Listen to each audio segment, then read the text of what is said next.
Today is June 12th of 2023, Matthews Board of Commissioners meeting. This is our pre-meeting, our 5:30 meeting, and today we're going to discuss further aspects of the manager's recommended budget for fiscal year 23-24. So Becky, you want to take it? Sure. Thank you, Mr. Mayor, members of the board. If you'll recall our last meeting, we had some discussion about fund balance, and staff was asked to go back and put together some detail that sort of walks through where we started the fiscal year with our budget and available fund balance and kind of what has transpired over the last 12 months. So I will turn it over to Finance Director Teresa Folk, who will walk through the data that was emailed out on Friday. Good evening. As you see before you, and as Becky just mentioned, this information was emailed out on Friday. So if you start, of course, at the very first line shows the FY22 actuals, which is this is a different clicker today, which button do I push on this one? Looking for a pointer? Well, I'm just looking for how to work the pointer. The red button. Okay. Okay, thank you. Sorry about that. Technical difficulties. So you see at the beginning, we started with the FY22 actuals. These are audited numbers that gave us the benchmark. Well, shows us this 10/179/539 was the available fund balance at 6/30/2022, which was 36.77%, which is again just 2.77% above our town policy goal of 34%. The adopted budget for FY23 was 28,541,985. Sorry.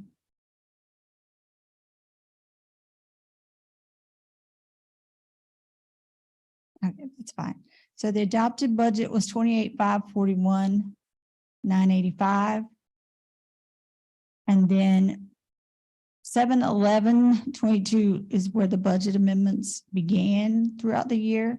So, I mean, unless, I don't think you all want to go line by line through every one of these, but if there's any that you have a question, but anything that is in this column with fund balance appropriation was brought to the board for consideration and approval before they were completed per the general statutes that, say that we cannot increase the total budget without bringing it forward to the board.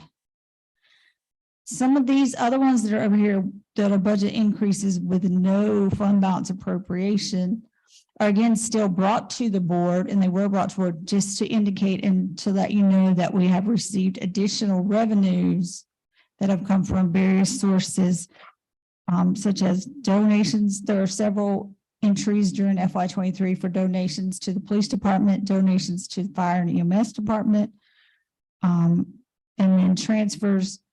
Some of these are transfers from the tourism fund, so there's no impact on the general fund balance by those transactions. Mayor Pro Tem McCool, go ahead. With the donations, is that just public donations or that coming from, or like just people? Yes, they were just people who made donations. I've never heard of Yes. that before.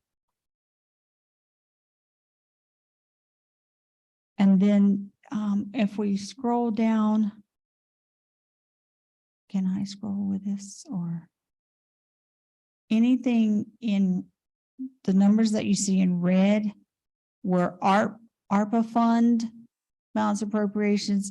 So you will see over here on this column that shows available fund balance, that does not affect the available fund balance because it was coming out of ARP funds and as a separate, obviously, set a pot of money that does not go into account for the general fund balance.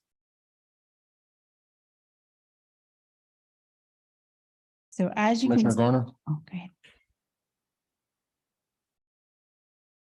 Sorry, Oh, you're. I can ask when further on in the process. Well, I mean, you can go ahead and ask now, because, I mean, Okay. So, we've all gotten the email asking about the number for the fund balance that's to make it 34%. Is there a way to pull up the budget from last year to show how we came up with the fund balance, the 34% for last year's budget? That would come from the audit, not Right. last year's budget. So it's based on last year's audited actual expenditures. And then the amount of money in our savings account that is available at the closeout of last fiscal year. So that's reflected in our audit report, not in our budget. Okay, is there a way that we can show that for the public so that we can all see that and see the process and and answer that question? With- Yeah, we can Yeah. work on figuring out how to get it up on the big screen. yes. Teresa, if you want to keep going, I can work on that Okay. while you keep talking Thank through you. everything. So as you will see, as we go through the year with all the many budget amendments, fund balance appropriations, there's a change in the total budget. And then there's a change in the available fund balance, and then the percentage, obviously, if the world stopped on this day with the budget and we spent every penny that was appropriated and every penny that was budgeted, our fund balance would be 20.34%. However, that's not what happens on a regular basis. If we were that great and we could just budget to the penny and get everything perfect, then, I should go to Washington and help them out. But, so we go in after 6:30 and we calculate and we look at, which these are projected, but of course, when we go through the audit, we're going through the actuals, but we project how much of this 34,563,070 that we think we're going to spend. And then we project how much excess revenues over and above what we budgeted we're going to receive, to then calculate and project what we think our fund balance will be once we completely close out FY23 and have all the actuals. And we're projecting 11,379,539, which will be 35.48% fund balance, with an excess of $474,200 over the 34% policy set by the board. Does anybody have any questions about any particular thing in any of these columns or any of the process we use to get to this number? Not seeing any. Okay. So then the last page was just the same chart that was shown at the June 5th meeting. So this is an audited actual available fund balance. This is a projected available fund balance. This is the amount that would be needed to maintain 34%. So there would be an excess of $474,200 in available fund balance.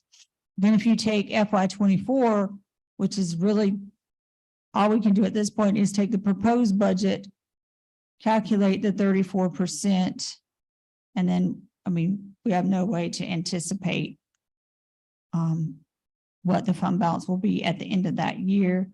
So if you just take a straight, shot from what we have, we would have to add $304,523 to just break even at the 34%.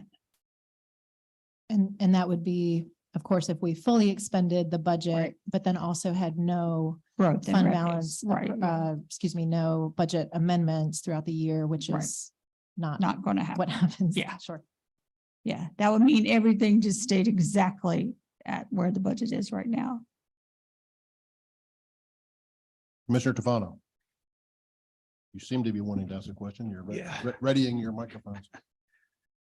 So what has historically been the excess every year uh, has it been the expenditures, say 5% difference or 10%? What is the average? I'd have to go back. It varies widely varies. from year to year. So like this year, we saw particularly notable unexpected increases in revenues that we don't typically get.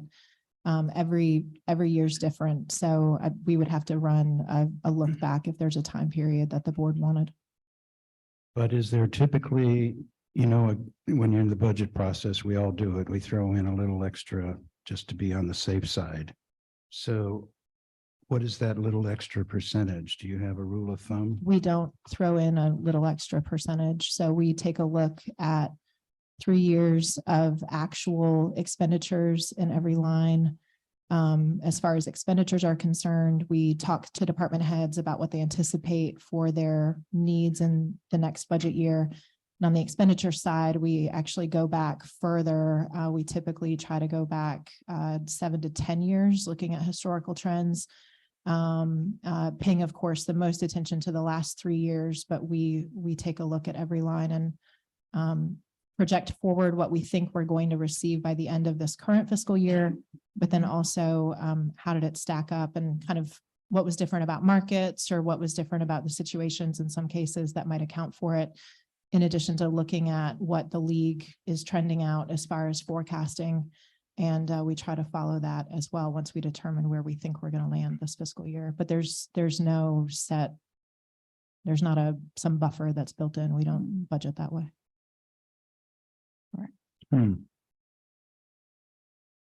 Okay, thank you. Town manager, are you prepared to answer Commissioner Garner's question? Yeah, I can pull up the audit. Teresa, I've started on page 69, which was where we were talking the other day about expenditures, and then I'll Yes. let you tell me where to go to look at the fund balance from there once I share Okay. the screen.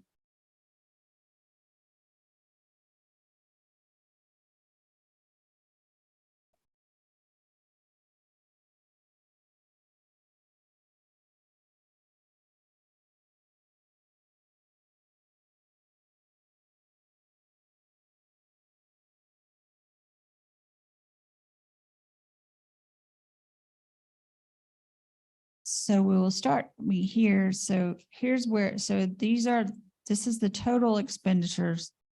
But true total expenditures is this number plus this number right here, which is the amount of money we transferred out of the general fund into other funds. If you could go to page 18. Becky.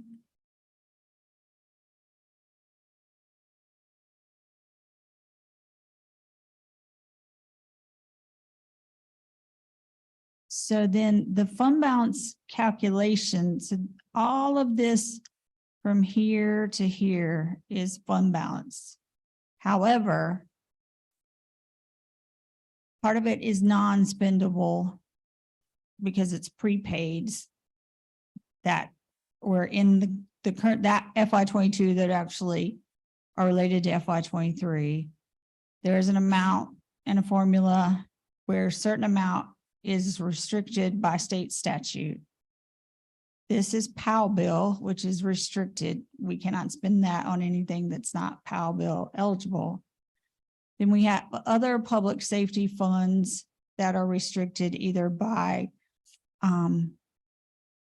they come from DOJ, they're federally seized assets. They're restricted in what they can be used for. So we cannot just say it's available fund balance to use on whatever we need to use it on. Before you get too far, what's a prepaid? Should I know that? Well, no, it's a so we paid the invoice was due in June, but it was to cover services from July 1 through whatever of the next fiscal year. Yes. And then So in other words, it was already allocated. it was Couldn't- already couldn't allocated. Be spent for anything. Yes, couldn't be used for anything else. We have this money for the vehicle lease program that is allocated and committed to that program. So the available fund balance starts at this assigned level and goes down. Even though we have assigned a few of these things, they are not fully restricted. we have not said that, and there's nothing that says they absolutely have to be spent on these things, except, so you take the total of all of these numbers, which is $14,964,874. Then you back out the ARP money that is in this amount right here, which is $4,785,335, which brings you to a net available fund balance of $10,179,539.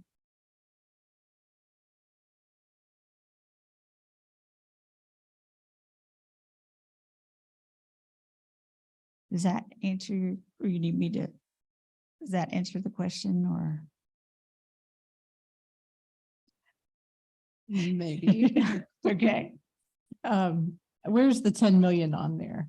it is, it's not on there because of the ARP because the ARP funds. If we didn't have ARP, like in years past, you would be able to add up these numbers right here and get exactly to that number.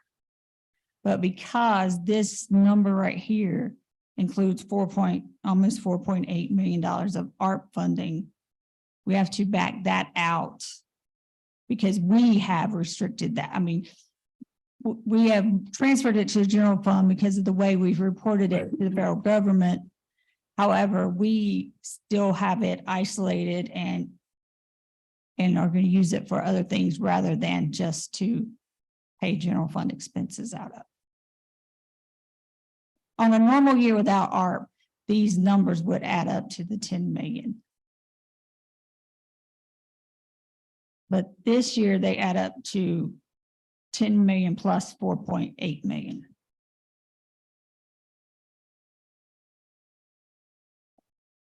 So if somebody is trying to figure out, how we are moving forward, calculating a 34% fund balance, what should they be looking at? Well, moving forward, you have to look in this current year, we're looking at projected or estimated actual expenditures. And then multiplying that times 34% to get our target for this year. Yeah, I think that's where the confusion is because it says something about the previous fiscal year. Is that what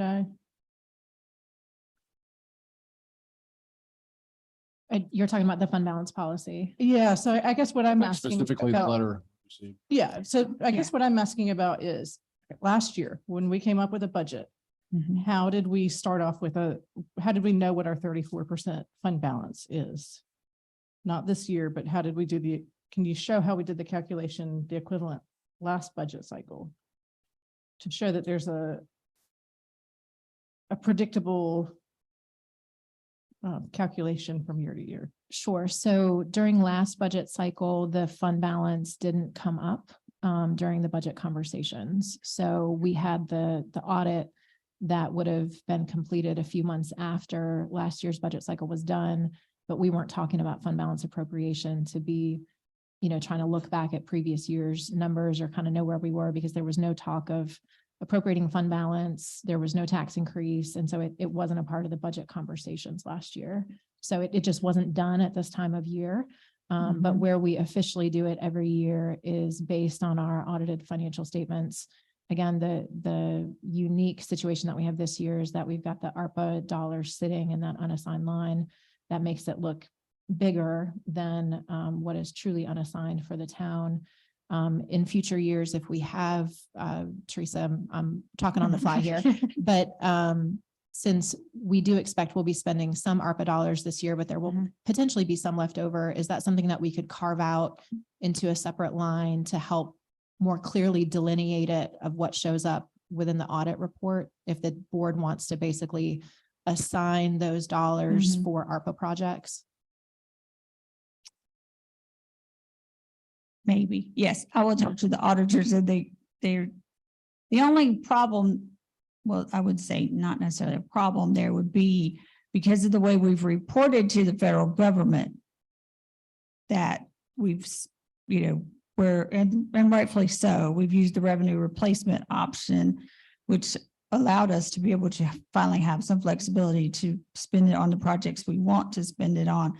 So now that it's in the general fund, as far as an audit is concerned, you know, this is pretty much the standard that would need to be published, but I'm sure we can find a way to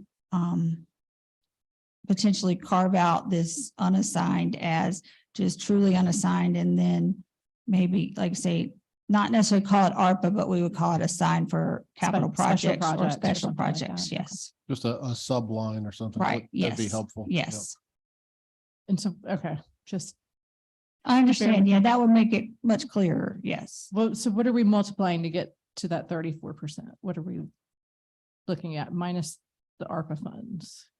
So that to get to the 34%, we're taking the prior year's actual expenditures plus the transfers to other funds, which are on page, which was the first page Becky brought up, page 69 in the audit. Can we call that Shows back up, please? those two numbers.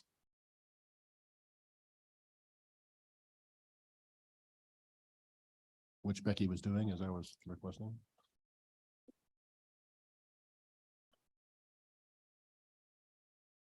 I'm impressed that you remember the page numbers. After you look at them several times, you.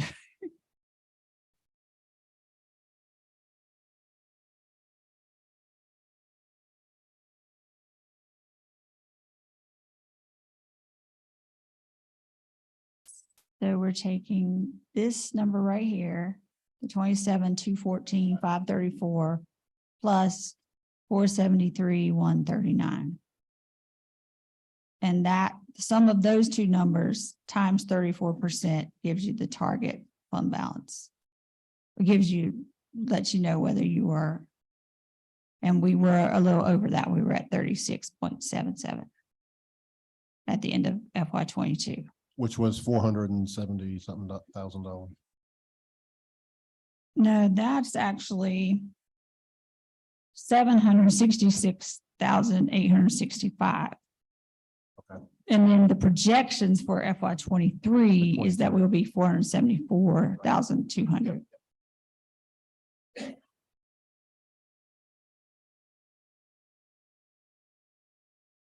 Mr. Tufano.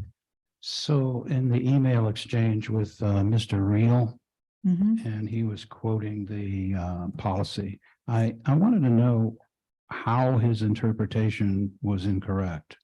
The language is fairly clear. He quoted the policy, and the policy says, let me find it here. It shall be the policy goal of the town to maintain an available fund balance of not less than 34% of the most recently closed fiscal year's actual expenditures, parentheses, including transfers, subject to actions of the board. So that number, including transfers, is 27,687,683. He just used total expenditures of 27,214,534. He did not include transfers. Okay, so if you include transfers, what does the percentage come out to for the fund balance? 36.77. So even after including transfers, it was 36.77. Yes, Okay. that's what, yeah, And that's that's what we've what's been shown here. reporting the whole time. Is that includes transfers, and then it was 36.77. Commissioner Urban. I'm sorry, Commissioner Tufano, do you have a follow-up? Not at this time. Okay, Commissioner Urban. So let me just, and maybe we're derailing the train a little bit in these conversations. But I guess if we looked at FY 21, 20, and 19, I'd be curious as to what those deltas were. But I guess my question, and Becky, I'll let you respond. I'm going to spitball something here. So I'm assuming that, you know, it's nice to have a little extra in the fund balance. And so we appropriate things and do different additional projects. But if we were to pivot, there were some conversations about affecting the tax rate and doing different things. But if we were to pivot, you know, I'm not saying this is end all be all, but if you don't know your fund balance until you kind of get through the whole year and you're done. But at the end of the year, you know, you either got cash in the kitty or you don't. And so if there was, you know, and maybe it's not this year, next year or whatever, but down the road as a policy, it says, well, if the fund balance is such that you have more than $100,000 in fund balance over the 34%, that money is rebated back to the taxpayers. So let's say you had 766,000 and the board said, we have a policy here of at least keeping 200,000 in the kitty for those appropriations unforeseen to come up. And I don't know how many taxpayers there are, but the taxpayers would get a refund check of $35 or something of that nature. In some regards, that's kind of, you know, sort of it doesn't overcome the tax burden that there is, but in the same vein, it keeps the town in check in terms of, oh, we got $766,000. We're just going to spend it on something else. But we've been asking the citizens to sort of outlay, and it's kind of a nice little sort of rebate program from that standpoint. So I'm just spitballing that thing. So I want you to respond to, well, no, because the fund balance does A, B, or C, or no, because it does D, E, or F, or yes, that may not be an unreasonable suggestion. So two thoughts. The first would be that I would want to defer to Charlie on the legality of that. I believe that's come up in some other conversations about potentially rebating or, giving money directly to taxpayers for different things. And I believe there's some legal issues with that. So we'll put pause on that one.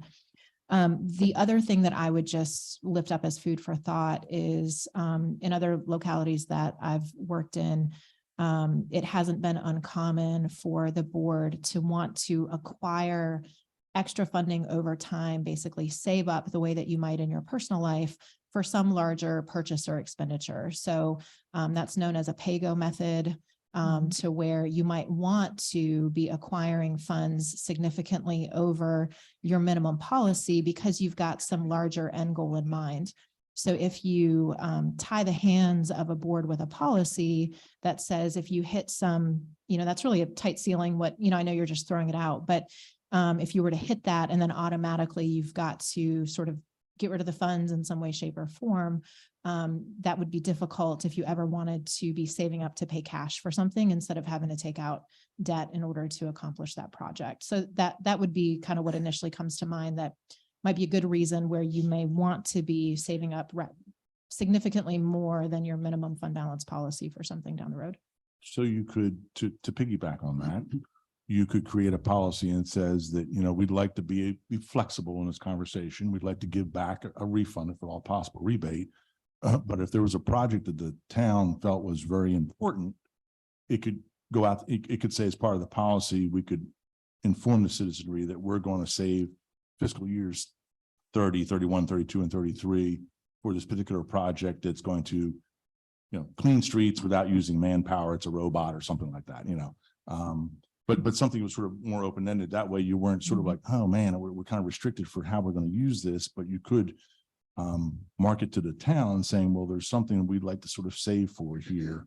And so barring that, there will not be a rebate for these particular years, barring any unforeseen conditions. So I'm just, I see what you're getting at. It makes a lot of sense, but you could get a lot of boards that just want to sort of, we'll just keep putting the money in the piggy bank, just keep putting in the piggy bank. And I could see citizens getting kind of annoyed by that because they're not seeing any juice for the squeeze, so to speak. So there's a balancing act, but I'd be real curious. I'd be real curious as to why couldn't the town sort of like, hey, we got excess in the fund balance and it's been a tough year and here we're going to net this back out to you and you get a check for, I don't know how many citizens there are, so taxpayers, but 45, $50, $60, $100. Yeah, I would have to defer to Charlie on whether or not that's legal. I just want to make a comment on that. I agree with your comments, Commissioner Urban, in that I don't want us to go below 34%, but I do believe there's an upper limit. If we find ourselves sitting at 45% or something, then we clearly have gone well above what we set as a policy. And I think we need to take action and do something. I will remind this board, and I do think it's relevant, that Matthews has the least percentage amount of rainy day funds of any town in Mecklenburg County, bar one. I do think that's kind of important. So it's not like we're setting the bar, exorbitantly high. We're one of the lowest in the county as far as how much money we set aside in our rainy day fund. Commissioner Garner, and then I'll go back to Commissioner Tefano. So then if we have 474,000 above 34%, why wouldn't we roll that back into the capital projects or one-time uses for this budget? Are you talking about saying like using that as a revenue source instead of using like property tax revenue or something like that for those projects? Certainly we could do that. But when we look at the one-time expenses in this budget, in our capital program, if you take out the funding for the fire station, we are at flat funding in terms of use of general fund from last year to this year. And so if you were to carve out and use this fund balance in order to fund those capital projects, then I don't have a revenue source next year for anything in the capital program, because the revenue would be lower than what I would need it to be to even have flat funding. So basically I could use these dollars once, but then I've got nothing to fund the capital program with next year, barring substantial and anticipated natural growth that I'm not expecting. And I'm sure there will be plenty of other pressures on it. Okay. And as a follow-up, so that makes sense to me, but I was looking at Salisbury's budget. I was looking at towns the same size, but their budget is vastly different from ours. And in their budget statement, they have a list of projects, and it says, if sales tax revenue is beyond what we anticipate, these are some prioritized projects that we would like to fund with the overage. And then beside each, I think it was that town, but beside it, it says, which one is a board priority and which one is a staff priority, just for transparency and anticipation of, we do a good job budgeting. We don't want to punish the staff for doing that. This kind of opens it up and gives the public a glimpse into how those funds are spent. So I really liked that idea. I understand like the wanting to give it back as a tax rebate, but I do think that Charlie said that there was some reason we couldn't do things like that, but around at least the ARPA funds. So That's what I was remembering too. If there are capital projects or one-time expenses that the board wants to do that exercise with, I think we would be very excited to have that conversation with the board to know.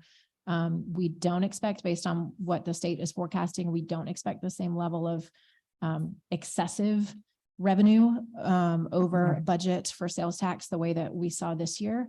But that has been a strong fund for a couple of years. So if it even came in 1 to 3% over anticipated, there could be enough dollars for us to do some additional projects beyond what we currently have in the budget. So we'd be happy to do that if there's interest. One other thing I want to remind this board is that this last fiscal year, we spent roughly an additional $3 million without ARPA funds above what we budgeted. And we all voted on that, and it was nearly unanimous. There were a couple times it wasn't unanimous, but with, like 19 out of 20 votes, it was unanimous that we agreed to spend an additional $3 million last year that wasn't in our budget, which that would eat up this $470-something thousand pretty quickly. Commissioner Tefano. Yes, I'd like to throw out a suggestion. So the 34.3 million for our expenditures for FY24, I extracted, excuse me, I'm sorry. It's all right.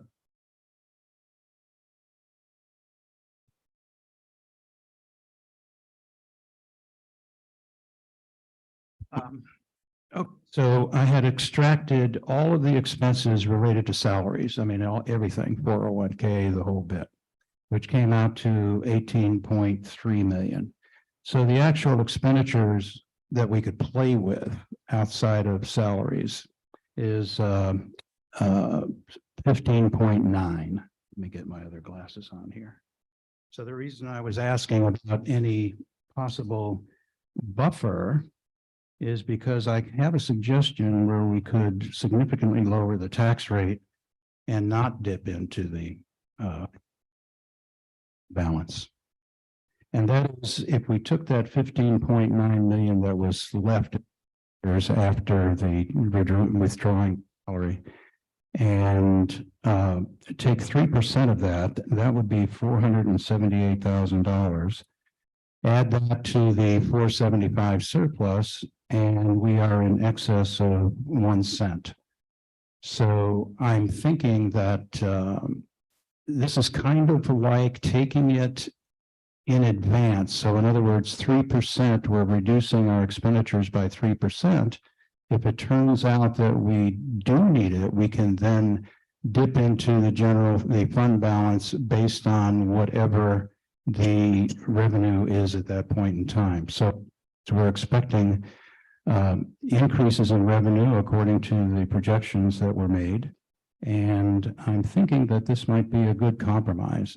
So again, reiterating, the original 34.3 million minus the 18.3 for salary related expenditures leaves us with 15.9. If we just reduce that expenditure by 3%, that would give us 479K. Add that to the 475, and we're looking at 1.2 cent reduction in the tax rate. Like, I'd like the town manager, Teresa, to kind of reply to your logic, but I don't think all the remainder is money that we can necessarily play with. We have stuff like stormwater. We have stuff that's allocated that we have to spend that's in a pile money, other things like that. So it's not just salaries. There's a good portion of the rest of that is pretty much assigned, and we can't mess with it too much. And correct me if I'm wrong. And part of it is is funded by tourism transfer. So we would have, it's not, yeah. And part of it is PAL bill restricted, the stormwater, the solid waste contract.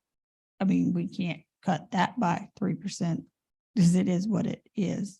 Yeah, And that's huge. That's That's a big, that's huge. okay. So this was just off the top just now calculation, but I'd like to take that idea a little bit further. So in other words, what is it that in our expenditures after non-reductible expenditures that we have left that we can play with?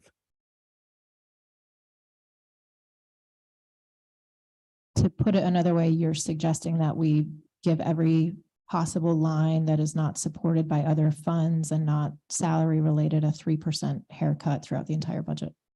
For things that we cannot reduce, like salaries and the other items that were mentioned. That's an exercise that we can do if that's the will of the board. That's not something that I would recommend. There's many budgeted lines that we exceed every year. We go right up to the dollar on. We're moving, if there is a little bit extra in a line, it gives the department a little bit of buffer. If the board wants to move to bringing any budget amendment to the board because we're running out of money in the lines, that's certainly something that we can do, but that's not something that I would recommend as necessary. I personally professionally very strongly believe that the budget that we put together is solid. The lines are defensible. It gives just a little bit of buffer because as experienced and as thorough as our department heads are, there are inevitably unknown expenses that come out through the course of the year, and being able to move $500 from one line to the other within a budget instead of having to bring it forward for a budget amendment. That's not something that we have done before. Certainly it's the will of the board if you want to do that, but that's not my recommendation. Teresa, could you maybe outline a few more of those big lines that aren't necessarily adjustable? What are we talking about as a real, what could we possibly do that with? Again, PAL bill is what it is. Stormwater is what it is. The sanitation contract is what it is. You take all those out, what are we really talking about? And paving, we're already not fully funding, but we could fully fund less on paving. Did you, while she's looking that up, can you Go ahead, Commissioner Garner. Did you have a comment or a question? Well, I have a question for Becky. So when, I don't want to distract from what. I don't want an exhaustive list. I just think, what, is there anything we're missing? Because those are several millions of dollars worth of so- expenditures that are not, could not be haircut 3%. So the entire streets and sidewalk department could not be done, and that's $2.435 million. Stormwater.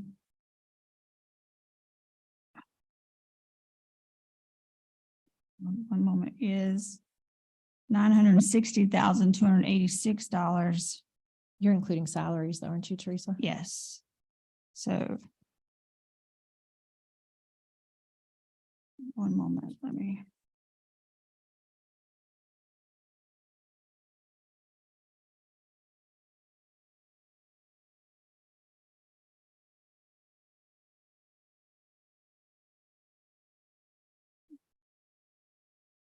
It'd be hard to just pull those numbers.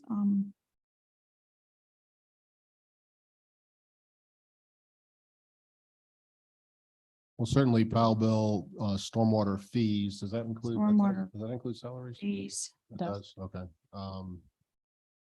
And the sanitation contract. is how much? Sanitation contract, which is 2.533 million. 2.533. You got $415,000 in out of wild funding that we match what Mint Hill does, and that's the amount that they're providing. Anything that's debt service would have to be paid regardless. Correct. Um, 415. Insurance, health insurance is $1.4 million.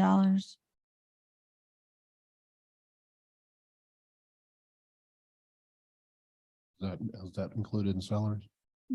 No, No, that's listed in operations yes.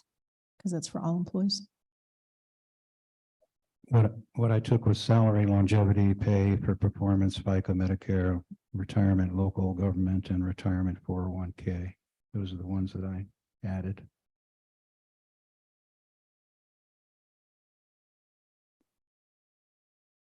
Okay, we're down to 9.6 million that we could possibly play with.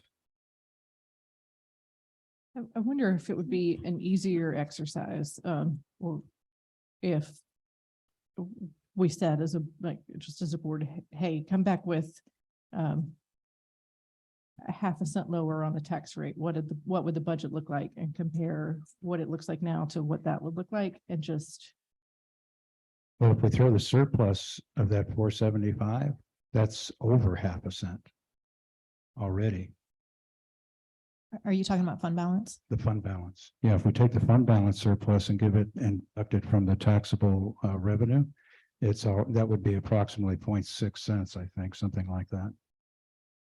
I mean, I guess I would leave it instead of, for me personally, when this, I understand you have a different, our minds work differently, and so we're doing the same thing, but if we ask what it would look like with, whatever X number it is, then staff would look at it through their lens and how the town operates, and come back and say, okay, we still want to have this cushion in the fund balance, and something, the paving, we would fund it. And I'm not saying that necessarily, I'm just throwing that out there. We would fund that at 250 instead of 500. And so then, they could make some hard choices, and we could look at that and say whether we think that is reasonable and rational, or if it's not. The big needle movers in my mind that, are sitting in this budget. You've got the HVAC system that is using one-time dollars. It needs to be replaced. And if you carve that out and you rely on the one-time dollars for ongoing expenses, I've got some issues with the budget then in future years if that revenue source dries up. We do have trying to set the tax rate for the fire station 3 for next year. That gives us some money for construction, as well as our cost for the project. That then drives us right into personnel costs and covering those expenses next year without having to readjust the tax rate. The only other big needle mover in this budget is the increase in paving.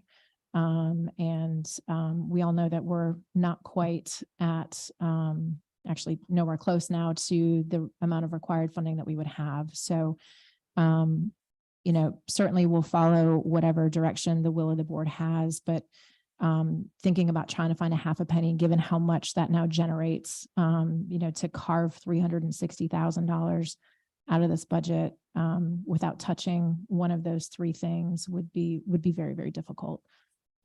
Certainly it's a practice or an exercise that we'll attempt, but I think we would be hard pressed to find it without touching one or more of those three. I mean, I guess at this point, I would be comfortable supporting Mark, and I see Gina nodding her head, so maybe Gina as well.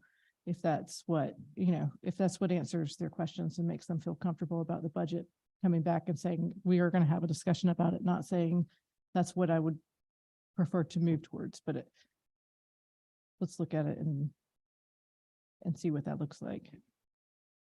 We have a psychological barrier that we're about to break. I mean, we're at 26.65 right now. Just by giving the 475,000 back to the taxpayer, we're down to 26.02.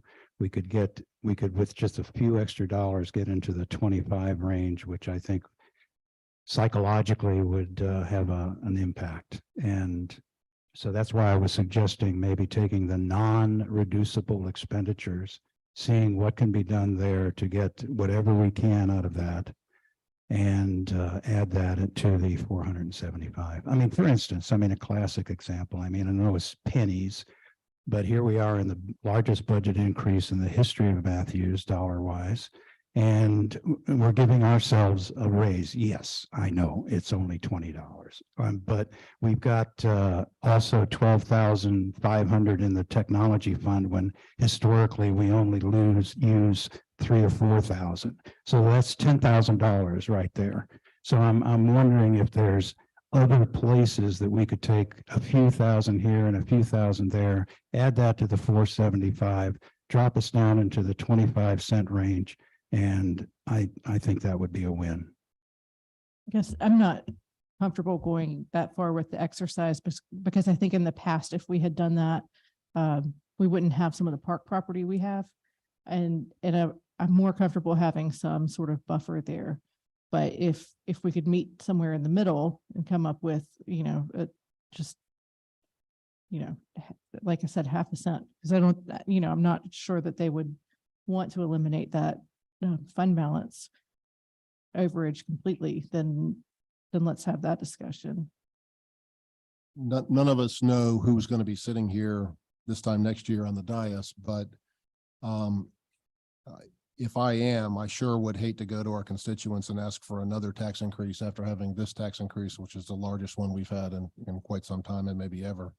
So I would really prefer not to have back-to-back tax increases. So if we're going to shave this so close to the bone that, the town manager is telling us she's going to have a hard time paying the Fire Station 3 employees if we cut the budget from where it is now.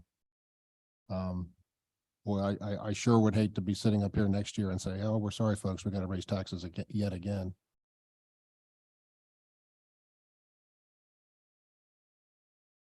And again, this board allocated an additional $3 million of expenditures during this past fiscal year. That assumes we're going to allocate zero to have the $479,000 surplus. We're not going to approve anything through the year other than what can be absorbed by natural growth. Is that reasonable? Probably not. We're probably going to approve stuff and then we're not going to have the money to pay for it, and we're going to have to raise taxes next year. Mayor Pro Tem McCool. I hate to open a can of worms, but I have a question for Chief Kinneberg about the fire station. And this is coming from a place of ignorance, to be honest, is based on the size of the fire station. Is that how you base how many staff you have, or is it based on a certain need? How do you determine that? The number of personnel required to provide an effective firefighting force. Okay. And you have to factor in vacation, sick time, training time, Our combination system with career, part-time and volunteers helps to reduce that cost. But at the end of the day, you still have to have enough bodies on apparatus to respond. And what's the number of bodies that you're going to need for Fire Station 3? A minimum of 3. Expected staffing would be 6. Which is hiring a total of, 15 total new personnel. Thank you. Commissioner Hoover, did you have a comment? I saw you nodding your head or something. Do you have something you'd like to add? Commissioner Gardner. To shift gears a little bit, Becky, for the new Public Works employee, fully support that. But I was curious if the project manager in Public Works could also include in their job description grant writing more formally, and because there's so many cross-departmental sort of collaborations between Parks and Public Works that I just wonder if, incorporating that into the job description could help future budgets and the way that we operate going forward. It's just kind of preparing for the future. CJ, would you anticipate that the engineering project manager would be involved in some of the grant writing? I know we have a number of staff who take on applicable grants as they come up. So we do currently pursue quite a few types of grants, especially like transportation grants. So Dana does those already. We've looked into other grants. Typically, the juice isn't worth the squeeze, the amount of overhead that goes into it to keep track of it, to get $20,000, something like that. We do look at those, and I think we already do that. We could add it in there, but I think we're already doing a lot of what we could be doing. But no harm in making it a part of their job and, I wouldn't think so, no. assessing, writing skills and I guess the ability for them to step in and assist Sure. with pursuing grants.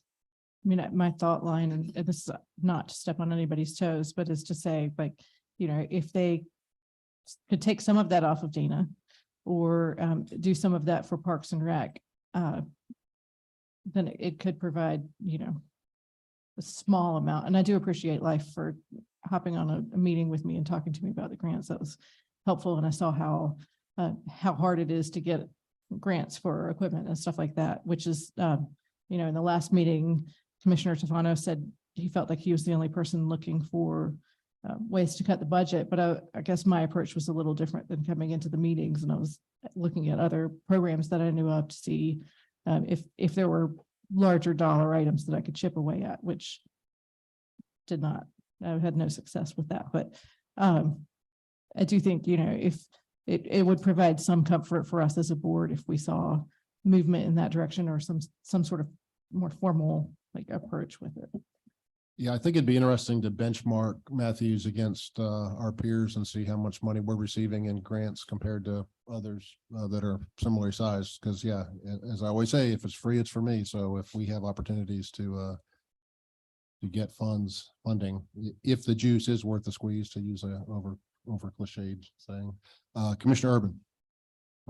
Becky, what are we anticipating the natural growth? We're on the slow side, right? 1.8%. We are. It's for this last reval, it was 1.8% annually.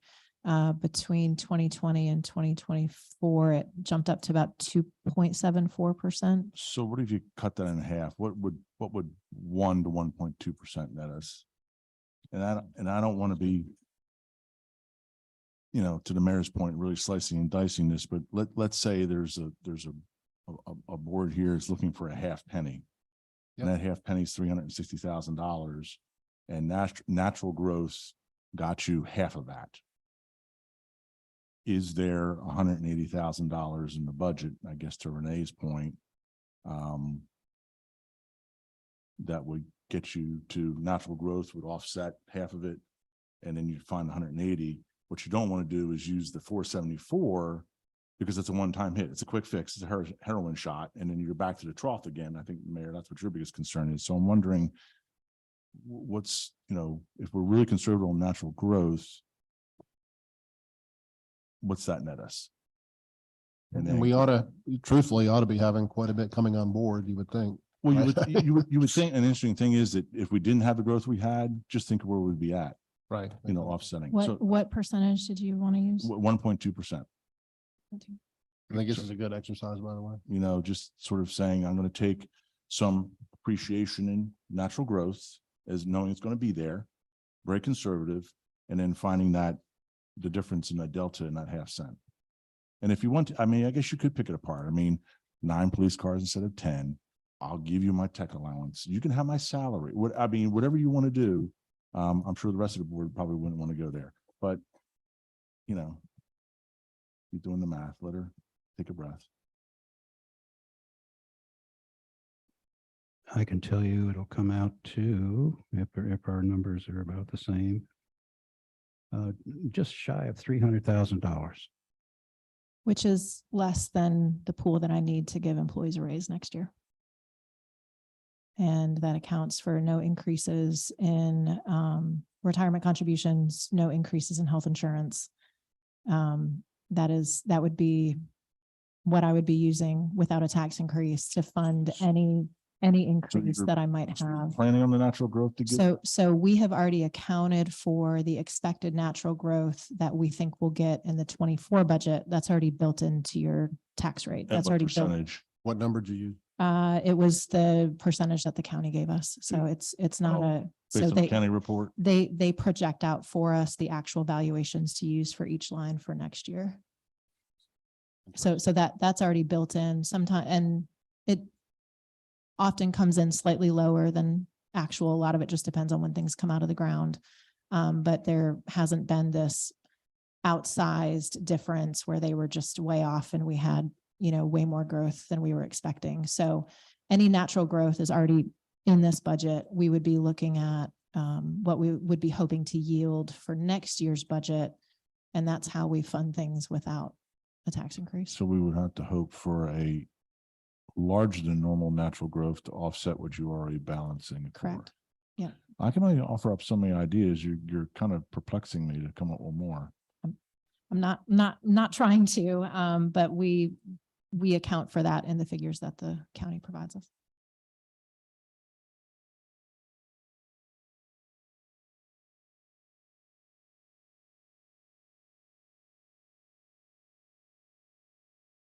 Well, I think to put the conversation in a nutshell, I think we could probably comfortably cut a half or 2/3 of a cent out of this year's budget, but then we would definitely be coming back to the trough next year with another tax increase. Almost certainly, if we did that. That's what the numbers look like to me. And I tell you, that's something I really hate to do.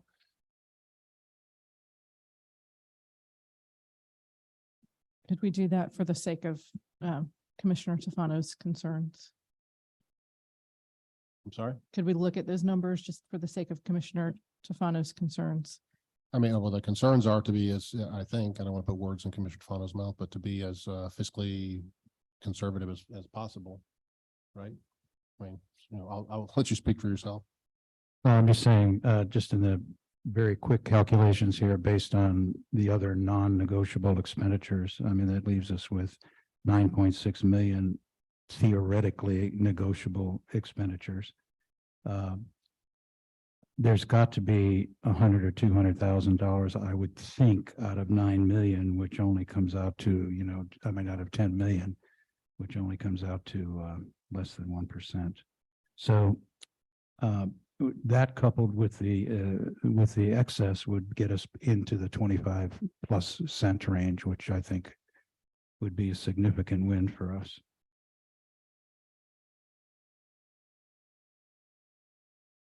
Commissioner Urban.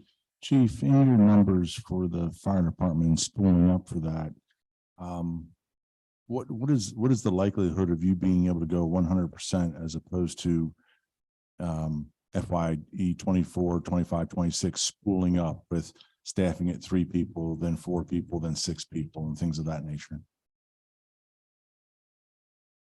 Right now, we average 8 people on duty with the 31, 20 27 operations firefighters and 2 available part-time slots. So adding a third of the personnel for Station 3 doesn't get it causes something else to go out of service in order to put Station 3 in service. I don't want to be fooling around with life safety or whatever, but I'm just thinking, you know, one less employee over here, one less over there, that kind of thing. I'm not sure what the board's looking for. I'm comfortable with the budget as it stands because realizing that 2 pennies is the fire station. And so if you want to start figuring out those 2 pennies, it's in the fire station aspect of it, if that's where you want to go. And it's sort of like, that's where you might find $180,000 or something to that effect. But I'm not quite sure any of the other areas because the board said they wanted to increase paving, that's $500K, right? There's 500,000 extra Yeah, dollars in this budget. you know, and we cut other things of significance to get to where we're at. So I don't know if we need to, if you can figure out a method to nickel and dime this thing, and get to where you want to be, that's fine. But I'm kind of comfortable where we're at.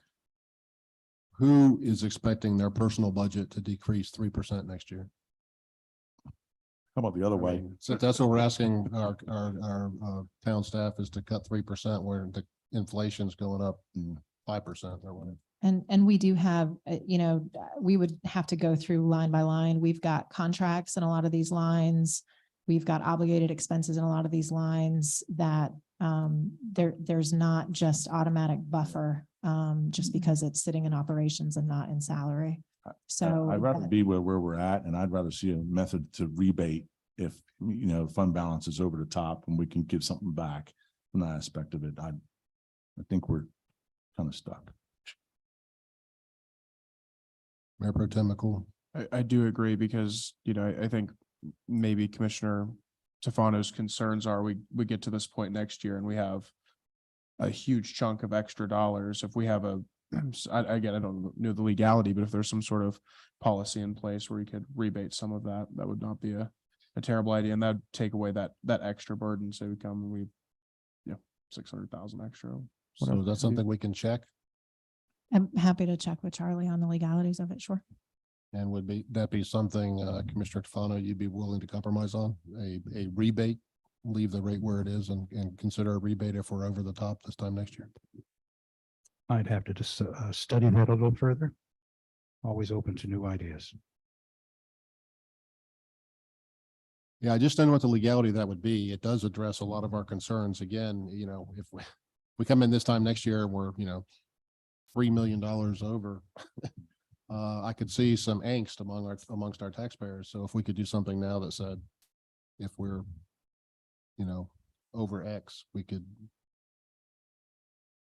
And you may want to look at it as a percentage, not a dollar amount, since that will change from year to year based on the actual expenditures that you have. Teresa, do you have something? No, I was just You're agreeing with the manager. standing at ready. Yes. Commissioner Tefano. Am I hearing that there's no consensus about giving back to the taxpayer the $475,000 surplus? Is that what I'm hearing? No. Not at all. Okay, I just wanted to make sure. The objective is to create a program and a policy for a rebate, which looks at fund balance every year after the whole cycle's done. And then the potential is sitting there saying 400,000 or 700,000 or 200,000 goes back to the taxpayers. Create a methodology that does that. In the same vein, should the board say, hey, we've got a critical path project coming on board and we'd like to use that funding for it, it's explained to the public that, all the roads will be paved in gold now, and they won't have any holes in them. We're going to do it as well. So, And it's So- also contingent on the legality of it. well, and that's true. And what I don't understand is why you can't give taxpayers money back. Well, I mean, there's certainly something we could do. We could cut the tax rate one year and then the next year raise it again. Well, And and you that can would play have that the game, same but it's effect. really If it's frustrating. illegal to do a one-time payment. That's just what I was thinking, is that could potentially be a way around an actual rebate check Oh, I would got you. be Just cut the tax rate. using that excess. However, you're going to constantly be Moving the tax rate. around. flipping up and down, which again, if that's the will of the board to do that, that's fine. But you'll consistently be then underfunding because you're going to be using one-time dollars for Correct. ongoing expenses. And so then the next year, your savings is down, but your expenses haven't gone down. And so you would then have to readjust the tax rate back up the very next year. So Yeah. it would be a constant exercise on that, which, we can project at this point in the year, but until it's audited, it's not official. So if I can rephrase what I think I'm hearing, what I think I'm hearing is keep the tax rate as 26.65 and come up with some kind of rebate policy. That's what I'd like to Hmm. explore. Okay, thank you.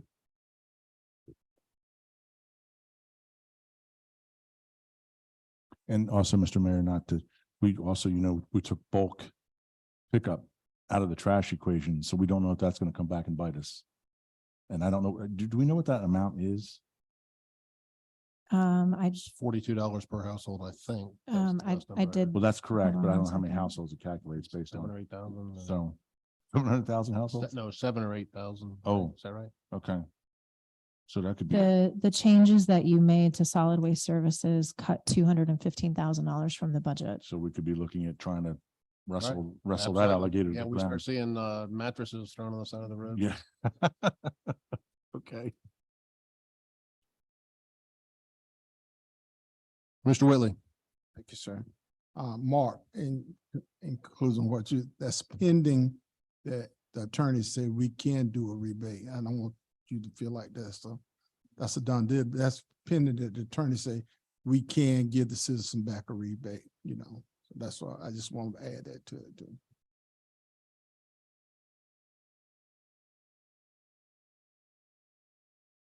All right, is there any other discussion on the budget?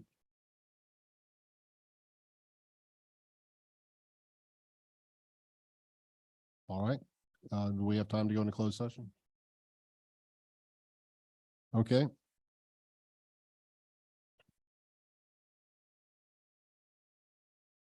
Okay, this board will hold a closed session for the purposes of North Carolina General Statute 143(3)1811A4 to consider economic development. And number 2, North Carolina General Statute 143(18.11.8.5) to consider acquisition of real property. I'll call for a motion to go into closed session pursuant to North Carolina General Statute 143(3)1811A4 to consider economic development and 143(3)1811A5 to consider the acquisition of real property, include the mayor, the board of commissioners, town attorney, town manager, assistant town manager, planning director, parks and recreation director, and town clerk. So moved. Second. Motion by Mayor Pro Tem McCool, second by Commissioner Whitley. All in favor? All opposed? Sorry, folks in the audience. You can join us.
All right, good evening. I'm Matthews Mayor John Higdon. Welcome to our June 12th, 2023 Board of Commissioners meeting. Sorry, we started a little bit late. We had a 5:30 session and also a closed session after that. They ran a little late. I'd like to start with some introductions. On my left and your right is our Assistant Town Manager, Malia Gordon, our Commissioner, Renee Garner, Commissioner Larry Whitley, Mayor Pro Tem Ken McCool, our Town Manager, Becky Hawk, our Town Attorney, Charlie Buckley, Commissioner Mark DeFano, Commissioner Gina Hoover, Commissioner John Urban, our Town Clerk, Lori Canapino, our Planning Director, Jay Camp, and our Communications Coordinator, Maureen Keith. I'd like to start with our invocation for Mayor Pro Tem McCool. Thank you. I wanted to start the meeting by reading us a famous quote. Sometimes the right path is not the easiest one. As we embark on another night of important decision-making for our town, we should all reflect on this and truly be sure that the decisions we make tonight are based on what's right and not what is easy. We're all privileged to be on this dais, and we're entrusted by the entire town to be on this dais, and these decisions are not light ones. So let's be all reflective of that tonight. Thank you. Thank you, Ken. Please join me for the Pledge of Allegiance.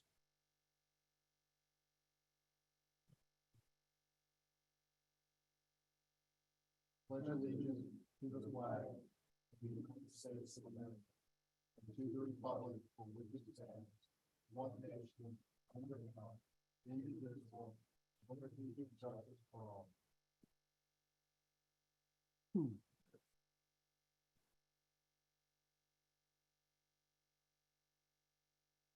All right, I'd like to ask the town manager if there's any additions, deletions, or movements within the agenda. No, Mr. Mayor. All right, going to move on to agenda item number 5. Make a motion, we adopt the agenda. I'm sorry. Second. Before we do that, I'd like to pull an item out of Sorry. the agenda. Commissioner Garner, let's start with that. It is, let's see, the item 12E1, the Matthews Visitor Center budget amendment. I would like to pull that item out and I think add it as item 13C, if that's the correct place, for unfinished business. All right, do we have a second? Second. Second by Commissioner Tefano. All in favor? Any opposed? Okay, now I'll entertain a motion to adopt the agenda as amended. Make a motion that we adopt the agenda. Second. Motion by Commissioner Whitley, a second by Mayor Pro Tem McCool. All in favor? Any opposed? All right. Now we're going to move on to agenda item number 5, recognize our outgoing interim police chief, Katie Williams, Ms. Town Manager. Katie, come on up.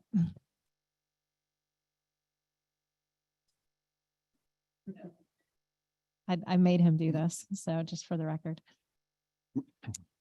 But before I present you with certificate, I just want to say a few words. Chief Katie Williams came to us last September during a time of transition for the town. And he had a lot to come in and assess and help make sure that things were where we wanted them to be and work with our amazing staff to continue to build a great department. And I asked a lot of him, and he more than rose to the occasion. And over the last 9 months, he has forged great relationships with our staff. I know a lot of you are going to be very sad to see him end his time with us here in a couple of weeks. Unfortunately, the retirement system has limitations on the number of hours that he is able to work for us. And we have worked him so hard and so quickly that he has now run out of hours for the year. And So leave. Yeah. So we don't want to mess up retirement. That's obviously very important. So his last day with us is going to be the 21st of this month.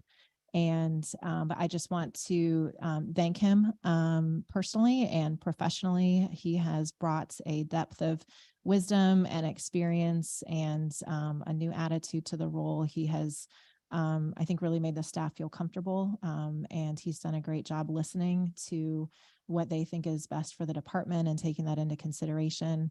And, interim chiefs sometimes are just there to sort of keep the wheels on the bus. But he did that, but then also brought forward some new initiatives, got some new programs approved that we know are really going to set the department up for success for a very long time. So I just want to thank you for working with our staff and putting us in a position that we can feel really great about the direction of the department, and you're leaving it in very capable hands. We'll have a new chief here in fairly short order, we hope. But we just want to thank you and certainly wish you well as you return to private life. But we thank you very much for what you've done for us.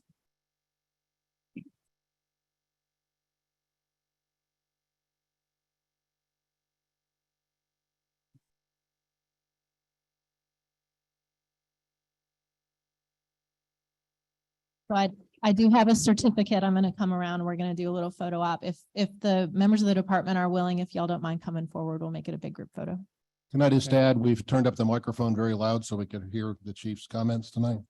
But Chief, on behalf of all the elected officials here and certainly the policemen and women under your leadership, we're very appreciative of what you've done, and you joined us in a time of high strife and turned things around, and we're really appreciative. Great job. And you always know that you're always welcome here.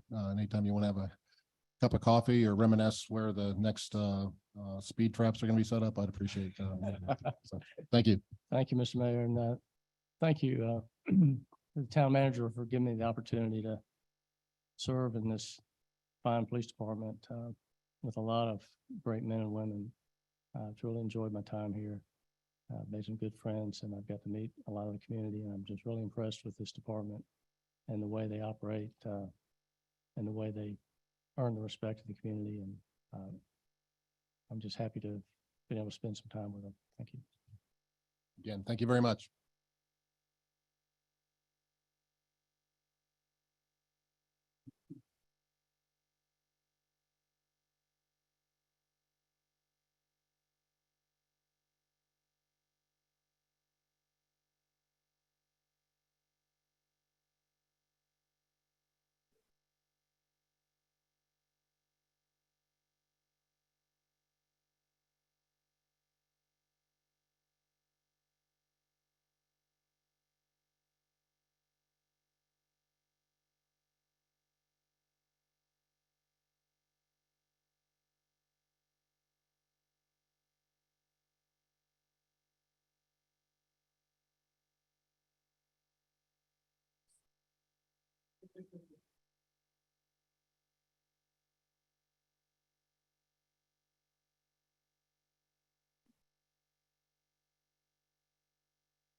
All right, I'd like to move on to the next agenda item, recognize Pollinator Week.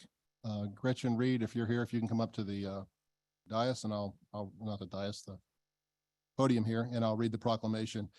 In recognition of National Pollinator Week, whereas pollinator species such as birds and insects are essential partners of farmers and ranchers in producing much of our food supply, and whereas pollination plays a vital role in the health of our national forests and grasslands, which provide forage, fish, and wildlife, timber, water, mineral resources, and recreational opportunities, as well as enhanced economic development opportunities for communities.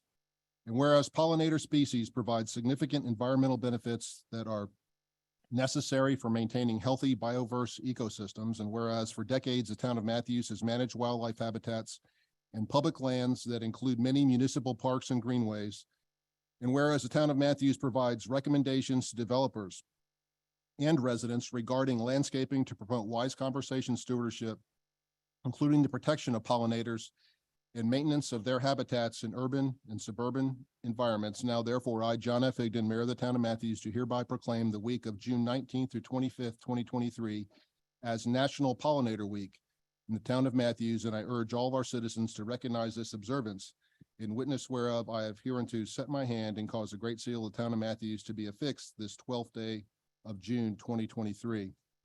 And I'd just like to say that many of you know that I am a beekeeper, but I passed on my beekeeping duties to my wife today since I had a town meeting, and she got stung in honor of this occasion. So Gretchen, if you want to say a few words.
for. Oh, do I need to repeat that all? You start over, that'd be great. All right. Okay. So, a couple other things around Pollinator Week. We're going to be at the farmer's market this coming Saturday. And there you'll be able to ask any questions you have about bees. But often the big highlight is that we do have an observation hive where we actually do take a frame of bees and you're able to see them safely behind glass. That's always a big event. So, feel free to encourage others to come out for that. And then we'll also be having a display down in the library for those interested to learn a little bit more, read a little bit more about that as well. So with that, thank you very much. Okay, I think we're going to take a photo, but could I ask Martha and Will to come forward as well? Just want to recognize you for all the work you've done at Country Place.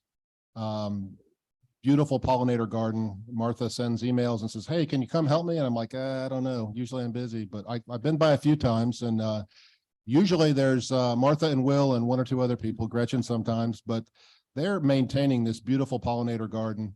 And really, I think Martha and Will, because of your determination, that place has remained so incredible. So thank you very much. Let's give them a round of applause.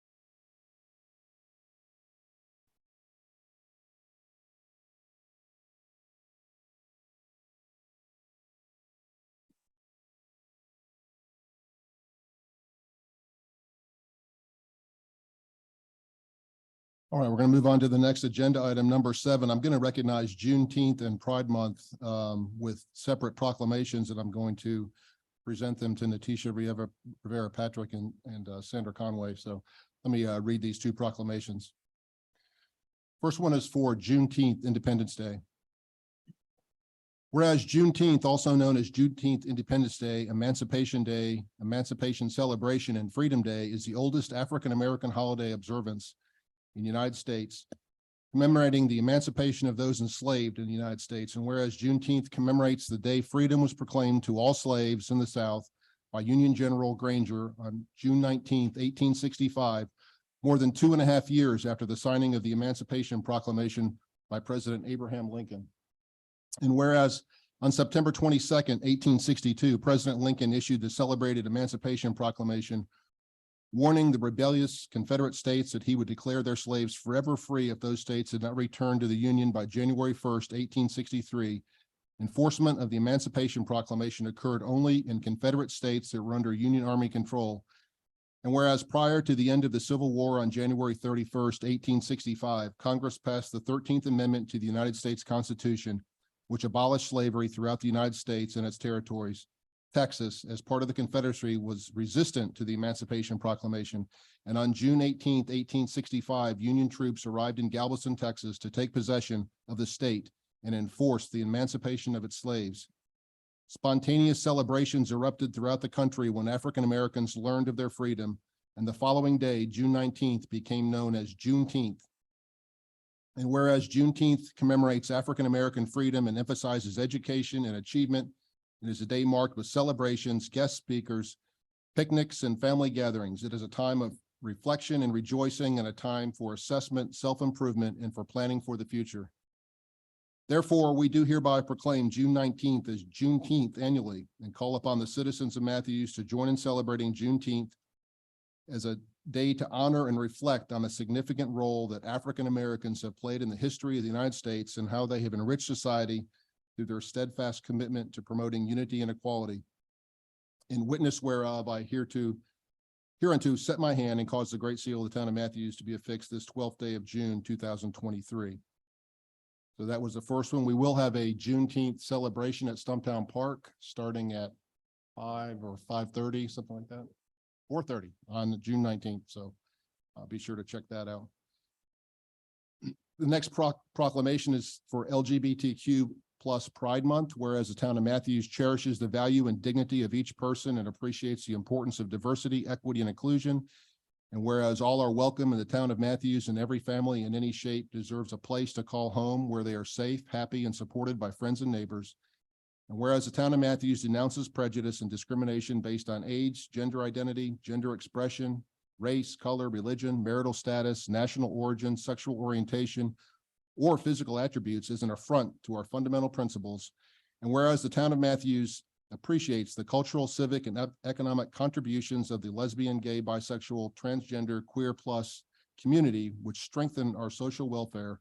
Whereas Pride Month began in June of 1969 on the one-year anniversary of the Stonewall Uprising in New York City, after LGBTQ plus and allied friends rose up and fought against police harassment and discriminatory laws that have since been declared unconstitutional. And whereas it is imperative that young people in our community, regardless of sexual orientation, gender identity, and expression, feel valued, safe, empowered, and supported by their peers and community leaders. And whereas despite being marginalized, LGBTQ plus people continue to celebrate authenticity, acceptance, and love. Therefore, we do hereby proclaim June as LGBTQ plus Pride Month in the town of Matthews, and urge residents to recognize the contributions made by members of the LGBTQ plus community, and to actively promote the principles of equality, liberty, and justice. In witness whereof, I have hereunto set my hand and caused the great seal of the town of Matthews to be affixed this 12th day of June, 2023. So if I could ask Natisha and Sandra to come forward. First, would either of you like to say a few words at the podium? I know the real thing is to, the real joy is to have a picture made with me, but. That's right. That's why I'm here tonight, Mr. Mayor. I just want to say thank you to the mayor and commissioners and the administration for continuing to working to make Matthews a place that is inclusive. I think the first two statements in the proclamation say it all. So we look forward to continuing to work with you as part of the Cultural Diversity Committee to continue those efforts. And we're so grateful to have Malia as our staff liaison. She's been fabulous and she brings incredible wealth to the town. So kudos on bringing her on board. So thank you. Thank you. Sandra? I think she said it really well. I don't have to repeat that. Right.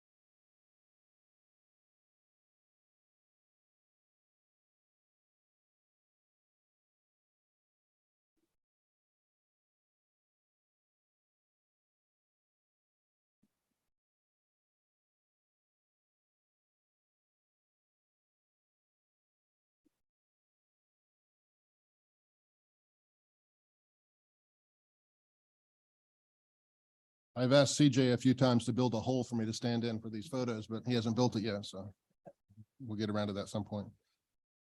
All right, move on to agenda item number 8, public comment.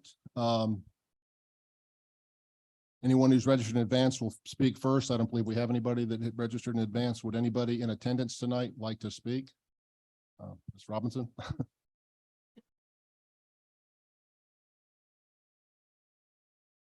Please state your name and address for the record, and you have 5 minutes to speak. I'm Pat Robinson and I live at 518 Deer Creek Drive, and I've been here several times before.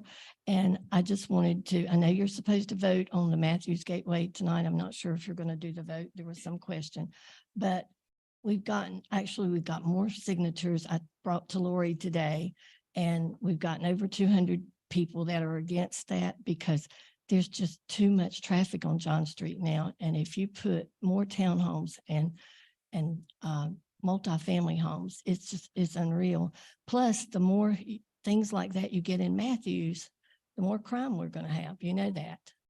And I turn on the TV every day and there's all these shootings and all this stuff in Charlotte. We don't want to be like Charlotte.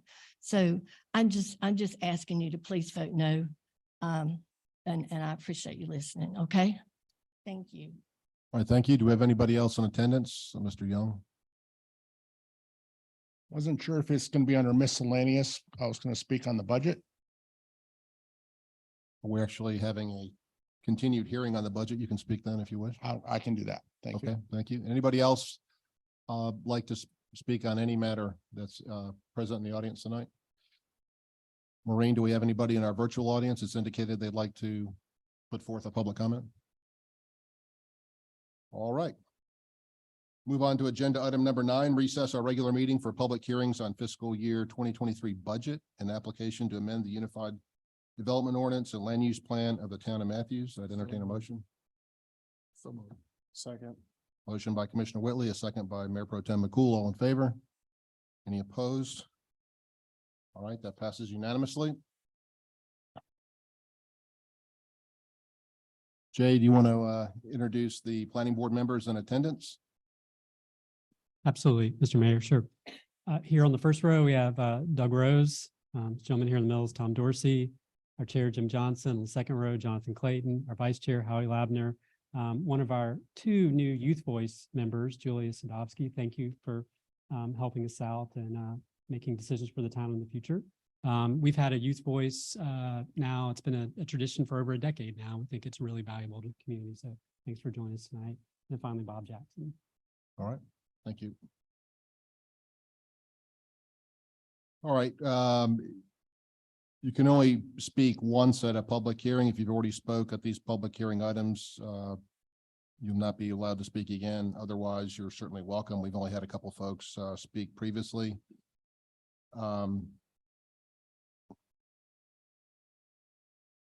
Like, do we want to start with a review of the budget? Or? If you want to call the agenda item, I can just. Okay, let's go to item A, fiscal year budget 2023-24. So, Mr. Mayor, members of the board, as this is a continuation of the public hearing from your May 22nd meeting, I did not have any additional information prepared to present tonight. What is the subject of the public hearing is the FY24 annual budget, which totals $34,364,889 as proposed, which includes a 26.65 tax rate to support that budget. So otherwise certainly available to answer any questions if they come up from the public and it's appropriate for me to answer. Otherwise, we would turn it over to any member of the public. All right, as a continuation of this hearing, are there any comments or questions from the elected officials or the planning board? Mr. Young, I think you're up.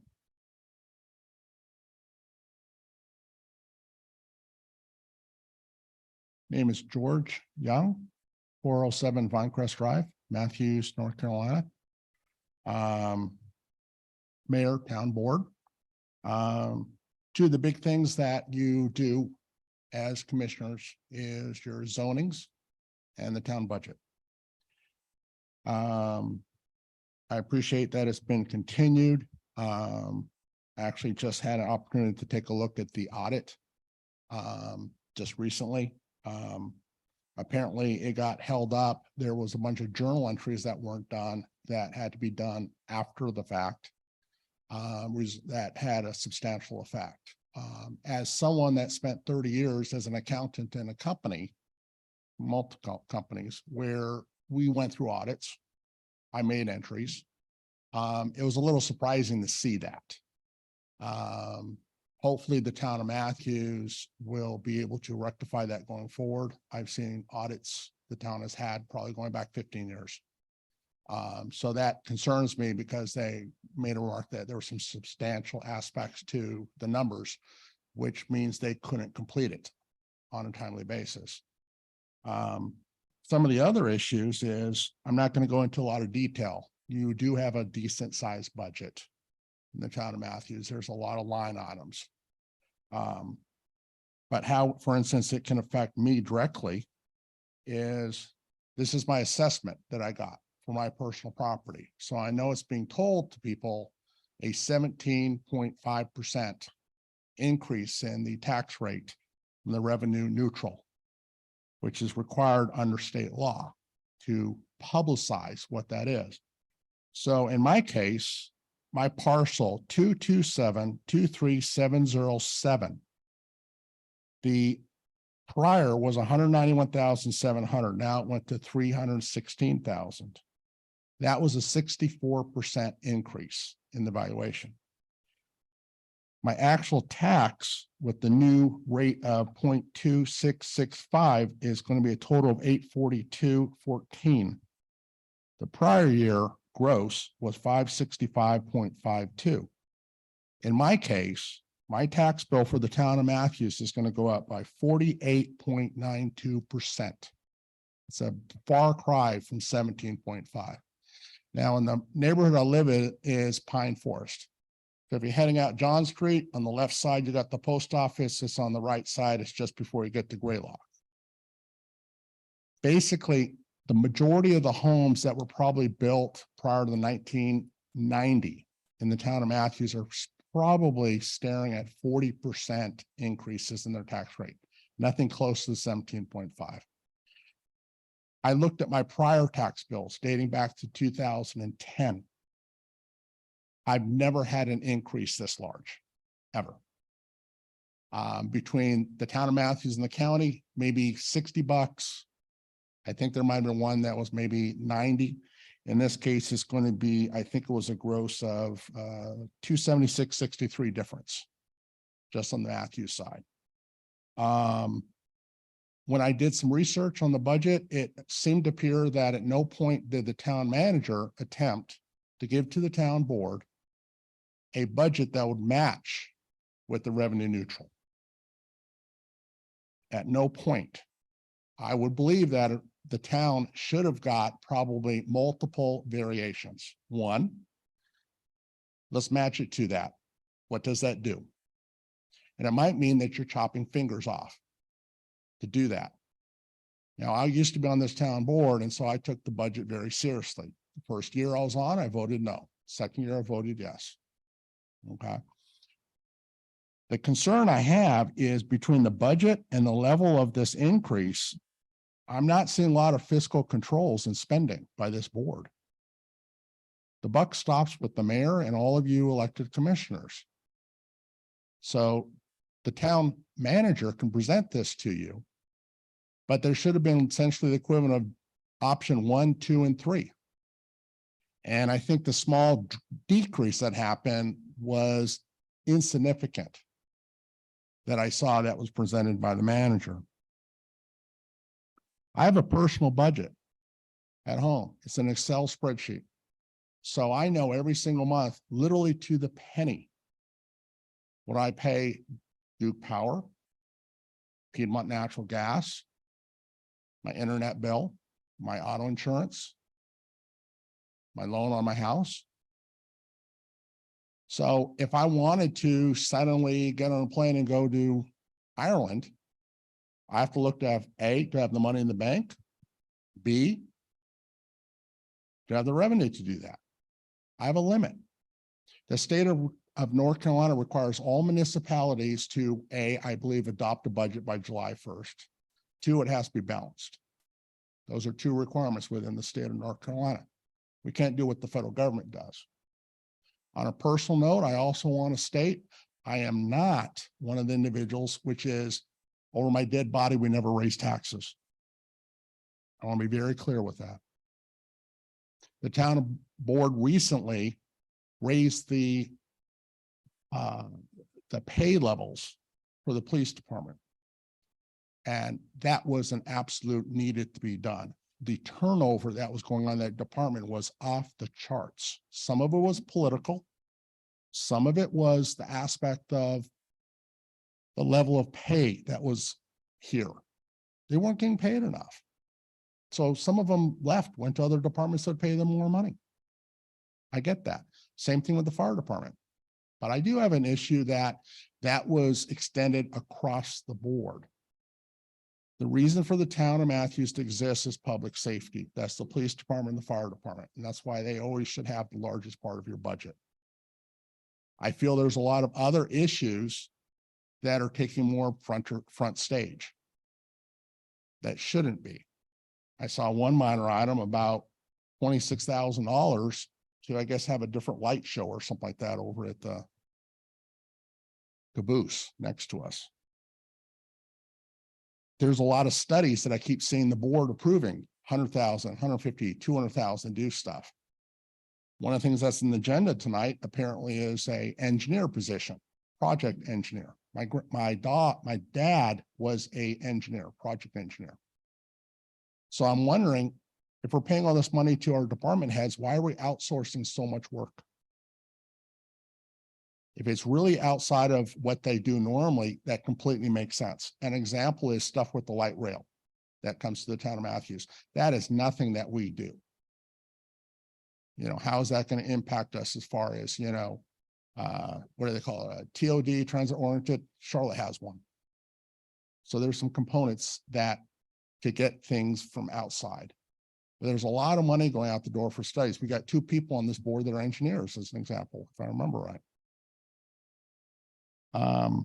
I'm concerned that there's also bonds, a lot of money on the table for bonds that the town has not even started to talk about, you know, seriously spending that money. What's that going to do to the tax rate? Well, you have a budget around, off the top of my head, what, 28 million or something like that? And I think the 31 million, so almost 100% plus of the budget is potential bonds that could be sold. What's that going to do? That's double-digit increases, and the interest rates have been staying high. Municipal bond rates are high.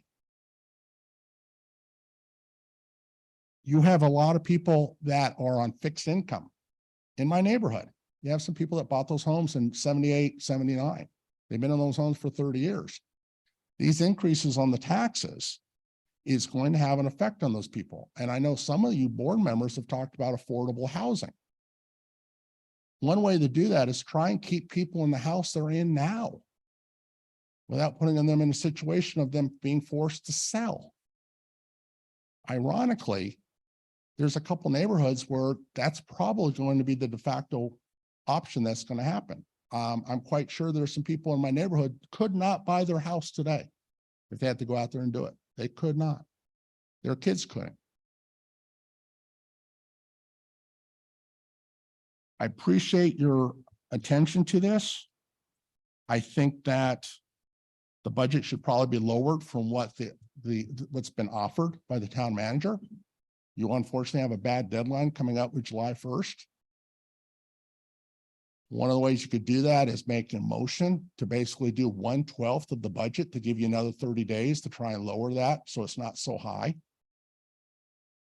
That will cause some problems on an audit. I believe they would have to do 2 audits essentially. Government accounting is a little different than private. There's some other minor things. I think the authority of $100,000 to transfer balances is too high from the town manager. That should be reduced.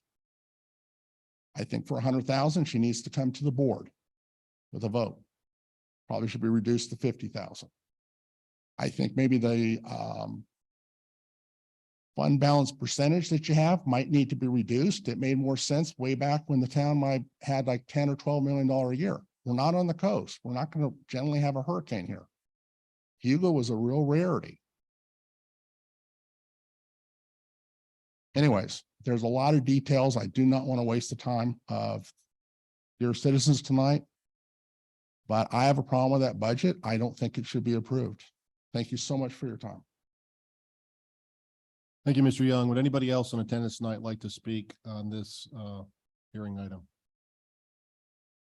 All right, Lori, I understand we have a written comment.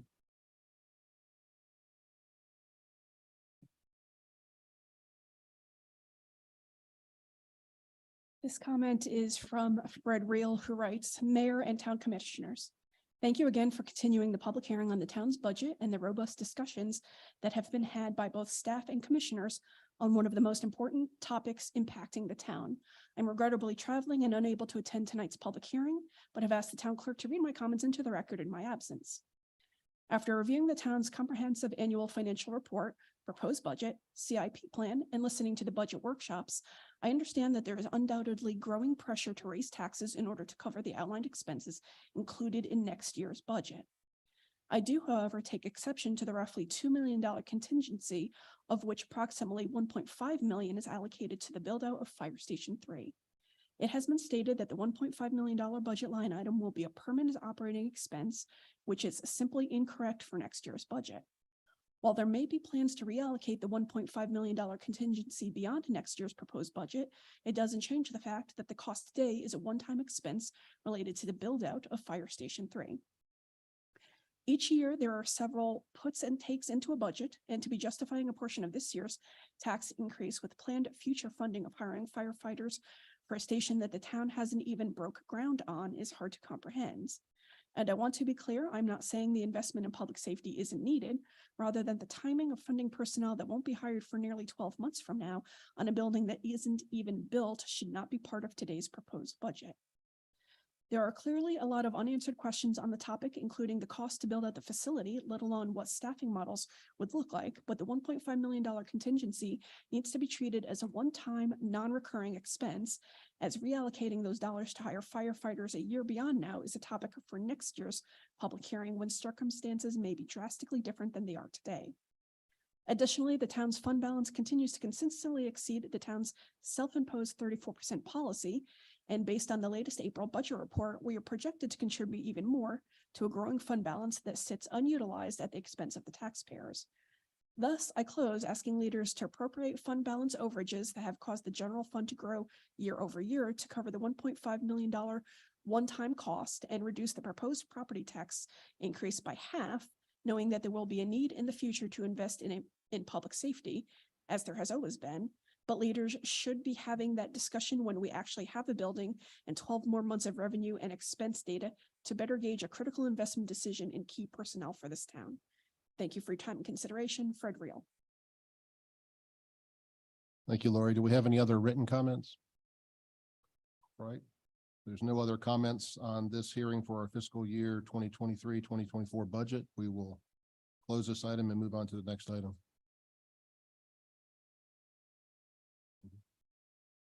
Nobody virtually wishing to speak, correct? Okay, item B, zoning application 2022-759 Midfield Station to change the zoning classification from R15 to ENT on that certain 66.85 acre site south of the Matthews Mint Hill Road and north of the Sportsplex, seeking mixed-use development consisting of multi-family units, single-family attached units, and non-residential uses, and being further designated as tax parcels 215-081-13 and 215-081-33. This is continued from April 10th. Aaron? Thank you, Mayor. The applicant has requested a continuation to July 10th, 2023. They're just making some final last minute adjustments to the site plan and these conditional zoning notes. Staff does recommend the continuation of the public hearing. I'll make a motion that we continue the public hearing until July 10th, 2023. Second. Motion by Mayor Pro Tem McCool, a second by Commissioner Urban to continue the public hearing to July 10th. All in favor? Any opposed? That passes unanimously. That's it for our public hearings. I will entertain a motion to reconvene our regular meeting. So moved. Second. Motion by Mayor Pro Tem McCool, second by Commissioner Urban. All in favor? Opposed? That passes unanimously. Move on to planning and development business. Planning board report first, item 11A with Chair Jim Johnson. Wow, getting to talk before 8, that's quite an honor around here. I've got 4 items for you tonight from our May 23rd meeting. The first one is zoning application 2022-752 Matthews Gateway to change the zoning classification from R9 and MUD to a single MUD district on that certain property designated as 1205 East John Street near the I-485 exchange to accommodate a multi-use development with a maximum of 240,000 square feet of office space, retail, restaurant, and other commercial uses, a maximum of 150 hotel rooms, a maximum of 120 single-family attached dwelling units, and a maximum of 285 multifamily dwelling units. This parcel further designated as 215-042-19-12 and -13. The members of the planning board reviewed the rezoning request. We do recommend approval of the zoning application. We did come up with a suggestion that perhaps we would put a minimum amount of residential units on there before they have to put some retail in some of the commercial components. So we wouldn't get into a situation like we did with the Sportplex where everything was residential and we had no commercial component. We also discussed, of course, the safety, traffic, pedestrian. It's a big key part of the greenway section. Personally, I think there's going to be a lot of traffic, pedestrian traffic across John Street. And I guess DOT is going to be the limiting factor on what they can do, but we did discuss that. There's a limit, of course, what they'll be able to do based on that. So the board did approve the request. We found it to be consistent with the land use plan because it creates an interconnected street network, quality public spaces, a walkable urban environment, and a variety of land uses. The rezoning is reasonable in that it provided for a variety of building types, street types, open spaces, and land uses in a mixed-use zoning district. The next item we had was zoning application 2023-773, Lemma, to change the zoning from R12 to RVS on property designated as 1718 Matthews Mint Hill Road and further designated as tax parcel 215-102-16. The planning board reviewed the site plan and the updated elevations for the four townhome units. The members did recommend approval. The request was found to be consistent with the land use plan because it was an unusual shaped parcel in close proximity to a heavily used roadway and complemented the existing character of the surroundings. The change in zoning was found to be reasonable because it did not significantly increase the density allowed on the property. The next item we had was zoning application 2023-775, the Indian Trail Plaza LLC, to change the zoning from R20 to Office CD on that certain property designated as 2116 East John Street, further designated as tax parcel 227-221-31. The planning board recommended that application 2023-775 be forwarded for approval. The request was found to be consistent with the following aspects of the land use plan. This one was a little different because the land use plan didn't exactly specify the use that was being asked for. But it does incorporate a lot of the spirit of the land use plan. And we looked at the parking that is going to be located in the rear of the building. It's going to have natural buffers along Brightmoor and Matthews Plan, which is, on the back side of that property.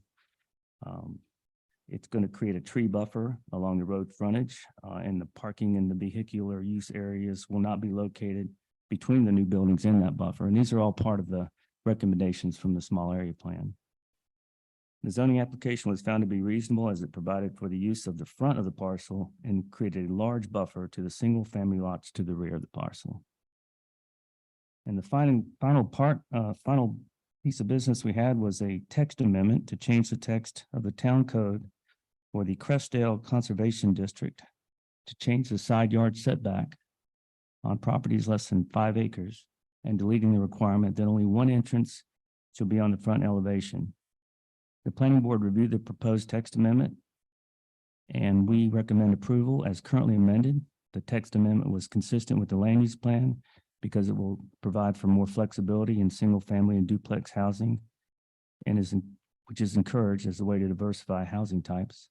The text amendments are reasonable in that it provides the opportunity for more flexibility in the CRC zoning district, but continues to provide adequate protection with setbacks. And that's the end of my report. Are there any questions?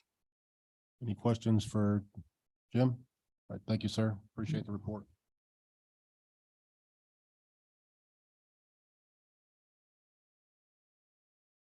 All right, we'll move on to the first zoning application then, 2022-766 ENT-NRP group to change the zoning on that certain property from R15 to ENT on that certain property designated as 11330 Brigman Road and further identified as tax parcel 215-081-43. Mr. Hallman. All right. Thank you, Mayor. We do have a few updates to the site plan and conditional notes since last month's deferral. So since last month, 5,000 square feet of non-residential space in the vertical mixed use building. They are going to reallocate that, about 5,000 square feet of that across that proposed public street into the first floor of the 5-story wrap parking deck building. That way non-residential space will be provided on both sides of the street, kind of helping form both of form that corridor. In addition to those changes, they are requesting an increase in the maximum allowed non-residential space to 23,850 square feet. It's a 3,850 square foot increase, and they are adding an additional 2 dwelling units, just rearranging the inside of the building. Additionally, Public Street A, that right of way will be dedicated to the town ahead of time. That's in case another developer decides to come in. It ensures that road can be built out. The affordable housing commitment was also extended from 15 years to 20 years. The architectural architectural update notes were also updated. This was from the architectural changes from last month. The amount of brick that was used was reduced in the project from 40% to 30%. And then just to slightly deviate from the staff memo, the first update that's listed on there, the applicant is committing to attempting to build out the left turn lanes on Matthews Mint Hill Road. That would be a left turn lane coming from 74 back onto Brigman Road, and then heading out of downtown on Matthews Mint Hill, a left turn onto Independence Boulevard, Highway 74. They are going to commit to building those. In the event that they're not able to acquire right away, though, the applicant is committing to donating or providing funding for the town up to $400,000 for the design and planning of those roadway improvements. Additionally, the applicant is making making a point that they'll try at least 3 attempts with with the property owners to acquire said right away, and they'll document that and then provide that information to the town if they're unable to. Since this is an addition, that will need to be included in the motion if there is a motion to recommend to approve or to approve. Are there any questions for me or the applicant? They're also here tonight. Any questions, Commissioner Hoover?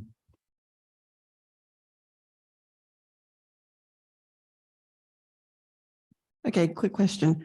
On the distance of 150 feet, I come that way to the town hall. And when I came today, that traffic was backed up all the way past Brawley.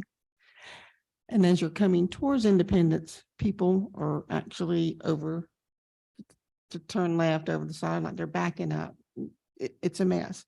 But it says here, the distance of 150 feet, to extend it. They're going to extend it. I'm trying to get an idea of how far back is that going to take that left turning lane?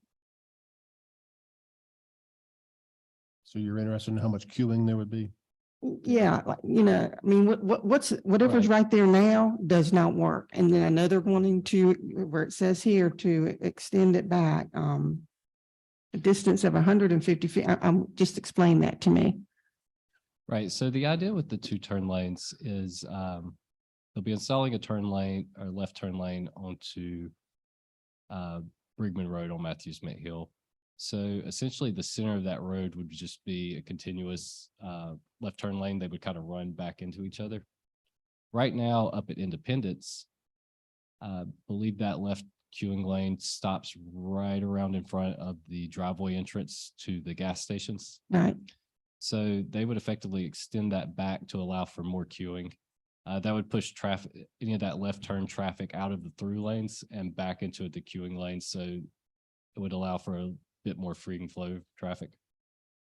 Okay, because it's a mess. I'm not even gonna get into all that. Yeah, okay. Thank you. Any other questions for Mr. Hallman? Is there a desire to have the applicant come forward? Mr. Carmichael, do you have something?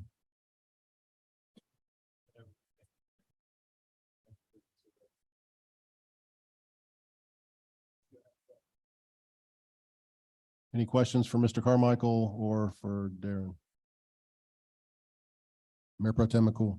If there's no questions, I'd like to make a motion that we approve zoning application 2022-766 because it's consistent, the amendment is consistent with the family entertainment small area plan by incrementally codifying mixed use concepts to the overlay area and is reasonable because the ENT district was created for this geographic area. And then there was a amendment I needed to make to that.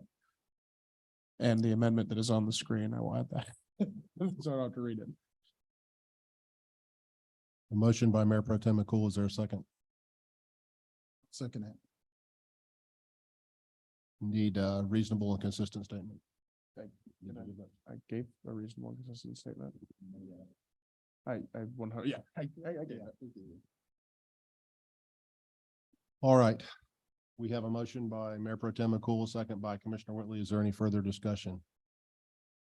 All in favor? All opposed? That passes 5-2 with Commissioners Hoover and Tofano in opposition.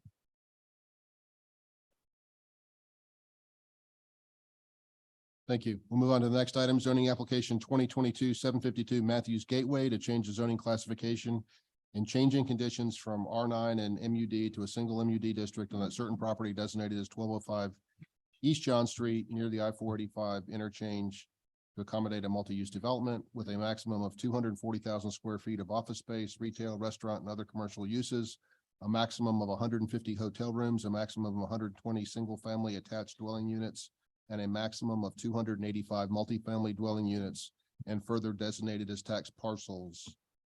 215-042-19-12-13. This was continued from April 10th. Mr. Will.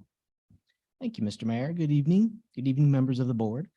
The applicant is requesting continuation of the Town Board of Commissioners decision on this rezoning application number 2022-752 from today, June 12th, to next month's regular meeting on July 10th, 2023. The reason for this deferral request is to provide the applicant with additional time to complete revisions to its conditional rezoning plan in order to respond to comments from the mayor and commissioners from the public hearing at the public hearing for this rezoning application. At this time, staff does recommend to continue the decision for the rezoning application to July 10th, 2023. Happy to answer any questions, and the applicant is here as well. Any questions for Rob or the applicant? Any motion? I'm sorry, Commissioner Garner. I have a really lazy question. When was this application first submitted? Oh, goodness. Well, it's got a 2022 number, 752. Is December of 21, something around then? Yeah, because it was when I had first started, and it was kind of after COVID, and Jay and I were sort of working it together.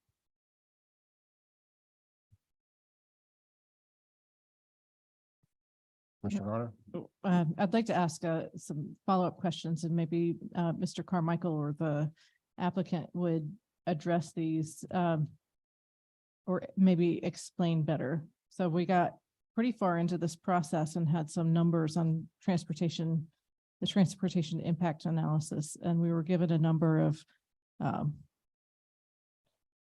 13,000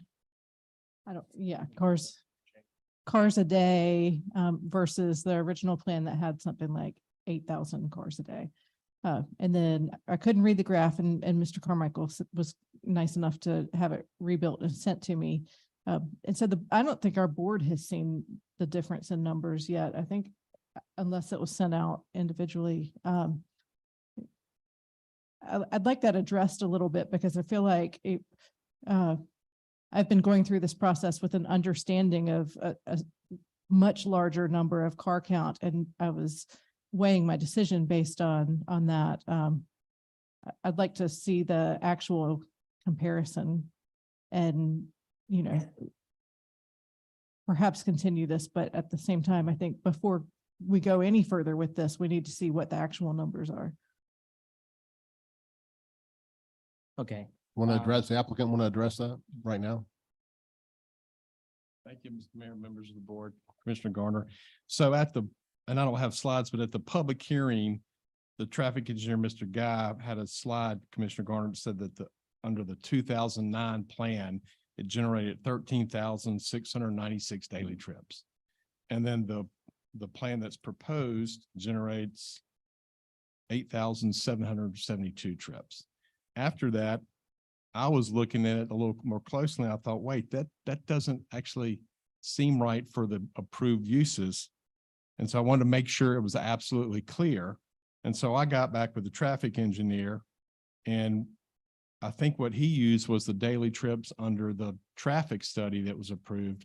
But the plan must have gotten tweaked during and I'm surmising this, but the plan must have gotten tweaked during the process in terms of uses being changed. And so I said, just give me the numbers off the approved uses, the uses that we've shown the board. And he did that. And the trips from the approved uses are 10,520 as compared to 8,772 under the proposed plan. So the reduction is not as significant as we first thought that it would be. It's still about 1,800 trips a day. And so those are the slides we presented at the planning board. And so I just wanted to make sure it was clear that everybody had the correct information. Thank you for doing that. No, I'm happy. Look, last thing I'd want is there be a misunderstanding about that. And do other board members need clarification on that, or did you get the information? Do you understand what numbers we're going with going forward? I can email that too. I'll do that. I mean, I think that's pretty important for the It's very board important. and definitely changed my way of thinking through this whole Sure. process. So I appreciate you doing that. I'm glad, happy to. Look, whatever the outcome, I don't want an outcome that's based on information that isn't vetted. Period. Commissioner Tufano. This is a procedural legal question, I suppose. I'm hoping this microphone is working properly. Okay, thank you. So I guess this is to Charlie, our town attorney. What if a motion was proposed to deny this and the motion did not carry? What does that impact have on the application? It would have no impact at all. It just that motion fails, but it hasn't been approved yet, and it would still move forward if it's going to move forward. Now, if it passes, then it is denied. Well, in that case, I'd like to make a motion that the requested zoning application is most currently amended as not approved and has been found to be inconsistent with the Matthews Land Use Plan or other documents as follows. Inconsistent, the zoning application is inconsistent with the land use plan because it does not create a high quality mix of uses for the gateway to the town of Matthews. And it's not reasonable because the zoning application is not reasonable because the plan will create a horizontal mix of uses, not a vertical integrated mix. We have a motion to deny. Do we have a second? May I ask by a question before we call the vote?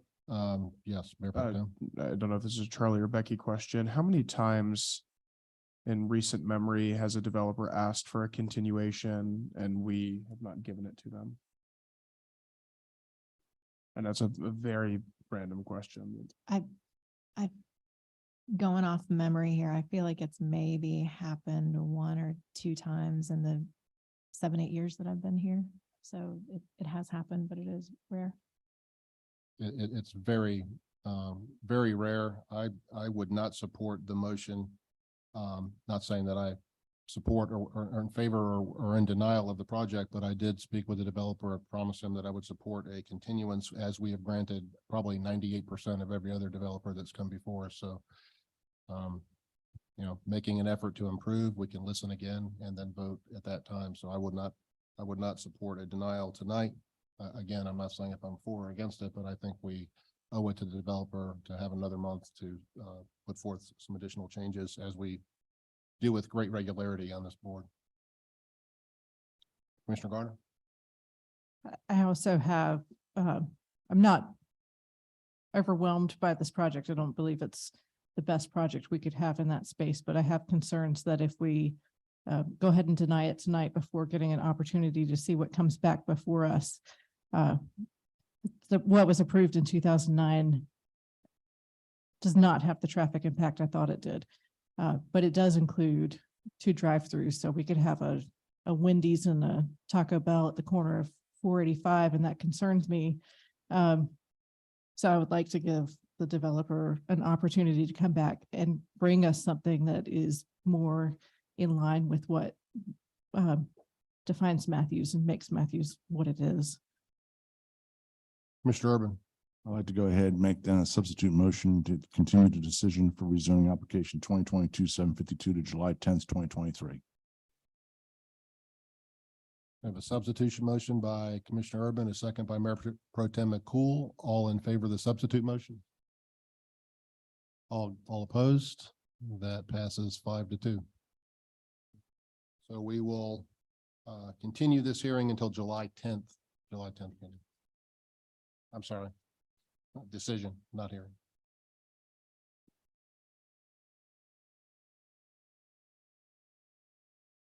All right, we'll move on to the next item, zoning application 2022-774, text to amend the text of section 155-503-43C3 food trucks to permit food trucks within the public rights of way in front of businesses that do not have their own parking lot or private parking spaces. Mr. Camp, I know you've worked on this for a long time. What can you tell us this evening? Well, I hope you all have had a moment to review the memo. It's not often that we do an about face and planning, but after months and months of trying to find a solution that kind of benefits everyone, we love having food trucks downtown. They add a lot to the vitality of the community. Really kind of came to a dead end. We looked at potentially locating them on Charles Street. The issue I couldn't get past is that you would need to in some way reserve those spaces for certain hours of the day, daily, regardless of whether food trucks show up. And we hear, regular complaints that we don't have enough parking downtown. So that presented an issue. And as you look at the comparison photos I've provided, the space is rather narrow. Those on-street spaces I walked it off, it's about 7 feet wide. The area that people would queue for food trucks, so the window would face that natural area. So it's kind of mulch, the ground is uneven. Without a lot of work being done, it kind of presents to me some safety issues that we should consider. At the same time, Public Works Department just completed what I think was a great refresh of our railroad lot. You see the trail was changed. The parking spaces are now along the railroad. But we also, for the first time, created a loading zone that did not exist prior to the renovation of the lot. It's roughly 10 by 50. I personally think this is a great place for trucks to locate. It gets them off of our public right of way. We were hearing safety concerns about people queuing in the right of way when they were located on Charles Street. The area for queuing could be the trail. We also have bike parking and lighting here. So in the evening hours, it would be a well-lit area as well. And it's very visible from Trade Street. So trucks that do show up as people are walking up and down our main thoroughfare, they would see the truck located there. One thing to note in the memo, we currently have a registration program in place. Shana and I are working to update the registration application and put that on the website. We do not charge a fee. I know that was discussed in depth several months ago. If the board chooses to assess a registration fee, that would need to be added to the fee schedule. But this time, the recommendation would be to just deny the application, to change the ordinance and stick with food trucks being located out of the right of way, meaning no text change or amendment is needed for trucks to park in this location. Now, your board may need to make a separate vote to allow them in this space if that's the direction you go. Just to clarify to the public they would be allowed there. We would need to work on some signage to clarify, when and how the trucks can contact the town to locate there. I think that's it. The applicant is here. Mr. Jasek is here. If you would like to ask some questions, it is, after all, it is his text amendment. All right, Jay, thank you. When you first presented this, I was like, I wasn't real excited about it, but when I started adding up the pros and cons of each approach, I think actually your solution is better than the text amendment, in my opinion. I don't know, Mr. Jasek, do you have anything to add to this conversation this evening? And I will add, we're happy to have a loading zone. You see a lot of trucks coming in and out of town on a regular basis, but the times that the loading occurs and the times that food trucks would likely come are different. So we think that space could serve a dual purpose. That it could be loading zone during the day and the evening, afternoon, evening hours, it could accommodate the food trucks. So with that, I'll yield the mic. Thank you, everyone. Thank you, Jay. I do appreciate all of Jay's attempts. Jay and I have worked on this quite a bit over the last few months. This became a much, much bigger issue than originally anticipated. My hope was that there would just be a modification to the current ordinance so that we could park food trucks in the public right of way. I have no parking spaces of my own. I am in the downtown district.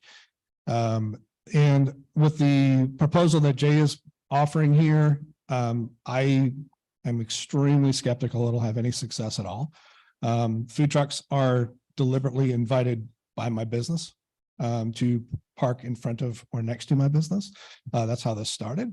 And they are benefiting from not just the fact that they're parked in an ideal location, but we typically focus events around those food trucks. Occasionally, the food truck itself is an event. Some of you have witnessed that with some of the food trucks we brought out. But there's other times we're having anniversary parties or food or brewery features and that sort of thing, where the food truck vendor knows or is very confident they're going to have an audience, right? They're going to have customers come out.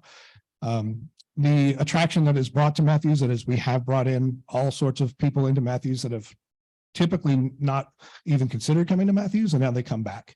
And I've heard very, very positive feedback from people such as Veronica and Adam Reed at Sante, Fine Dining. They are absolutely in favor of us continuing having food trucks in downtown Matthews. Brandon Mills at the Portrait Gallery has also given me the same amount of support, as have other business owners up and down Trade Street and in the downtown footprint. I realize it's a challenge. Me and Jay have both hit brick walls again and again and again. We've continued to look for the most ideal spot. This solution, I don't think this will impact much of anything. If food trucks do want to come out and park there, great. I think it's going to be great for Matthews. I just think it's going to be a real struggle to find food trucks that are going to want to park in that space all on their own without an invitation from another business. And plus, we co-promote those food trucks as well. So we are always promoting them through social media or promoting them through newsletters. They know they're going to get an audience. Just coming out and parking in a parking spot in downtown Matthews, these food trucks, to be honest, I've worked with them a lot, as has, you can talk to Leanne Moore as well. They really are pretty poor in their own self-marketing. And so the amount of opportunity for a lot of them to come out and just park here, you know, if they want to come out, that's great. But this doesn't help my business at all. This doesn't help the text amendment that I was proposing. So I own Carolina Beer Temple and Temple's Edge. I did note that this location is about 150 feet from your front door. 145 to be precise. Okay, so it's not like you have to walk a half mile to go, you know. I mean, yeah, it's about 145. Yeah. Commissioner Tufano. Yes, thank you. Just to make absolutely clear, Jay, so I'm looking at the UDO as it reads right now. So the UDO as it reads now currently does not change one iota. Is that correct? Correct. If the amendment is denied, then trucks would continue to be allowed outside of the right of way, as they have been for about a decade. Okay. One other thing is how many food trucks two can go in there? And one last question, excuse me, of course, this butts right up against Seaboard and other establishments there. Has this plan been vetted with the businesses in the, say, a 200-foot radius of that proposed space? I did mention it to Stephen Pye, who runs Seaboard. He didn't seem to have a concern about it. It's sort of away. That's a blank wall for Seaboard that faces the railroad parking lot. So it's sort of away from the patio. And we may continue to look at noise ordinance. Trucks still have to abide by the noise ordinance. So the recommendation would be that trucks use inverter generators if possible, which are quieter. Okay, well, just as long, the reason I'm saying that is, you know, when we're doing a rezoning, we ask people with 200 feet to the affected rezoning, their opinions. So I was hoping we were doing the same thing. To me, this is almost similar to a rezoning sort of event. So you have taken the time to actually try to get the public input or the input from the businesses within a 200-foot radius. It's sort of outside of the text amendment. I mean, this is a solution, but it's separate. So if the board wanted to have a separate conversation and a formal vote after additional feedback, you could certainly do that. No, I'm Yeah. happy with it. I Okay. just wanted to find out if that actually had taken place. The other thing I want to Thank you. remind the board is this really is a pilot program. If we do this and it totally sucks, pardon my colloquialism there, but you know, if it doesn't work out, it's not good. But I mean, I just think, you know, from the customer experience, walking on that red sidewalk would be a lot more than trying to jump over the roots of that tree and whatever. There's just really not a space there. I'm sorry. Can I ask you a question? Sure, Commissioner. Mr. Jasek, if food trucks were able to reserve the space so that they knew that it would be available for them when they were there, would that then be a space that you would be willing to invite them to, presuming that it could be reserved for them, and then you would still be willing to promote it? Yes. Okay. I would be willing to do it. I'm not confident it would work. I'll just put it that way, but I'm more than happy to try. Okay, but under a pilot program, if Correct. we were able to, Yeah. that they knew if they pulled their trailer there, Yeah. that they would have the space, then that would still be something that would look similar to perhaps what you were doing before, just in a different location. Yes. Commissioner Whitley. Thank you, Mayor. I like this space, and I think you say you can park 2 food trucks there. It's a safer place now to redesign it, and I'm looking at the space now. And if I was a business owner, and I tell them I bought this food truck there and safe, and that I'm the one sponsoring it, and maybe you want to sponsor 2 at one time, or maybe you and someone else have 2 food trucks. What I found out that if you have a food truck and they know they're coming there, people come there, and this is still on Trade Street. I know it's not where you want it, but I feel safer than the picture there. That was my concern. The first time it wasn't safe there, but I feel confident this will draw attention. I had, they're painting a mirror on the street on Matthew Champa Road now as we speak. And for the last couple of weeks, they had food trucks parked in my parking lot at the church. Just the fact that there's a food truck there, people came, even though it was sponsored by the Parks and Recreation as they paint that mirror on there.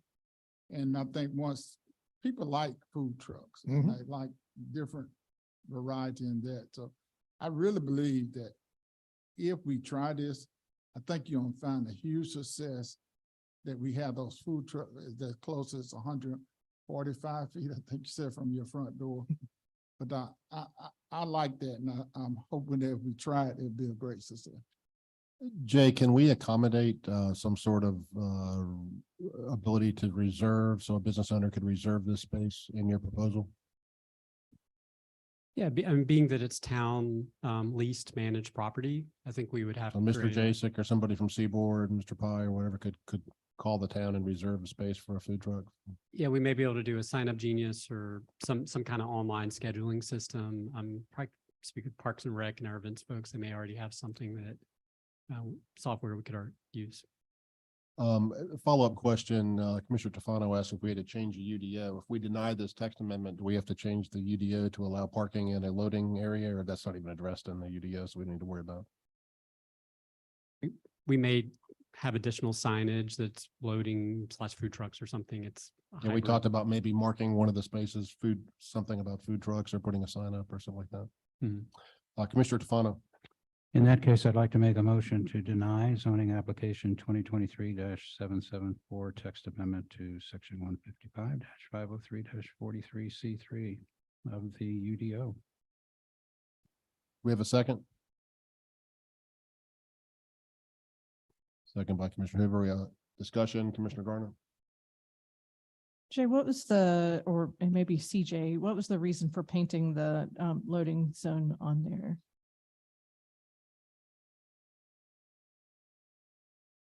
I mean, was it for this purpose or was it, no? Because I asked that because at some point, talking about the future sort of layout of Trade Street, we've talked about having loading zones there for use for Uber use or for special transportation.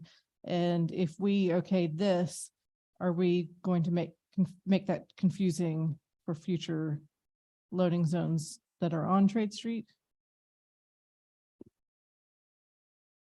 Typically, the rideshare zones are along the streetscape and not, where you pull into a parking lot. So I don't. I think see this that it was cause confusion. envisioned more of somebody that's delivering food or kegs or things like that, right? To the Yeah, just businesses? handled daily deliveries. I mean, I guess I would have concern about that, and because it had been specifically talked about as a loading zone per se. For rideshare. For rideshare and special transportation through CATs or any number of things that sort of it would create opportunity for micromobility, and that's something that we're working towards. And if those loading zones are labeled loading zones, then maybe the Uber queue gets lined up here in this spot, and that sort of, I don't know, a confusion of uses. And I see that as a potential problem. CJ? So Susan texted me and she said that we had extra space there and really just wanted to have a place for some trucks to load and unload. Yeah, typically with the Uber zones, we'd be looking at doing it more by where the raised crosswalk would be, and we probably label them rideshare / loading, I think, to differentiate them. Would that help your concerns? It would, thank you. And then I guess my next question would be for Jay and the structure of this, and how, because Mr. Jasek has had food trucks regularly at his business. If there's limited space for food trucks, and having seen food trucks for other businesses, how does he still get that consistent use of having a food truck at his business when there may be competitive uses for the space? And that goes back to maybe the sign up genius and having a process, and I'm asking more about what that looks like, I guess. I think that's to be determined on how Becky just kind of brought that up. So we would have to sort through the mechanism for how signups would work. My guess is our business owners work so well together, they'd probably figure it out and say, hey, I'm going to take it this week, or you take it next week, or I'll take one, you take one, or I would assume there'd be some cooperation. Commissioner Urban. Yeah, I have a few questions as well before we jump into a vote. So, Jay, how long would this separate conversation you're talking about? How long before you would craft that before it would come before the board? How long would it be before you could craft something where you would talk about utilizing those spaces? Or are you just going to say we can just go automatically start utilizing those spaces in the parking lot? Can we put it on the first meeting in July? Okay, so bring we could directly back to you. So we could do a tit for tat kind of situation, deny and then set that up. We wanted to. That's just the first question. The second question is, in this process of what you originally were attempting to do, was there a mechanism in which Rob was checking with the adjacent property owners, or adjacent restaurateurs, 100 foot this way and 100 foot that way, and they all said, hey, we're okay with the lack of the parking spaces on these days, as long as it's food truck. So they're kind of signing off and they're agreeing to the program. Was there any effort to look at that? I'm aware of the comments Mr. Jasek made from adjoining owners that said they really liked the added business that the trucks brought. I think we ultimately came down to the space configurations were tough. The angled spaces out front don't really lend themselves to food trucks because the trucks would have to pull in. So then you had to pull trucks in across multiple angled spaces. It was a physical logistics. Logistics and how you reserve the spaces to ensure cars aren't parked in them, and then who has to monitor that and ensure that who asks the cars to move when they're blocking a space when a truck's trying to come out. And the cones that were used several months ago were really the only way to guarantee that the spaces weren't blocked. That's when you made the pivot to Charles Street. Right. Okay, so let me ask you a question about Charles Street. Is CSX listening? So we're in the railroad parking lot, and we've done a lot of improvements in the railroad parking lot. why wouldn't it be possible on the Charles Street side to create a small landing area to have a zone for a food truck? I mean, we've made a mess out of the railroad thing, and I think CSX has been very, no, don't hear evil, see evil, speak evil kind of thing. Why wouldn't, a landing pad sort of created that would give the appropriate safety concerns and length and depth and width for a food truck? And then now you have 2 food truck zones. My fellow appearance and tree board member, you'd have to cut down some trees to do that. So there's no distance between trees, and we can do a little impervious Look. concrete. Well, no, I know. I park along that street, and a lot of times you have to get out on the tree side. Someone's got to get out on the tree side. Mr. Buckley.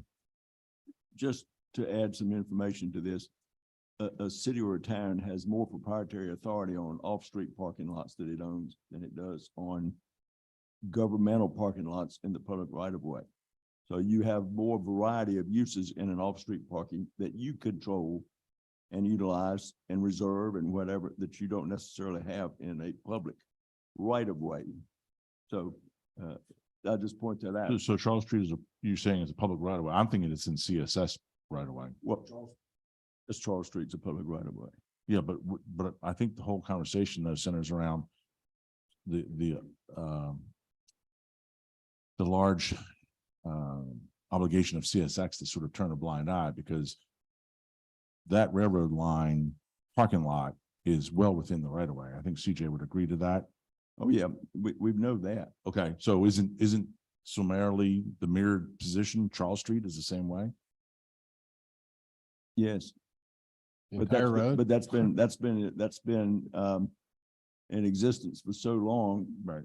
And probably about as long as the railroad itself, a Okay. path was there. Sure. So there is some variation in the ability to commingle when you were there to begin with. Okay. So they may not be able to yank Charles Street out from underneath the public right of way as much as they could come in and say, this parking lot, we need to have access. Gotcha, And you need to gotcha. clear it. I'm just trying to throw some options out. No, I understand, but yeah.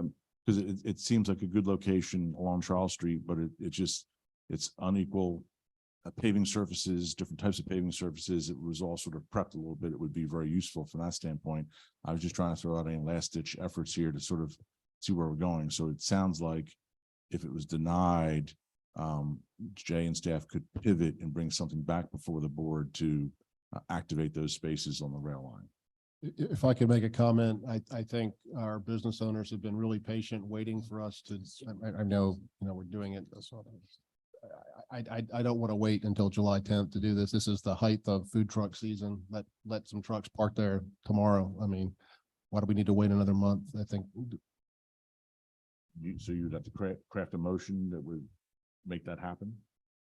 I mean, what does it take to say you can park here? I mean, to at least to start, maybe we can get the nitty gritty details, but I would hate to prevent food trucks from using this space for a whole other month when we're at the height of food truck season. This is when people want to, it's the summer. This is when people want to go to food truck.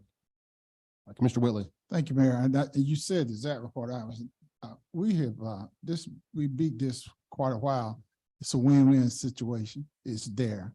And I think if we as the board, if we have to make a motion that we can make this for food truck tonight, I'm in favor of them going to Mars. If somebody want to use a food truck there, those 2 spaces, go ahead, because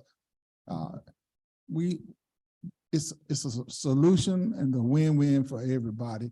You don't have to do anything else to it. It's there. And so that was what I was kind of concerned. We made them wait long enough to do something, and the space is there, and I'm in the favor of a denial, but at the same time, give an opportunity for that new space.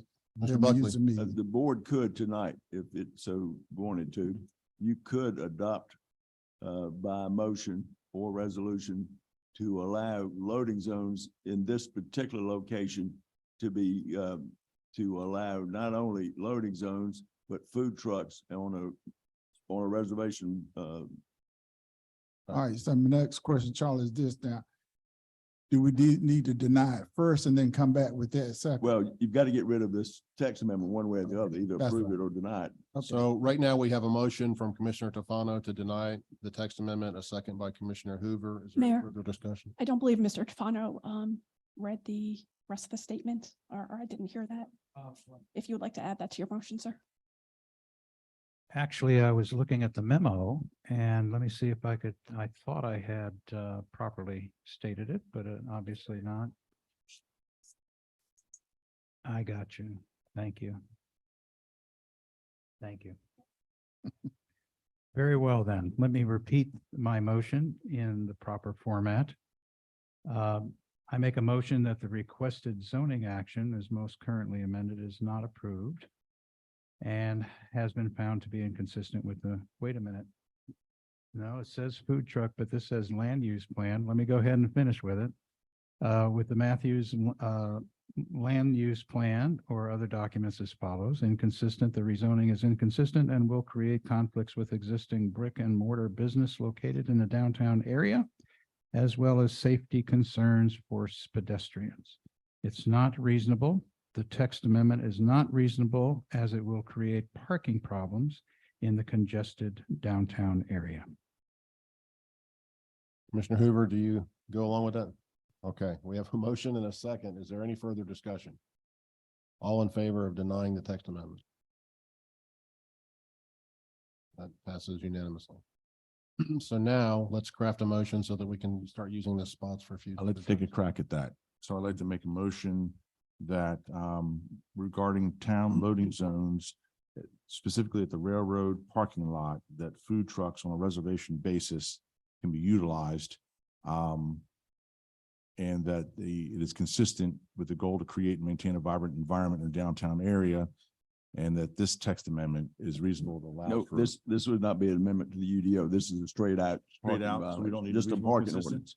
Yeah, don't need that. That's Oh, part of the wonderful. UDO. This Then I don't is have to worry about this crafting all just that under thing. your ordinance making powers. So it was just basically to take the loading zone in the town railroad parking lot and use it for a food truck Effective. on a when? reservation basis. Effective when? Wait a minute. Effective when? Oh, effective, effective Let's let effective upon the motion being approved. effective on town manager weighing in on reservations. Effective upon the placement of a sign, so they, like you would on any parking or loading zone area. Upon effective signage and all. So the, Being posted. I think the request from staff and CJ&J jump in would be to make it effective immediately on a first come, first served basis. Okay, And then direct staff to install signage as quickly as possible. Once signage is installed, it would be corresponding with a reservation system that we would have determined and we could advertise. So at that point, it would move to a reservation basis, but the immediacy could begin just on a first come, first serve while we work out those kinks. so Commissioner Hoover. Sorry. For me, just to be clear, it's for this section only of Correct. unloading zones. Correct. Commissioner Urban, you want to complete your thought there? yeah, so what we'll do is it'll be on it will be effective immediately on a first come, first served basis. Rob wants to know where the sign up is. And then we would direct staff to administer to the advertising and production of the signage, at which time then the railroad track parking lot loading zone would convert to a reservation basis food truck area. I'll second that. And Right. it would be 4 PM, after 4 PM and on weekends Okay, after 4 PM and on weekends. and on weekends, is- 4 PM is- during the week and on weekends. Correct. So we've got the place, the time. That'll be First on come, the first- sign. CJ. Just a clarification, are pavement markings acceptable, Charlie, or does it have to be an actual sign? I'm sorry, what was your question? Are pavement markings, are they acceptable? Because there already are pavement markings for it. That's a sign. What am I saying to I drive like the around? way you think. If you don't believe that's not a sign, go back, mark the pavement, you'll get a violation from our code enforcement officer. Commissioner Tofano.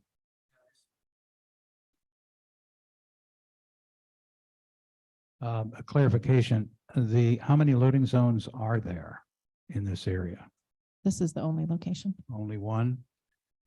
Okay, and with relation to the food truck areas, what is its square footage with relation to how, is it bigger, smaller, same? It's approximately 50 feet long and a standard parking space is. So it's more than 2 parking spaces long. More than And- 2 food truck spaces. No, if you currently have a 20 feet set aside for the food trucks, correct? The food truck areas. Where I'm going with this is there's a possibility to have a couple of food trucks in there instead of just one. It would be tight. is. You could potentially do them tandem or one truck and concession trailer. Yeah, so if we're gonna go food truck crazy, let's do it. You know, we could possibly put an additional food truck in there as well. Yeah, whatever will fit. I think you can fit Well, I 2, think- certainly. I think that was the most, the place was for 2 food. I think you can fit 2 in there. So there'll be a total of 4. No. Total of No, 2. no, the loading zone is separate and distinct from the food truck area. So they're one and the same. Same. That's it right there. You're looking at it. Okay, that's where the confusion was. All right, thank you very much. Who made the motion? Commissioner Whitley? John and Commissioner Urban, and second by Commissioner Whitley. Any further discussion? All in favor? Any opposed? Hey, we got an unanimous. Thank you. Rob, let us know if it's really terrible. We'll look at it. Maybe we can change it, but let's try this and see how it works. All right. Thanks, Becky. All right. Move on to item E, zoning application 2023-773 Lemma to change the zoning from R12 to RVS and that certain property designated as 1718 Matthews Mint Hill Road and further being designated as tax parcel 215-102-16. This was continued from April 10th. Mr. Will. Thank you, Mr. Mayor. Coach, I'd like to sub in for Nadine this evening. Yeah, I was Says- saying, Nadine, you look a little off, little peaked. I was gonna wear my pink jacket just in honor of her, but no, anyway. Yeah, so the applicant is proposing to construct 4 townhomes and is requesting flexible design standards to reduce the lot width on the 2 internal lots from 20 feet to 19 feet to give better separation between the buildings and the parking lot. At the public hearing, elevations were deemed to be inadequate. In addition, it was noted that the parcels did not meet the minimum size requirement. Well, we have new elevations. And the site plan has been modified so that each of the lots are at least 2,000 square feet. Additionally, the driveway stem has been modified. Planning staff believes that this is an appropriate location for missing middle housing. That includes duplexes, fourplexes, triplexes, things like that, that aren't gigantic multifamily. This parcel can't handle that. But 4 townhomes is a better fit for this property than single-family homes or single-family home. Given the surrounding existing uses and its proximity to US 74. Town staff recommends approval of zoning application 2023-773. And I'd be happy to try and field some questions if there are any. And also we have the applicant here as well. Any questions? Commissioner Hoover. Okay, one quick one for me. Are there any concerns of adequate parking for this area? Because there's what about 10 spaces, something like that, for all units? Right. We have, they actually have some extra parking. They have 2 extra spaces, I believe. So it's over and above the required parking. Is there a desire to hear the applicant give a presentation? Mayor Pro Tem McCool. There's no other questions. I'd like to make a motion that we approve zoning application 2023-773. The rezoning is consistent with the land use plan because it is a unusually shaped parcel in close proximity to a heavily used roadway and complements the existing character of the surroundings. The rezoning is reasonable in that it does not significantly increase the density allowed on the property. I'll second it. Motion by Mayor Pro Tem McCool, second by Commissioner Whitley. Is there any further discussion? Commissioner Urban? Just one comment to petitioner. I don't care which alternate color scheme you use, but don't mix the color schemes, meaning you've got a warm palette, and a cooler palette, and a darker palette. That's fine, but don't blend all three. So the images you have as you are, pick one and run with it, and we're good to go. That need to be part of the motion? Okay. Mr. Garner? I was gonna make a comment that I prefer the warmer color scheme on that's on the bottom row, the brown and gray to the lighter colors. The one at the bottom? Yeah, I like that one too. Oh, well, then Yeah. Care to amend your motion? I'll amend my motion that it'll be the quote unquote warmer color scheme in the bottom photo. Is that acceptable to the applicant? Is that okay?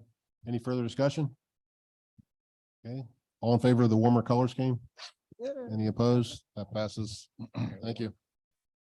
Move on to the next item, zoning application 2022-775 Indian Trail Plaza LLC to change the zoning classification from R20 to Office CD on that certain property designated as 2116 East John Street and further designated as tax parcel 227-22131. This was continued from April 10th. Mr. Will. Thank you, Mr. Mayor. All right, so there was a little confusion when we had the public hearing. My staff memo had indicated that this was going to be a 20,000 square foot office building, and it actually is half that size, 10,000 square feet. So I apologize for that confusion, but we did get that sorted out. The applicant has prepared a couple elevations that were presented to the planning board at their last regular meeting. They're included with this memo. And let me go through my notes here real quickly. The planning board, as you heard in the planning board report, they voted unanimously to recommend approval of this rezoning. Additionally, the applicant will be applying for a public improvement variance for curb, gutter, and sidewalk because of the NCDOT project U4714, which will provide these improvements within the next few years. That application is in the works right now. Staff recommends, and the small area plan suggests, a potential driveway stub to connect with the parcel to the south, similar to what we have. Jay, if you could scroll just down to the next page. Thank y'all. Similar to this, to provide some driveway connectivity for future development. Staff thinks that's a good idea and has discussed this with the applicant, and they're willing to explore this in site design. Additionally, staff recommends requesting an easement for a future greenway connection to the rear of the parcel. Although there is no greenway there now, there may become an opportunity, and the rear of this parcel on the site plan, as you'll notice, is not being used and is not particularly usable for anything but for a greenway.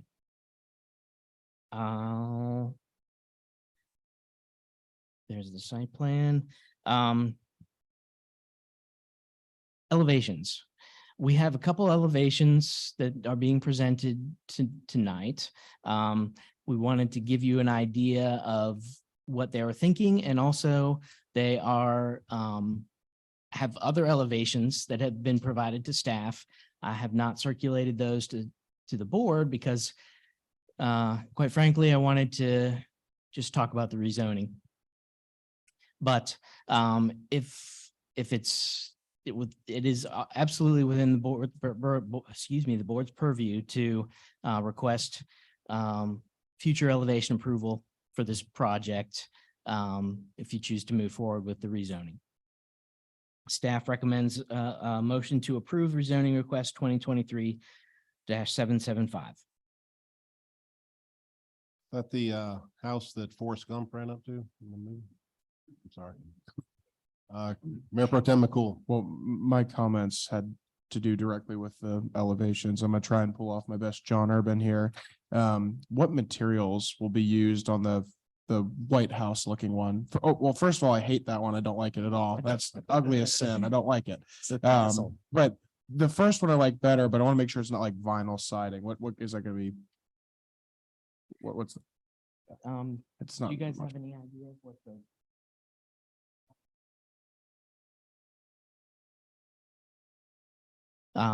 The applicant has indicated that it would be hardy plank or real wood or something like that, Not vinyl siding. but not vinyl siding.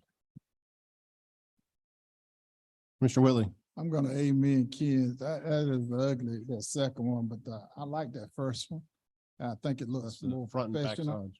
and looks real sleek if you're gonna be looking at it from the road. I like that one. Now I like, if they're gonna do it, I hadn't seen the other one, but the one that I'm looking at now, I like that. very Mr. much. Hoover. Okay, they're both nice, but I prefer the second. I like the curves. I think that's super cool. Is that stucco? Is that stucco? Okay. And you got a little bit of brick there. To me, that's nice, but it's like colonial to me. And I think this is what I would just say kind of, I don't know if you call that, would you call that like a Mexican style type? Oh, there you go. Okay. That one. If I could make a suggestion, it would be possible for us to approve this zoning and then have elevation approval. at a I later think I time. would do that because I like the Yes. second rendition myself. Yes. So me- we'd be me- in a and battle. As well as I do. So we got, Well, in that case, I would like to make a motion that we approve, I lost it, approve the zoning, and then we have. Lost it.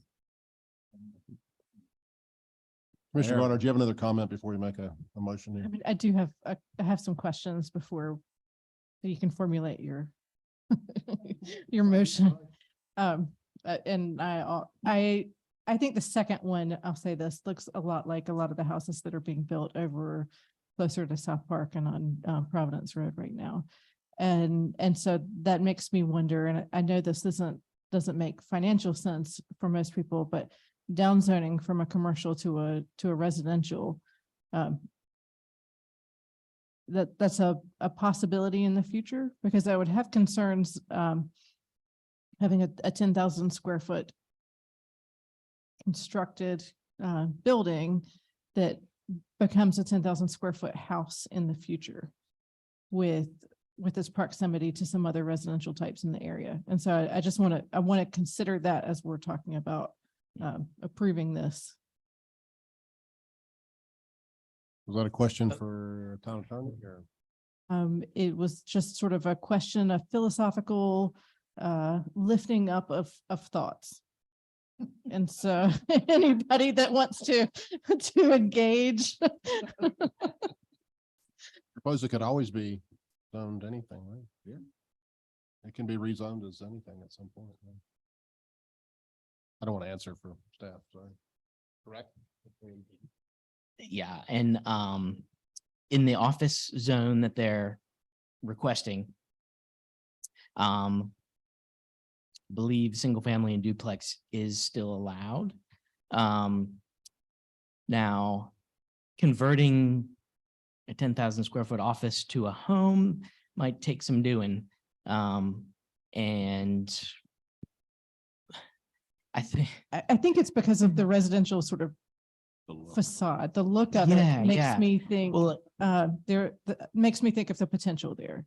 Right? Sure. And it gives me just enough discomfort to make the comment.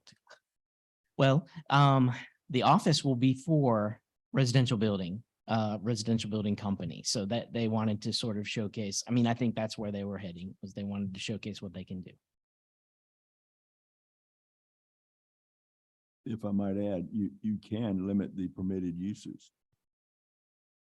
If that's a concern. The board can do that, it's still conditional zoning. And so you can, if you want to limit it to office only, you can, with the consent of the applicant, if that's a concern. But you don't have to do that, but I mean, that's something that if the board is in favor of and the applicant agreed to it, that's something can occur. I don't want to make Ken's work harder on him than it is. But also, I mean, if nobody else is concerned about that, then that, it's just, I want to look at it from all aspects before we vote yes or no on it. Mayor Pro Tem McCool. I'd like to make a motion that we approve zoning application 2023-775. The zoning application is consistent with the following aspects of the land use plan. Parking should be located to the side of the rear buildings to the greatest extent possible. Establish natural buffers along Brightmore and Matthews Plantation subdivisions. Properties along East John Street should maintain and create a tree buffer along the road frontage, and the parking or vehicular use areas should not be located between the new buildings and the tree buffer here.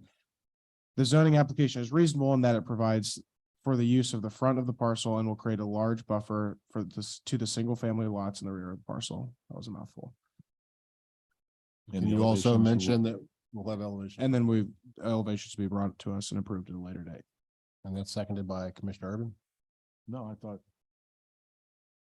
I said, I said. Oh, I thought you were going to. I'm sorry. Wow, I don't know. Whoever wants a second. Yeah, I'll second it then. That's fine. There we go. All right, any further discussion? I would like to say I really do appreciate the large amount of tree save at the rear of this lot. That's not unusual that we don't see that much tree save that often. So thank you for that. There's no further discussion. I'll call for the vote. All in favor? Any opposed? That passes unanimously. Thank you. Make a curved columned kind of architecture and satisfy the board here.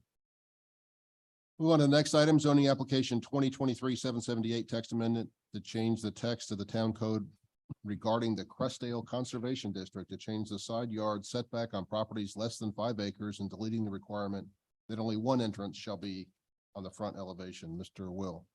Thank you, Mr. Mayor. As you have indicated there, we have basically two parts to this text amendment. The first part is to allow for a more moderately sized house on the smaller lots that are required in the CRC zoning district by reducing the side setback by 3 feet on each side. So it would go from 8 feet down to 5 feet. Total of 10 in between structures.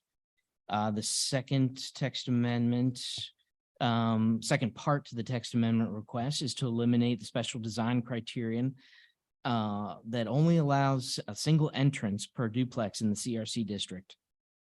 All other entrances are to be located on the side or the rear of the structure.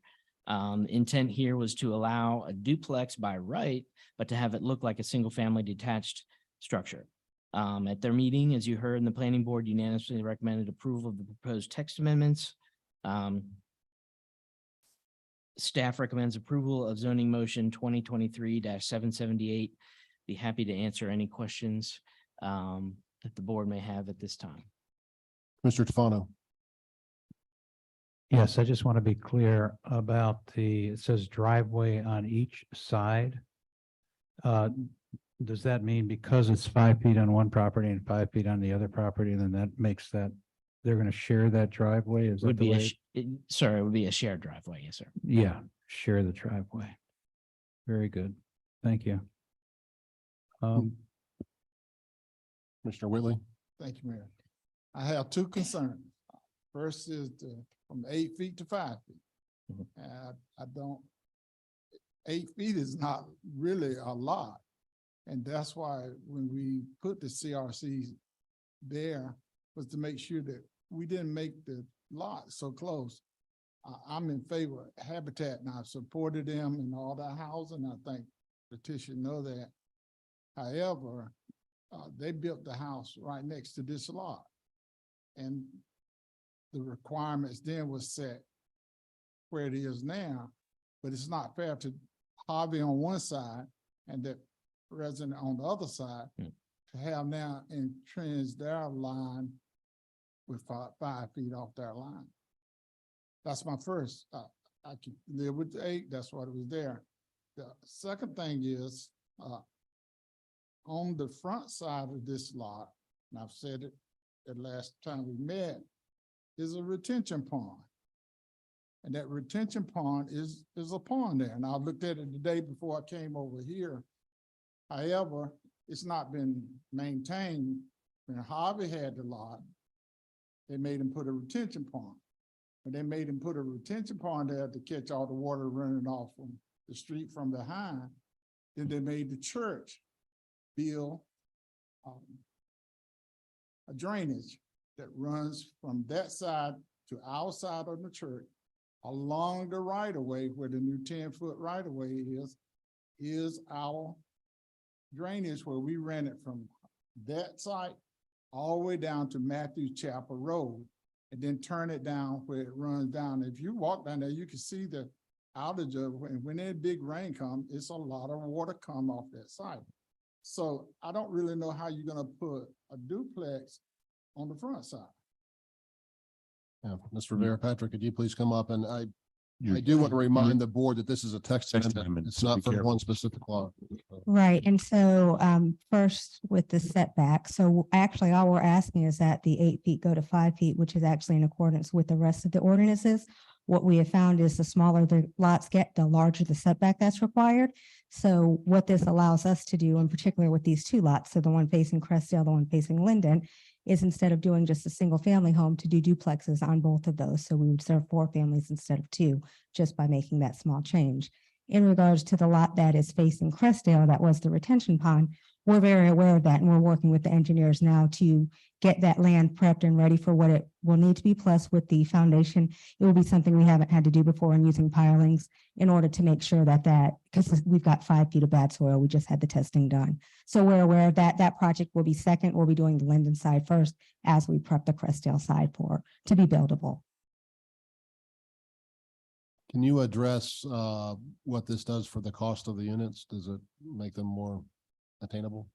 For potential our homeowners, Sure. we're not sure yet. This will be our first time doing a duplex, so we'll be stepping into the multi-family. With what the housing costs are right now, it's probably still going to be comparable. I would think still 3-ish is what we'll be looking at. We just don't know enough yet until the plans are done and I we saw get what the some last one costs. cost and I about had a heart attack. It's Yeah, crazy. It's crazy. 362. Mr. Tufano. Yes, with this plan, there was this text amendment. How many homes would you be able to fit on your property with this text amendment? We have 2 lots, and so we would put a duplex on each lot. So we would have 2 duplexes, so serve 4 families. And that is the extent of your land ownership there? For that parcel, correct. Thank you. Mr. Urban? So to be clear, we're talking about text amendment. Mhm. So in proposing this text amendment, it was the analysis of looking at what a duplex would need in terms of its width.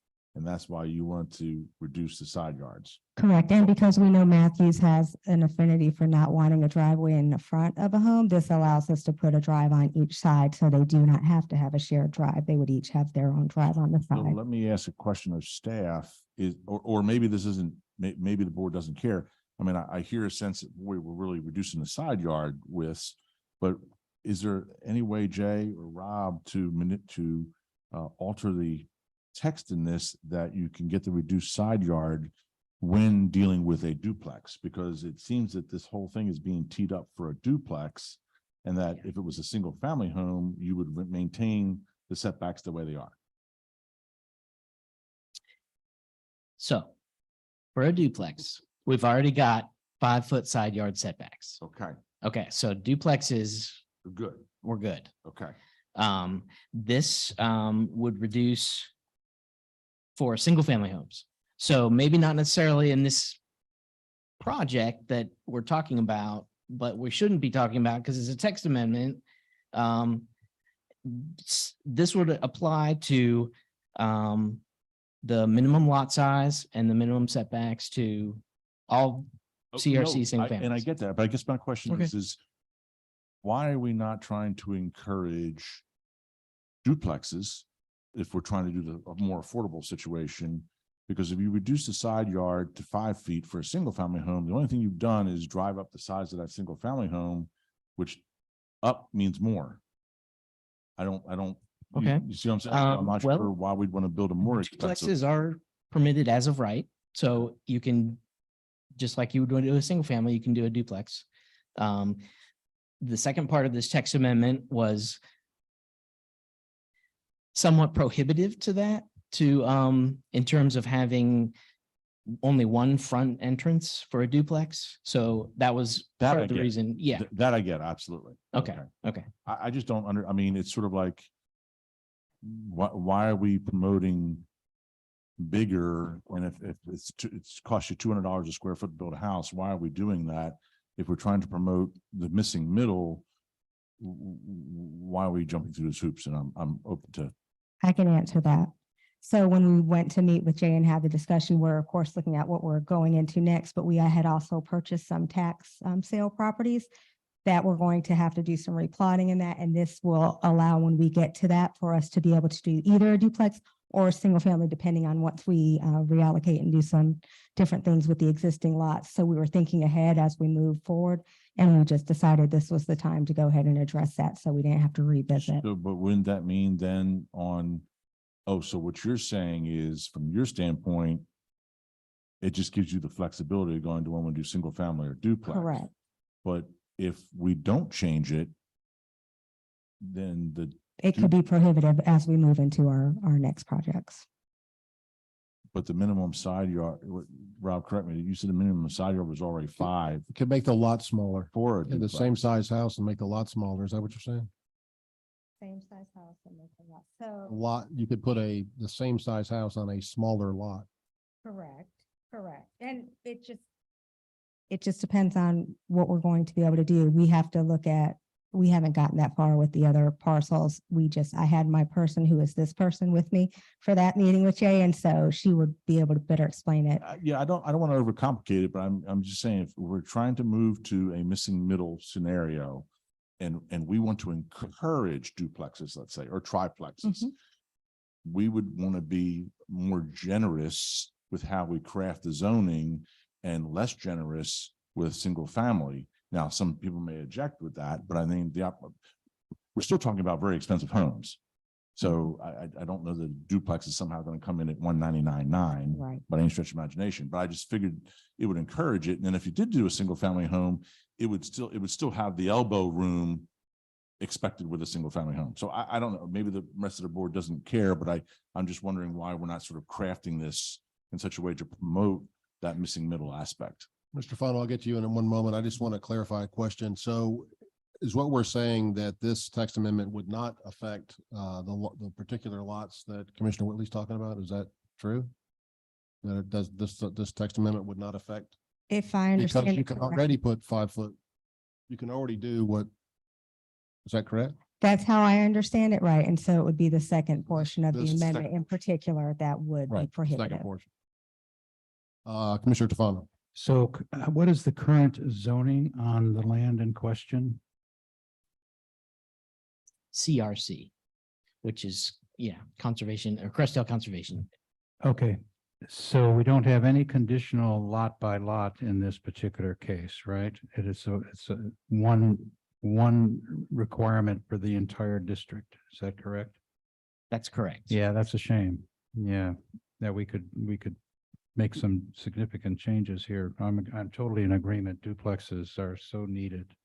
And The reason that was done, this is predominant, the Black community and the land preserver part. When we put that together, we want to make sure that the community of the Black land community in Crestdale will be reserved, that things won't come in and just take over and we will lose our property. And that was the whole reason the CRC were put together.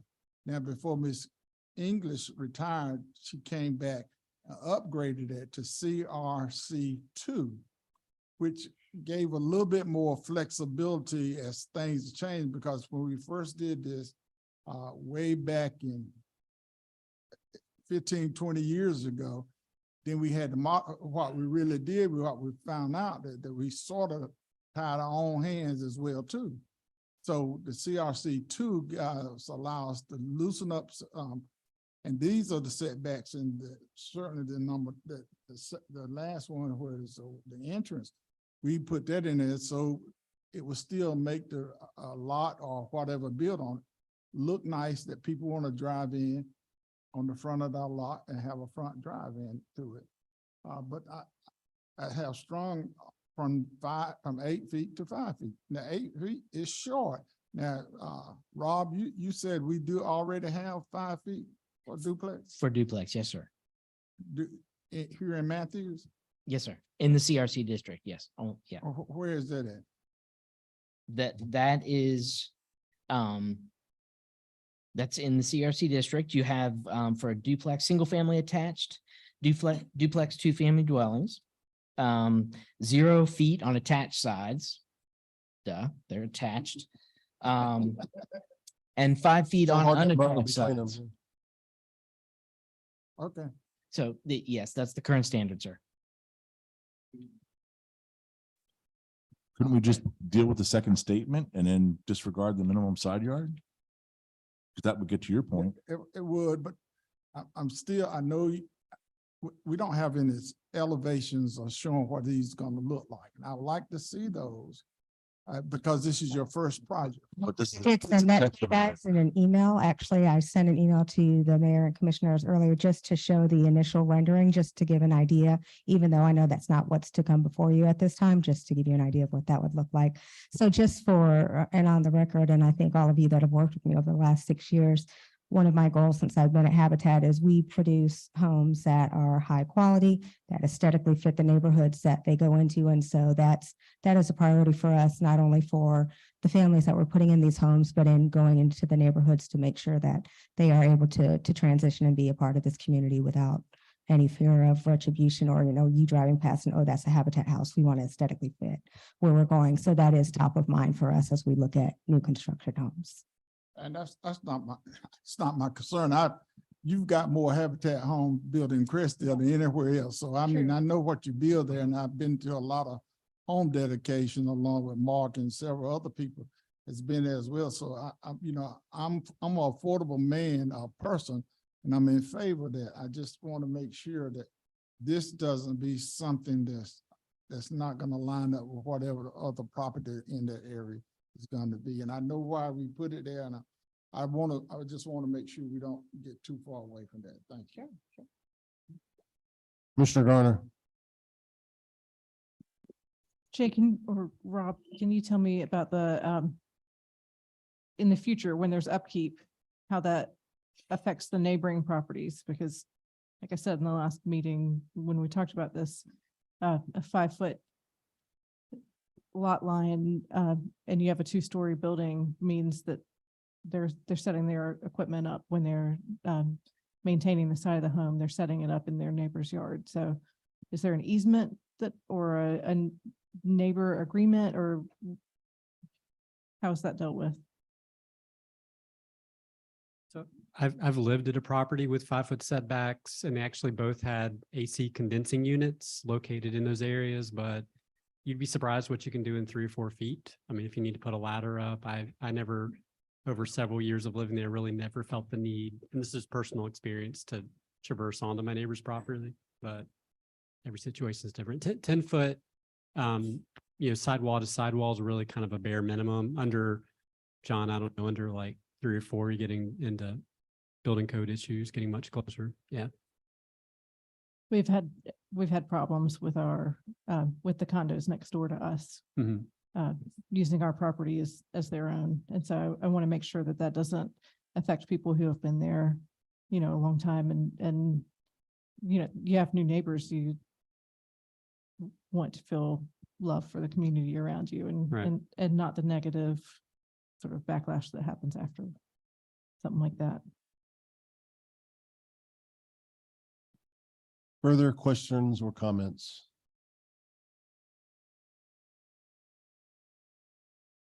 It sounds like there's a general consensus around text amendment number 2, but not so much on number 1. Is that the case? Am I reading the board correctly? Mr. Urban. What is your target square footage you're shooting for under the text amendment number 1? What's the range? So if we're doing a duplex, which this was new But to it's us, already covered at 5 feet.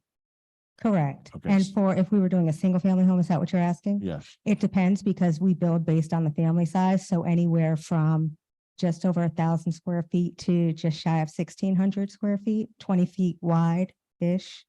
Oh, well, you should have plenty of room, even with the 8 feet, to make a single story.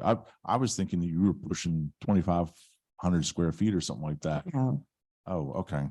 Because The duplex would be 40 wide. Because what you're talking about is a 65-foot wide lot, and that's actually a very wide lot in speculative housing market. Normal lots are now 40 and 50 feet with the 10-foot setbacks. Mhm. And so the house is in the 30 to 35-foot wide range. So what you're talking about is in that range. So these are really generous. So I'm not sure. Here's my suggestion is leave text amendment number 1 alone. Let's see if you come up with a scenario that really cries foul about that text amendment. We'll revisit it.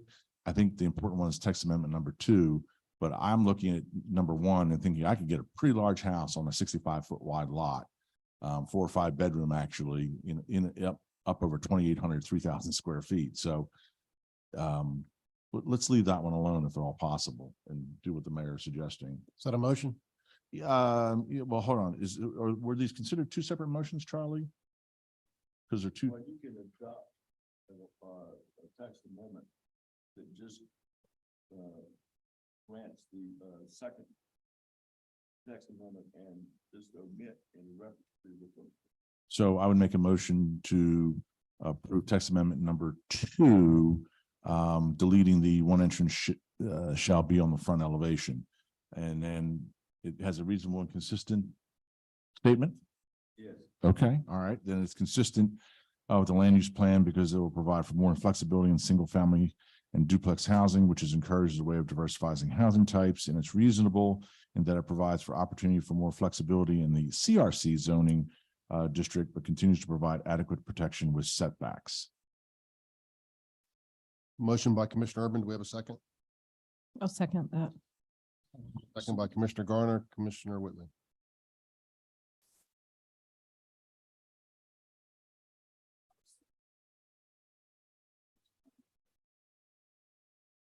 What you recommend is that we leave the 8-foot in, I'm not touching text amendment number 1. I'm leaving it like it is. all right? And just only the one at the bottom. Only one at the bottom and allows for the multiple entrances and et cetera to accommodate duplexes. And I have a clarifying question as well. So the strikeout that's there now, only 1 entrance shall be front elevation, that's strikeout. Is the strikeout is reversed? Is that what you're saying? Is that remains in there? No, before it was only stipulating you had 1 entrance and it should be on the front elevation. Now it gives the duplexes the latitude. Strikeout language would be removed from the UDO. Yeah, that's, I just wanted to get clarification. That's what I stated, and I just wanted to make sure I understood. Very good. Thank you. All right, we have a motion from Commissioner Urban, a second by Commissioner Garner. Any further discussion? All in favor? Any opposed? That passes unanimously. I'd like to thank Natisha and Habitat for all they do. Perform a great service for our community. Move on to item 12, consent agenda. I'd entertain a motion to adopt the consent agenda items 12A through D. I'd like to make a motion we accept consent agenda A through E2. Oh, E1 and 2 have been pulled off. But it was just E1. Just E. It's just E1. E1. Okay, just E1. So, okay, so then I guess that becomes the new E1. We know what you mean. We have a Second. A motion by Commissioner Whitley, a second by Mayor Pro Tem McCool. Any discussion? All in favor? Opposed? That passed unanimously. Move on to unfinished business. Item 13, consider solid waste contract. CJ O'Neill. Where's Corey? Towards late in the night. Corey's coming later. Too early for Corey. Yeah. Thank you all. I came quicker than I expected. You all are aware of the solid waste contract that we've been negotiating with Waste Pro. It is similar to the current contract with the 2 large differences listed there. One, that the base rate for the diesel fuel for this contract is $4.75 a gallon, which is much better than the 3.25, which is in our current contract. So that helps us out. But then we've shifted the burden of costs for bulk pickups to the requester rather than the town, which gave us significant savings in the contract price. If you have any questions, please feel free to ask. I know it came late. We were negotiating still over the weekend, so I'm sorry about that. We did this early, but for the benefit of the public, can you reiterate what the cost savings on the contract was in total by eliminating bulk pickup? I am sorry, I do not remember that. We had a $215,000 cut to the budget after we revised some calculations and then made this reduction. What she said. Yes. Okay, thank you. Any other questions for CJ? Mr. Garner. And to reiterate what you said in an email earlier, it's, if we see it as a problem, then we will revisit and can add it back into the contract. I'm seeing head nods.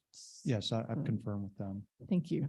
Yes, and just to clarify and follow up on that, I've already had a discussion with our code enforcement officer and asked him to track if there are any upticks in dumping that he sees or anything that's noticeable after this contract is put into place. And we'll certainly keep a very close eye on that and bring that back to the board if it starts to appear problematic. And I also put in about $10,000 in the budget for any of those. You know, we're assuming there's going to be a little bit of an uptick to help cover that. I think you also noted previously that Matthews residents can carry bulk waste if they have access to a truck or something to any of the Mecklenburg County dump sites like the Foxhole free of charge. So correct. They have access to a truck. All right. Any other questions? Question, motion. Mayor Pro Tem McCool, you have a motion? I'd like to make a motion to approve the attached contract with Waste Pro. Second. Any further discussion? We have a motion by Mayor Pro Tem McCool, second by Commissioner Urban. All in favor? Any opposed? That passes unanimously. Move on to Thank you. item B, consider approval of financial performance indicator submission to local government commission. Ms. Fulton.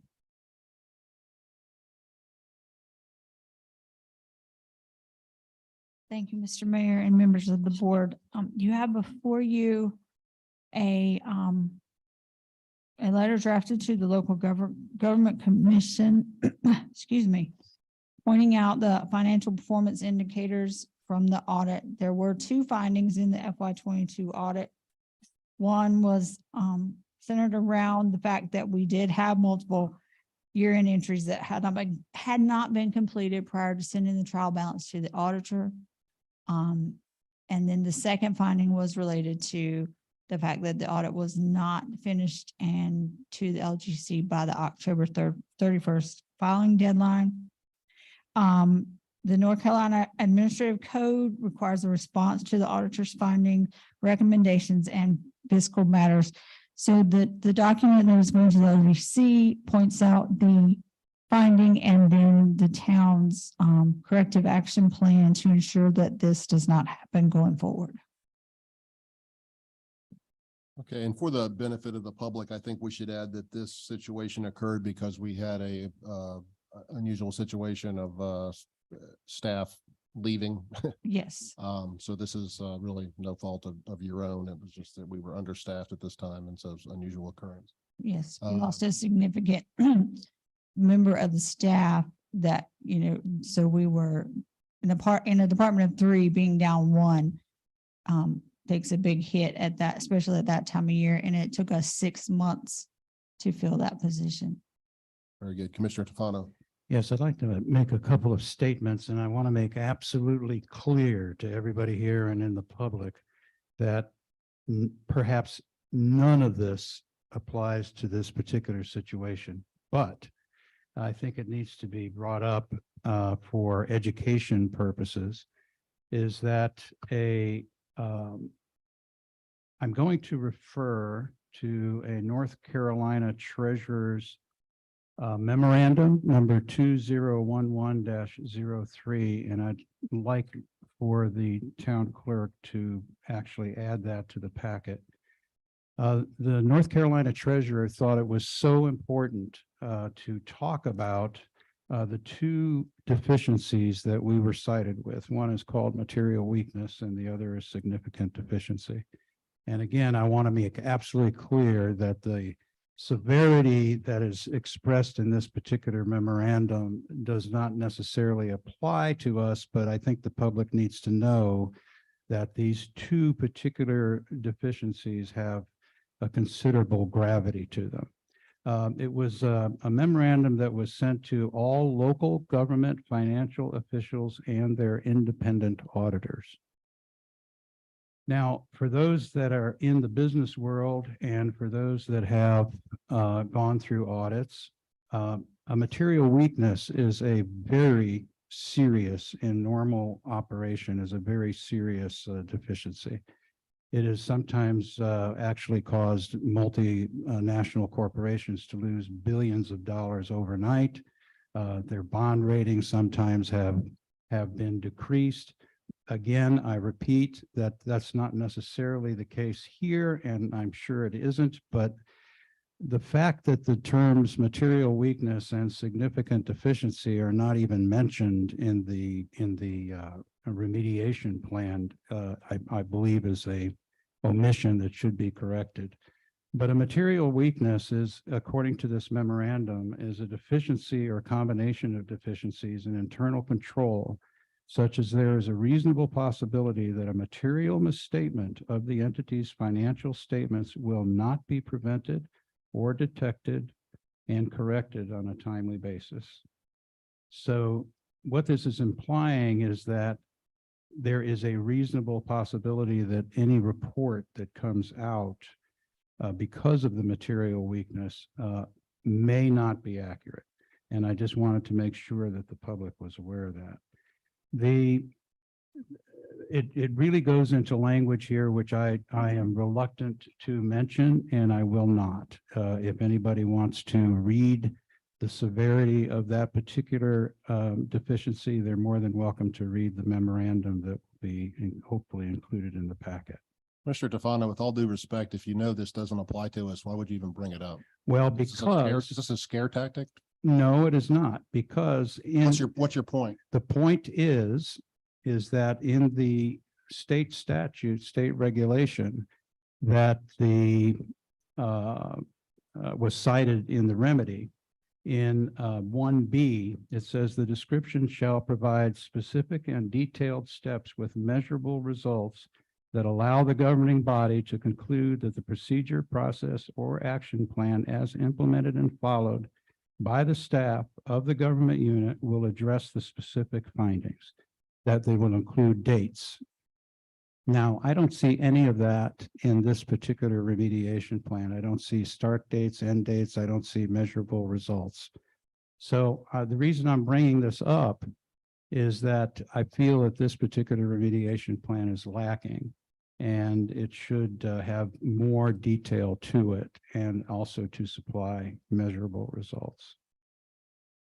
Teresa, did Martin Starnes review this remediation plan? I'm sorry? Yes, And were they in support of the remediation plan as spelled out in the memo? yes. I'm sorry, what was the question? I asked if Martin Starnes, our auditor, had reviewed the remediation plan and if they were in support of it. And the answer was yes. Very good. Thank you.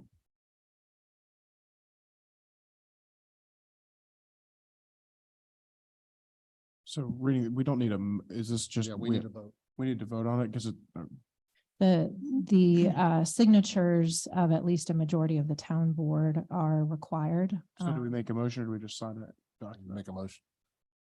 I'll make a motion that we approve the corrective action plan that's been developed and implemented and put in the memo.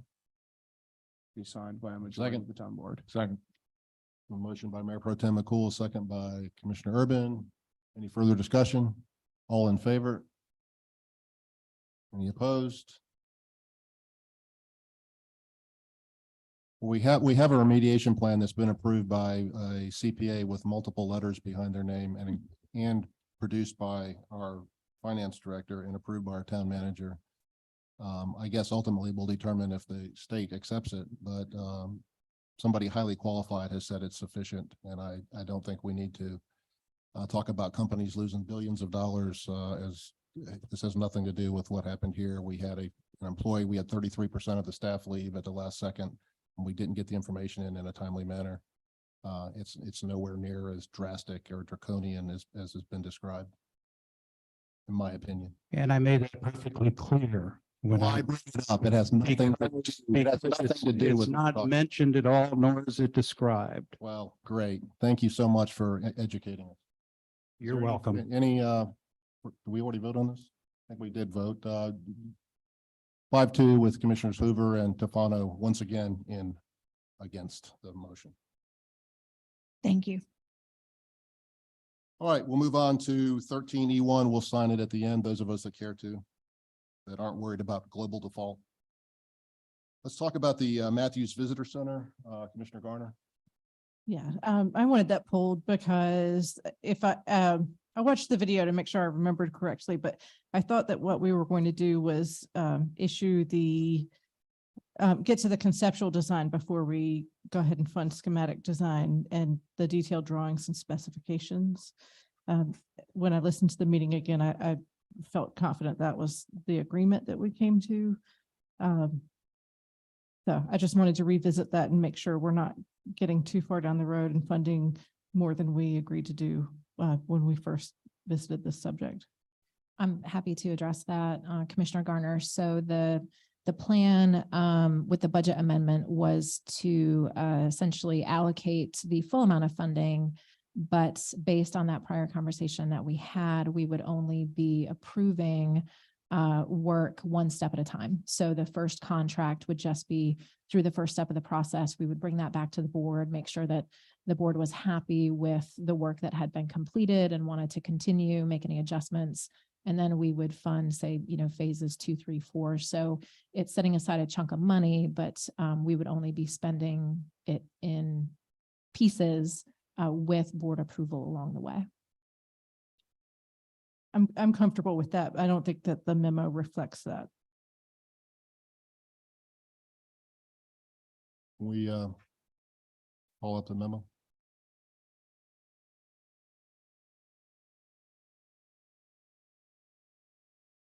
What portions are you unclear with? The background issue says to include completion of conceptual design, schematic design, as well as fine detailed drawings and specifications. If the board is willing, the recommended motion could be amended so that it's approving the budget amendment appropriating $28,700 from tourism fund balance for the completion of those things, with the requirement that each be brought back for board approval one step at a time before each portion of the contract is then continued, or something to that effect. Is that your motion? That is exactly my motion. I'll second We'll that. let Lori sort that out. You got that, Lori? No, down this end, we rephrase. Sure. So the amended motion would be to approve the budget amendment appropriating $28,700 from tourism fund balance for the completion of conceptual design, schematic design, as well as final detailed drawings and specifications, with each step brought back to the board for each phase coming back for approval prior to execution of the next portion of the contract. There you go. That's good. Cool. Any further questions or discussion? We have a motion by Commissioner Garner, second by Mayor Pro Tem McCool. All in favor? Any opposed? That passed unanimously. Thank you. Move on to new business. 14A, consider adoption of the FY 2023-24 General Fund and Tourism Budget Ordinance, CIP, and fee schedule. Ms. Hawk. Thank you, Mr. Mayor, members of the board. Tonight is the first opportunity to approve the proposed budget if it is the will of the board to move forward with this. I know we had some discussion earlier tonight regarding some additional considerations. Did not hear consensus other than perhaps the question now that our town attorney is present, if you wanted to discuss that with him. Otherwise, I'm happy to go over the memo in detail, but it does reflect the manager's recommended budget, which is, if I can find the amount here, sorry, it's not in front of me. $34,364,889 that includes a tax rate, property tax rate of 26.65 cents, which is 3.96 cents above the revenue neutral rate of 22.69 per hundred in valuation. The tag fee of $25 a vehicle remains unchanged, and there are just a few very minor changes to the fee schedule otherwise proposed. And happy to answer any questions. Otherwise, the board may want to discuss again that item related to fund balance rebates. Yes, before we move on, Mr. Buckley, we had a question in an earlier conversation if whether it would be possible to rebate taxes if our rainy day fund exceeded a certain number.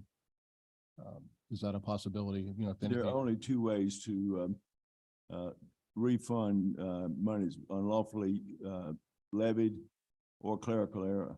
And they're the only two ways you can return or rebate taxes or refund taxes. okay. However, as we discussed, a possible workaround is you could reduce taxes. No, once you set the tax rate, that's good for the fiscal year. Yeah, I mean, for the fiscal year, but at the end, we're talking about the end of the fiscal year anyway, we could then reduce taxes to offset if we had a large overage that we didn't expect. Well, they'll just affect the tax rate of next year. Right. Yes. Right. Any questions for a town manager?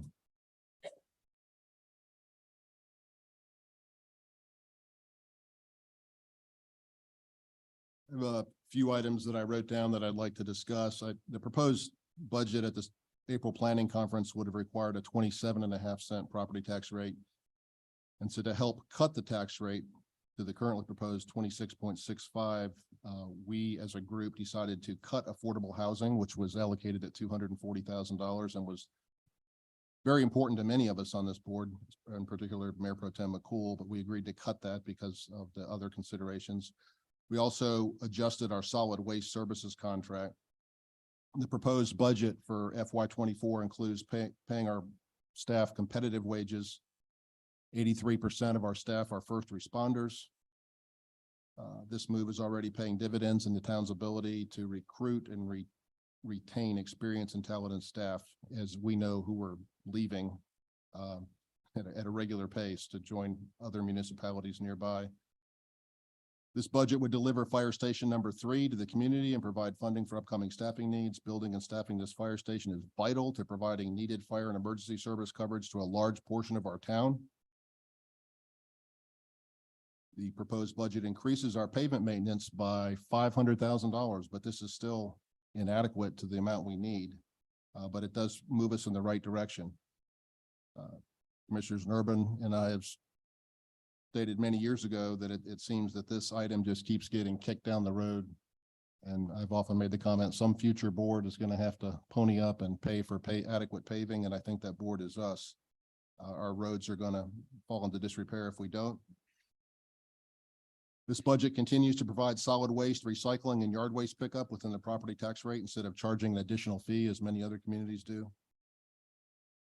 It's been suggested that the tax rate should be cut and we should use some of the town's fund balance, our rainy day account, to pay for these increases. And I recently had lunch with a colleague that's also a mayor and also a banker. And he made the comment that he didn't think it was wise fiscal policy to pay for reoccurring debts with your savings account, because the next year you're ultimately going to be out of money and have to do something to replace it. The costs that I outlined are ongoing expenses, not one-time costs that we could maybe do that with. Using our savings account to pay for ongoing expenses is poor fiscal management policy. And additionally, we see many upcoming projects and needs, some of which we discussed at our 5:30 meeting today. This board is aware of a significant economic development opportunity that we're going to have that's going to require funding. Using our fund balance now will make it much more difficult to deliver these projects, including the bond projects approved by voters, some key additional land acquisition opportunities the town is currently considering, as we discussed, as well as funding to support a notable upcoming economic development opportunity, as I said. Maintaining a healthy fund balance that either meets or exceeds our fund balance also helps ensure we maintain our current AA+ bond rating. So if we dip below or significantly below our fund balance, we would risk our bond rating, which of course is very important when we want to borrow money at a good rate. Nobody, including me, is ever a fan of increasing taxes, but the proposed property tax rate provides the funding needed for core town functions and services and helps set Matthews up to continue to be able to deliver the high level of service our residents are accustomed to in the future. Now, all this being said, we were just told by our town attorney that we could not rebate money at the end of this year, but I certainly would be in favor if we find ourselves with a significant overage beyond our 34% policy next year to cut taxes at that time in a rate to accommodate and return some of those funds back to our citizens. We certainly don't want to go way above and beyond what our policy is, but I also am not in favor of cutting into it either. That being said, I approve of and endorse the manager's submitted as amended budget for the coming year. Welcome any other comments. Mayor Pro Tem McCool. Yeah, I've got a few comments. First, I wanted to address a claim that was made a few meetings ago. I believe it was the June 5th meeting, that only one commissioner was doing any work to try and cut the budget.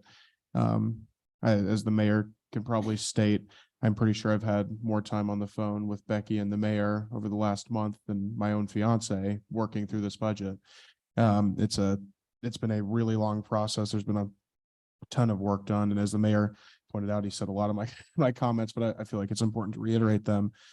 When we were in our planning conference, the anticipation was that the tax rate was going to be a lot, if not significantly higher, and we've worked to pare it down.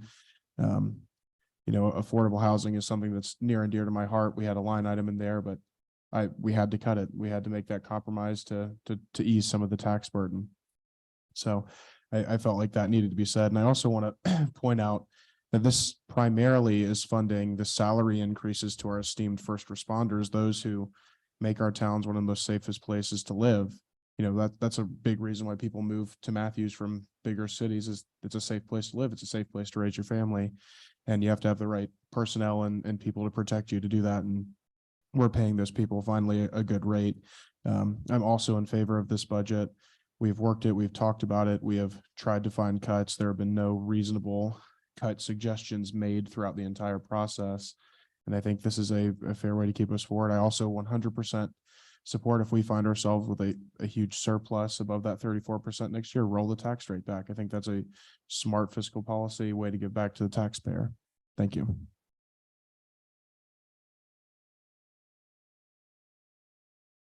Commissioner Hoover. Becky, the overage we are projecting for this year, the 474. Explain again where that money's going. Is it going back in to help reduce, or? So as proposed right now, that money will just remain in our general fund balance for any need that the town may have, or it would just stay there and be available in a future year. Okay, and if I'm understanding right, we can't put that towards the budget to help? Technically, we could, but I think it's fair to point out that you shouldn't use a one-time cost to pay for recurring costs. If you did that in your own personal finances, you'd be in a tough spot the next year, and you'd have to figure out how to rebudget. If you had you won $100 in a lottery ticket and use that to pay your car payment, you're not going to win that lottery ticket next month, so you're going to pay for it. So I think that's the policy there. And there's also, as the mayor said, we talked about in the meeting before this, and as we'll talk about in the closed session after, there's economic development things, and there's property going up for sale that this money could also be used towards.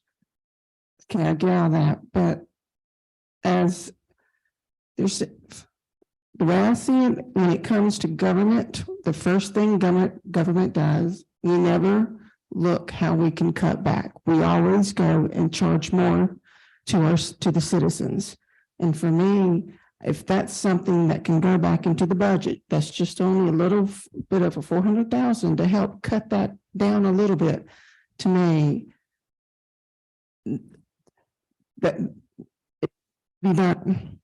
I'm a little confused on what Buckley was saying on what we were talking about giving money. I'm not talking about cut back to anyone. It's just putting it back in to cut the tax rate down. And it might be just a little bit, but I just don't understand. Whenever government does their budget, we never look how we can save citizens money. It's always, and that's just how I feel about it. So, I mean, Well, that's what I was just asking. We've had 2 Can months. that not go back in to lower the tax rate a little? I first want to bring something up. We've had 2 months and each of us have had an opportunity to offer cuts. That's why we're given the budget. We're the ones who make the decisions. It's us who have to make the decisions on what to cut. Okay, well, just remember, you made a promise to the citizens to keep taxes low, so don't forget that. We have a very low, this is still a very. And we are raising the taxes on our citizens, so don't forget you made that promise. And this is still a very low tax rate, but I understand campaign season started early.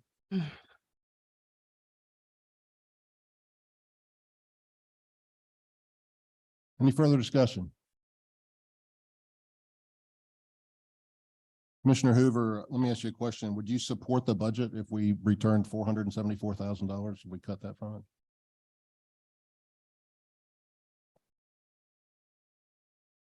But how much would that give us a savings of? I'm not, all that's just, we've had so much. 2/3 of a cent. It would be 2/3 of a cent. Okay. 26.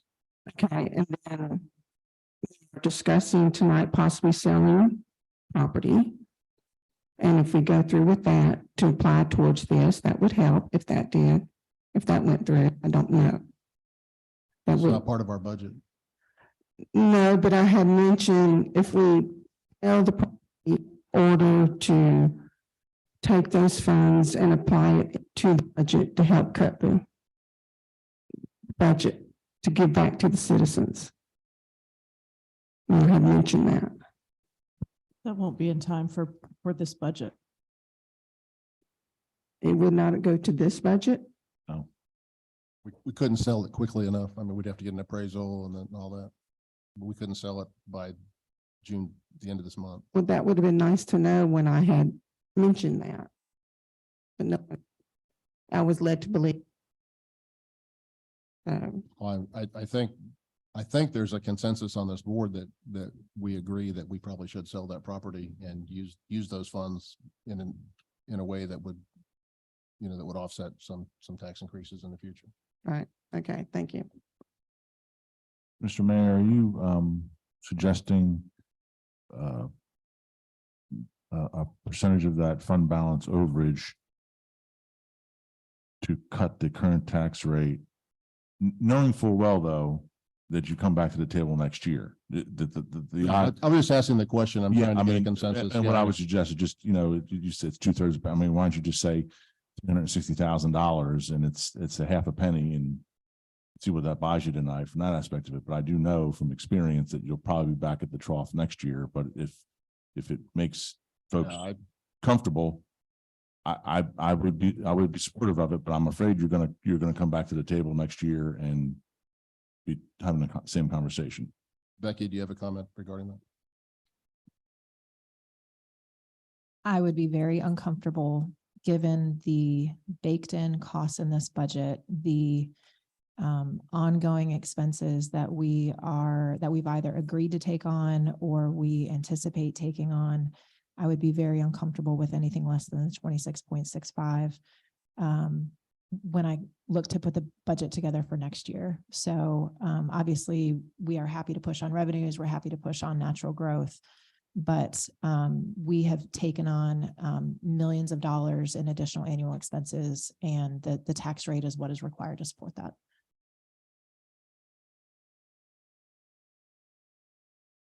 Commissioner Hoover. I'm trying to find my paperwork, but to go back, Becky, when you provided the professional dues and a listing of all the costs, this is what I'm having a hard time wrapping my head around. And I know we have to have a cushion. You know, you just can't budget to the penny. You've got to have a cushion. You know, if something happens, I get that. But I'm having a hard time wrapping my head around when we actually know the figures of how much things are going to cost, like the league and, you know, all that you put on there. When you total what you gave us all, it came over to say 64,000. When you go to the budget, I don't have my numbers in front of me, but it was like over $80,000 that you're budgeting, which is almost a $20,000. You know, you're adding more. Like I said, I get the cushion, and I know it's going to pay for things, but I'm having a hard time balancing why so much. And, you know, and that's the way the whole budget is. You know, this will have, say, 3,000 for this, and you'll say, okay, well, we're going to need, I'm just giving figures here, 10,000 instead. You know, I get that, but because there's been no actual percentage and you flat out said, I get with the department head, we discuss what we need. That for me is a red flag. I just have a problem with that.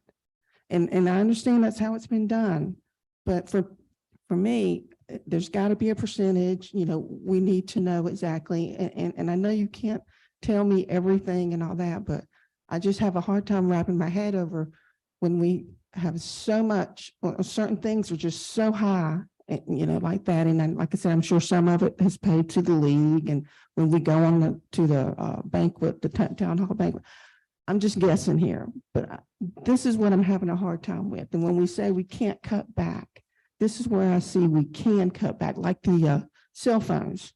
Cell phone, it's an allowance. It's not a cell phone payment. And as I told you before, my cell phone is $25 a month. So if I was getting, is it 85, 65, 85, the highest one? Only a few employees get that.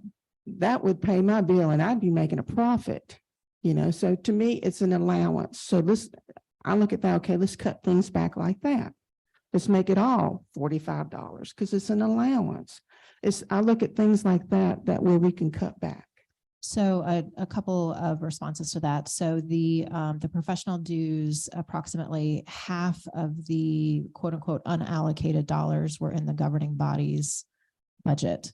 And so in previous years, that was where we went when we had additional unexpected expenses come up, like the work that we did related to the bonds and paying for some of those things came out of that line instead of having to do separate budget appropriations for it. So we were able to fit it within existing budgets without having to bring it back to the board. Related to the cell phone program, we are actually evaluating an across the board evaluation of every single position. And we do anticipate that there are some employees who currently do not receive a cell phone that actually should be because of the work that their job is doing.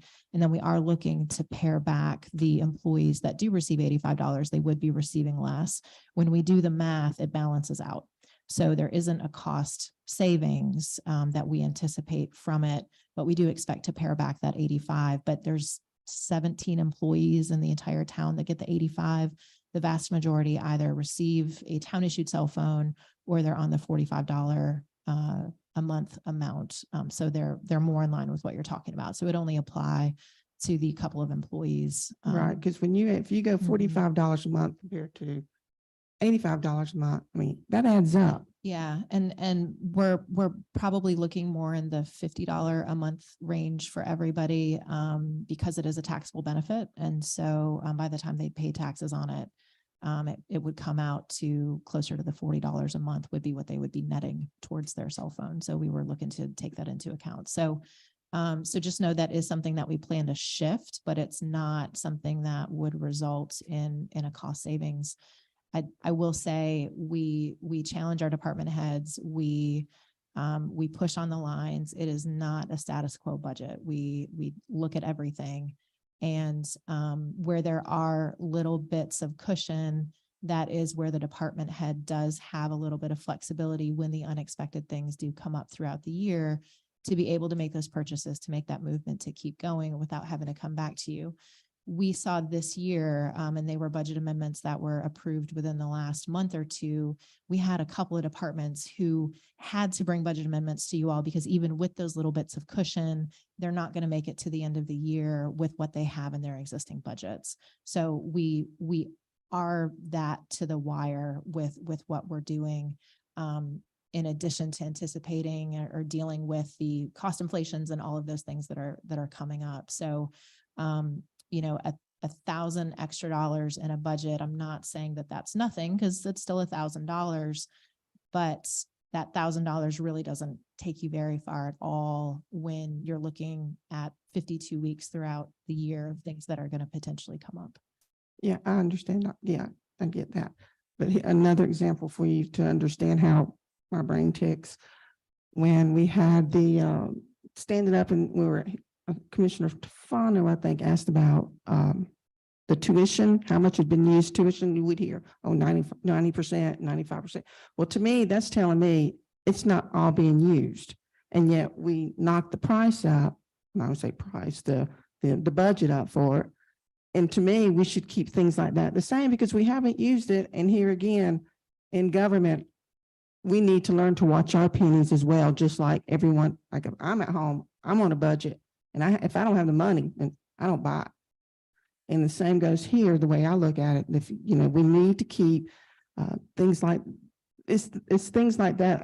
I'm having a hard time with, and when it comes to the. I mean, I can sit down. I know I want to do this tonight, but then again, I can still sit down and with you in office and just show you, show you more of my concerns, but still, instead of taking everybody's time up tonight on it. And I do just want to clarify that tuition reimbursement is flat in the FY24 budget. There's not a proposed increase from FY23 For the for tuition reimbursement. Well, okay, I'm just kind of giving you an example. You know, it's just that if we haven't used it, the whole thing, then we don't need to increase it. You know, but when, I mean, I don't know what I do with my paper, but I had examples for you. And so now I can't find them. But when you read line by line and I'm seeing last year to compare to this year, it's just things, things like that are questionable for me. That's the problem I'm having. Thank you.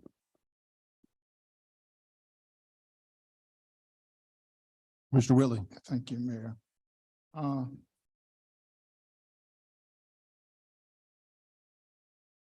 In budget,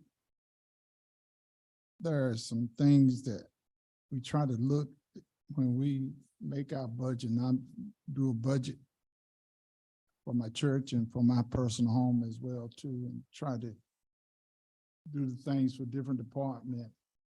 Everybody don't get what they want. There's some give and take and reasonable, and at the same time, you know, I'm a strong advocate for affordable homes. It's first year that this town put in the agenda for affordable home, $240,000. I was pleased to see that, but then I was disappointed to see with affordable home being the most popular thing in every town around, and Matthews did not put anything in. I was hurt, but I've learned that the majority of the board rules, so I accepted that.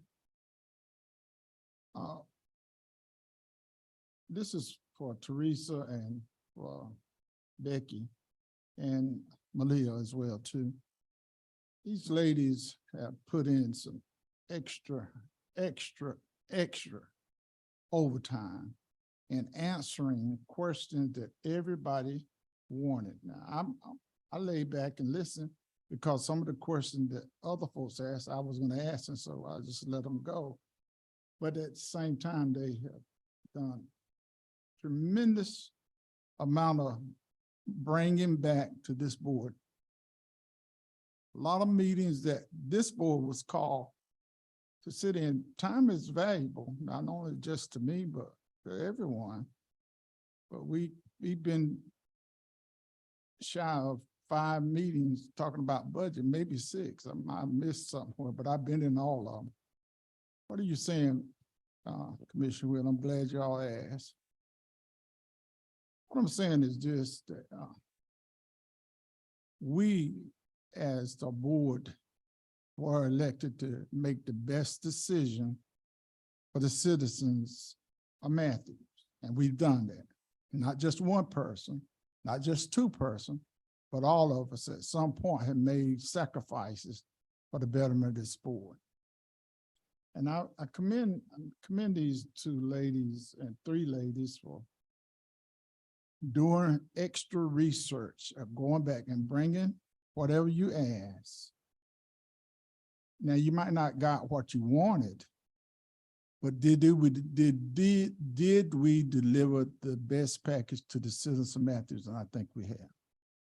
I think what this manager had brought to us, I think this is her first full manager that I know last year. Hazen probably had a big part in it, but this is her first one. And Becky, I'm personally saying thank you. It's a lot of work. And I know because I got a financial person on staff, and I know the work that she does for my town, for my church, and making sure that all the numbers are right.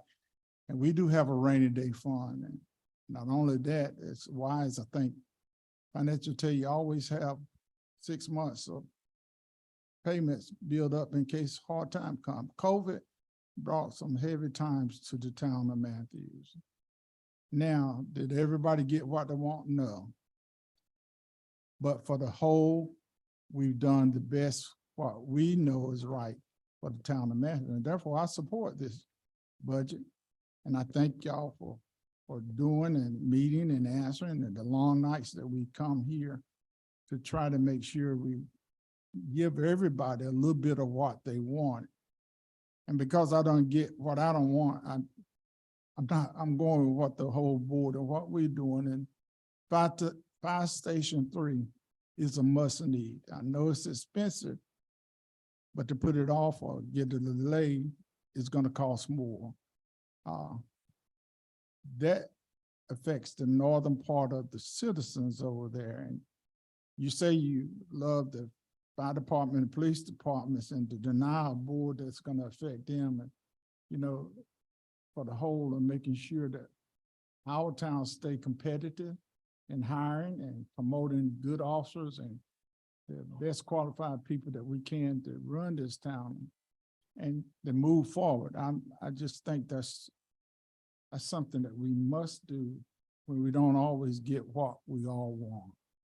And for the greater of that, I totally thank y'all and thank all of you, Commissioner, and you too, Mayor, for the hard work that y'all put into bringing this budget to the citizens that we are about to vote on tonight. Thank you.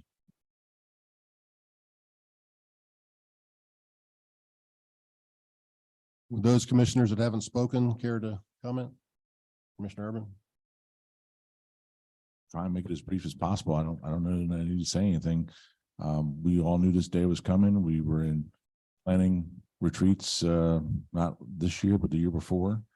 You have to realize, and I can attest to this, Hazen was a very frugal town manager. We made very judicious, small incremental budget increases when the trucks were falling apart and the paint was chipping away on the buildings. It didn't serve us well from that aspect of it. So we had the fire chief driving trucks. We had the police chief, doing extra duty and things of that nature. And we as a board were told everything was fine. The house isn't burning down or anything like that. And we finally learned over time that no, that's not the case. And I'll reflect on what Jeff Miller said. And I think if we had done what Jeff said probably 10 years ago, we wouldn't be here today. And his first thing was that first reval comes around, don't touch it, because he knew that ultimately the cost of paving and the cost of sidewalks and the cost of payroll and the cost of just creating that quality of life for the town of Matthews was going to continue to go up. And, frankly, it's a testament to the fact that we have a few people every year, budget time, they come here and make their speeches and all, and that's fine. We get a letter here or there, but for the most part, the majority of Matthews loves the town. They understand the hard things we have to do, the lifts we've got to make. I think it's important for every commissioner to vet and go through if they have suggestions. I have, for one, have said for years, I don't like that longevity pay. I've never gotten traction on it. No one's come to the table and said, John, I agree with you, so we need to stop that. And to Larry's point, we all win some, we lose some. But I think in the overall context, we knew this day was coming. We've talked about it for many, many years from that aspect of it. We need to adjust it. We need to get that surplus going for CJ on the roads, and we still know it's behind. So, you know, it's just that confluence of things. The economy's on shaky grounds. I get it.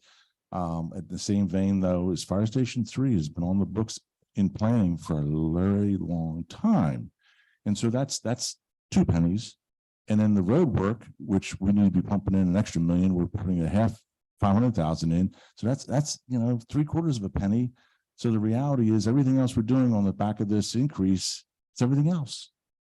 So, you know, the question would be is, do you not want to do the fire station? Do you not want to fund the equipment? Do you not want to fund the staff that goes along with it? So it has to be done at some point in time.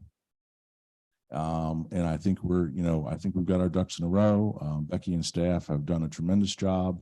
I love the Excel spreadsheet that was developed about 3-4 years ago, where we can plug in any number you want. So every commissioner has every opportunity to sit down with that spreadsheet and plug in every possible combination down the road. And that's why I have more confidence in this budget than I have, honestly, with Hazen, because it was sort of like doing analog versus digital. We're finally now digital. And so we can real time can look at these things and analyze these things. And, you know, when I got on this board umpteen years ago, I was like, yeah, we can't raise taxes. We got to cut this and we got to make, accountable, whatever. I learned over time, it was extremely frugal. It was probably too frugal from that aspect of it. And it was to the detriment of some things going on in the town. So I think the mayor has brought a balance to this board, unlike other mayors that may have been just sort of trying to just over tighten things to the point of to our detriment. And I think that proves the fact that we're not getting blistered on the conversations about the budgets, et cetera.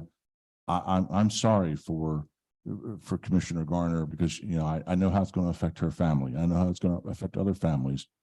I also know that in programming things with the events, adding park space and things of that nature, she even cited how that offsets the ability to, you know, it's not costing her $50 for that Saturday to go someplace to buy event tickets. There are things that this town provides. So I think it's that balance that we've created. But we have to pay the piper a little bit in this situation. And it's Fire Station number 3, it's the paving, and it's paying back to the employees that as a rule in this environment of interests, they're behind. We're all behind. We get that. Let me just add that we very recently met, 2 commissioners and myself met with Samet, our fire station provider, and those commissioners were Commissioner Garner and Commissioner Urban. And we pressed them very hard to reduce cost at any way possible, and to bring back to our board ways that we can deliver Fire Station 3 at a lower cost. And they are very well aware of our concerns, and they're going to bring back some value engineering options for this entire board to look at and decide on, so that maybe we can squeeze some more cost out of that fire station, so that it's not such a big hit to us. Commissioner Tafano, we haven't heard your take on the budget. Thank you. I fully support the amounts of money in the budget for the police and fire, all of their salary increases. And as you know, I've been trying to work with the board and CJ and our public works to improve our roads in any way we can. But there's a number of ways that we could have reduced the budget by perhaps even as close to a penny. It doesn't sound like much, you know, but that's almost 20% of the tax rate increase could have been abolished. There were ways we could do it. For instance, just talking about reducing the cost of Fire Station 3. Where's that money going to go? it's going to go back into the coffers. So in other words, how can I put it to my fellow board members and also to the public, is that there are things in this budget that are absolutely needed, but I just can't support or be in support of the largest tax increase in the history of Matthews. Thank you. So Commissioner Tufano, can I ask you what you would cut to get that 1 cent? Where would you cut that from? How many policemen are you going to cut? How many firemen are you going to cut? I don't even want to get in that conversation. Well, because make that statement. It'll be a moot conversation, no Well, matter what, any suggestions I've come up with over the last few months. You haven't come up with any suggestions. You said radar rainy day fund has been your suggestion. Do you have any other suggestions on what we can cut, sir? Respectfully, sir, do you have anything that we can cut instead of just I saying cut a said to penny? take 1% of the existing negotiable expenses, 1%, that's all. Add that to the overage, and we could reduce the budget by almost 1.5 cents. So you expect these places to be able to reduce in this high inflation environment, you expect everybody to be able to just cut 1% or 3% and have no repercussions? 1%. Okay.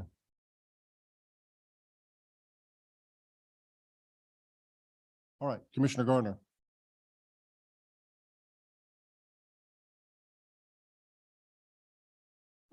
Commissioner Tufano, I do want to touch on that comment about Fire Station 3.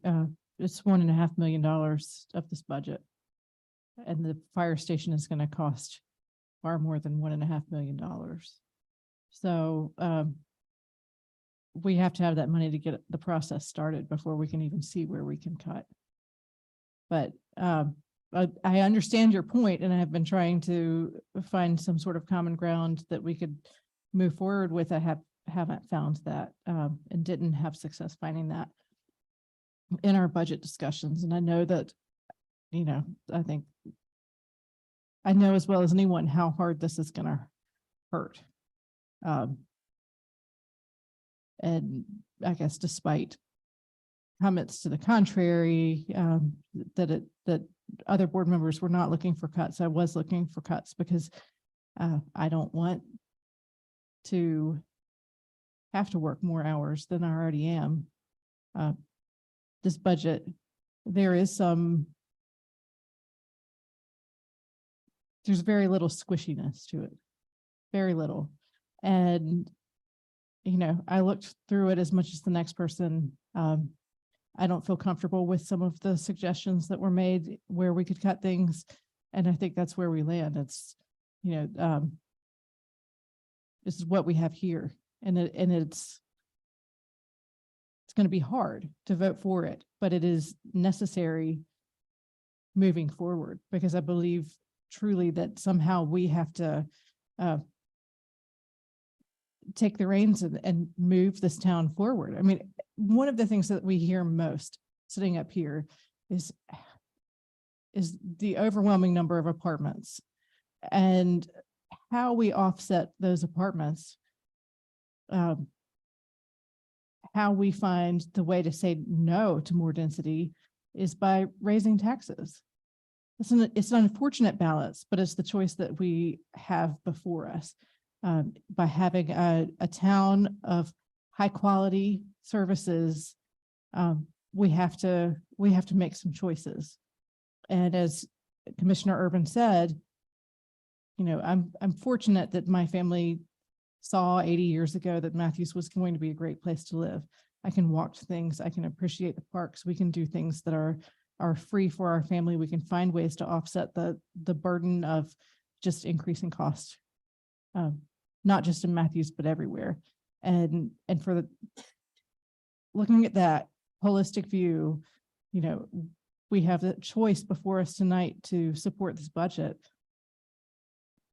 And, I came in here fully intending to support it. I appreciate the work that staff has done. I appreciate the leadership of the mayor getting us to this point, and I think Matthews is going to be better for it.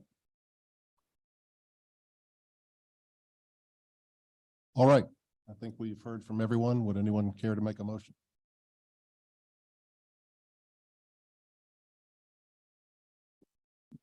I'm more than happy to Commissioner Urban. make the motion to adopt the town of Matthews fiscal 2023-24 general fund and tourism fund budget ordinance, the CIP and fee schedule as proposed in the memo outlined June 12, 2023 by Becky Hawk, town manager, town of Matthews. I'll second it. Motion by Commissioner Urban, a second by Commissioner Whitley. Any further discussion? All in favor? All opposed? That passes 5-2 with Commissioner Tofano and Commissioner Hoover in opposition. Move on to item 14B, consider the sale of town-owned property, 335 East Matthew Street.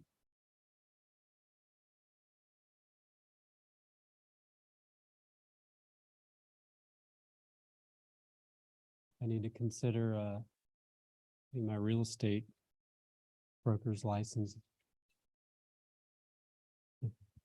Maybe it's a second career one day. So we were directed back on June 5th to explore the disposal of 335 East Matthew Street. Home sits on about 3/4 of an acre. The recent tax value increased to $409,000. We've put a roof on the property and spent my recollection, it was about $14,000 was the feasibility study. The roof was in the, I think, $6,000 range. Don't quote me on that. To plus or minus 20 grand in the property to date.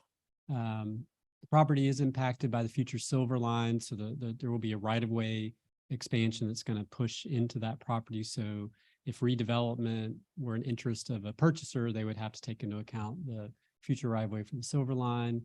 There's also a small structure that will need to be located on the backside of the site to house equipment that helps provide power to the rail line. So I understand that in everyone's minds, this project's many years down the road, but as a planner, I have to tell you, we still have to account for that as part of those plans that are advancing to 30%. And your board did rezone the property to historic urban core. So it is a development ready property for anything that meets the standards of the HUC district. If the board does choose to move forward with a sale of the property, I would recommend a commercial broker might be a first step to help market the site. Charlie, I would expect this would be a upset bid process. If we did market it and received an offer to purchase, how would we, because this is new to me, so we haven't exposed a property in this method quite well since I've been here, as I recall. That would be correct, that it would be whoever a broker found and wanted to make a proposal, then they would submit the proposal and put in a bid deposit. The board then would order by post a 10-day notice, upset bid period. If that was not upset, then you could go ahead and convey the property to that person who proposed. Thank you. I feel better. I thought you were nodding no at first. So I'm on the right track. Jay, how much does a commercial broker typically charge? Does anybody know? I believe John, it's, do you know? I believe it's less than residential brokerage, which is about 6%, but I'd have to look into it. Also keep in mind that even if the town doesn't move forward with developing the property, we did conduct the feasibility study, and I feel like it created a good basis. We have some potential direction to provide to a potential buyer. There's some conceptual layouts of how the property could be developed. Someone could buy it and choose to rehab the house, but it does lend some ideas for what could happen. And also we had a tremendous amount of survey responses from the public. So just as we consider this, it's not, sell to the first and highest bidder. It's like, is this going to move the town forward? If we consider the sale, I think we would want to be selective in who we sell it for and what the end product is going to be. Would we have a second chance to maybe decide we didn't want to sell it? I mean, are we committing to sell it and we have to sell it, or if somebody comes back and we say, okay, we can get. You can reject all bids. Okay. Yeah. Would it be helpful to engage with a broker and maybe get a better feel for what the list price should be, especially given some of the impacts on it? It could be notably higher than the assessed value, but it could also be lower. So I don't know how important the likely sales price is to the town board as far as their interest in disposing of the property. I made the comment in one of our planning meetings that it's not lost on me, or I think anybody else on this dais, that a lot of wise men and women that are in real estate in our town are buying up every single piece of property along the proposed Silver Line pathway. And I'm 80% in on selling this property, but again, I would be really upset if we found that in 5 years, somebody's getting $2 or $3 million for this property because of where it is. So, yeah, I'd really be interested to see what somebody wanted to do with it, and that would better inform my decision as far as one vote on this board as to whether we want to sell it. Just one more thing to add. We do keep in touch with Dick Jordan, who owns the property adjoining. He's indicated in years past, he might be interested in selling one day, and these properties really do dovetail nicely and create one. As you can see here, this was an example the consultants came up with that incorporated his property and the corner property. I'd be happy to reach out to him again and to see if his plans have changed since we last spoke, probably 4 to 6 months ago. Well, in speaking previously, I think it's the general consensus of this board that we want to sell it. Does somebody want to make a motion as such? Yeah, I don't think we need a motion. I think we would just be looking for general board consensus, and sorry about the error on your sheet there, Mayor. Looking for consensus to engage with a qualified broker, or bring back maybe a couple of brokers for the board to decide who they're comfortable moving forward with. And then we can kind of continue the process one step at a time. Is that the will of the board? Everybody, I'm seeing heads nod pretty much, right? Everybody's good with that? All right. Thank you. I guess we're done. All right, we'll move on with the mayor's report. I have a very short report tonight. I'd just like to remind everybody again that on June 19th at 4:30 at Stumptown Park, we will have our Juneteenth celebration. There's going to be bands, a lot of speakers, and a lot of fun. I believe there's some food trucks going to be out there. Food trucks, yeah. So should be a good time. I hope to see a lot of you out there, and I hope the public will show up and celebrate. It'll be a lot of fun. Move on to the town attorney's report.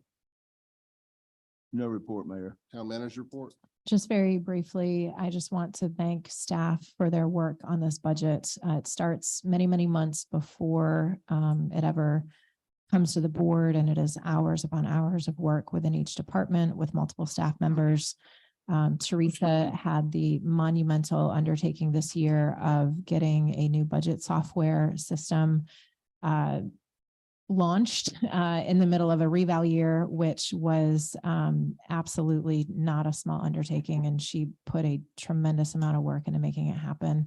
And I just want to thank her for that. And Malia, this was her first budget with the town, and we were thrilled to have her as part of the conversation and part of the process. So I just want to thank staff for all of the work that they did to put it together and have the information that was necessary in order to get it passed. So thank you for your support.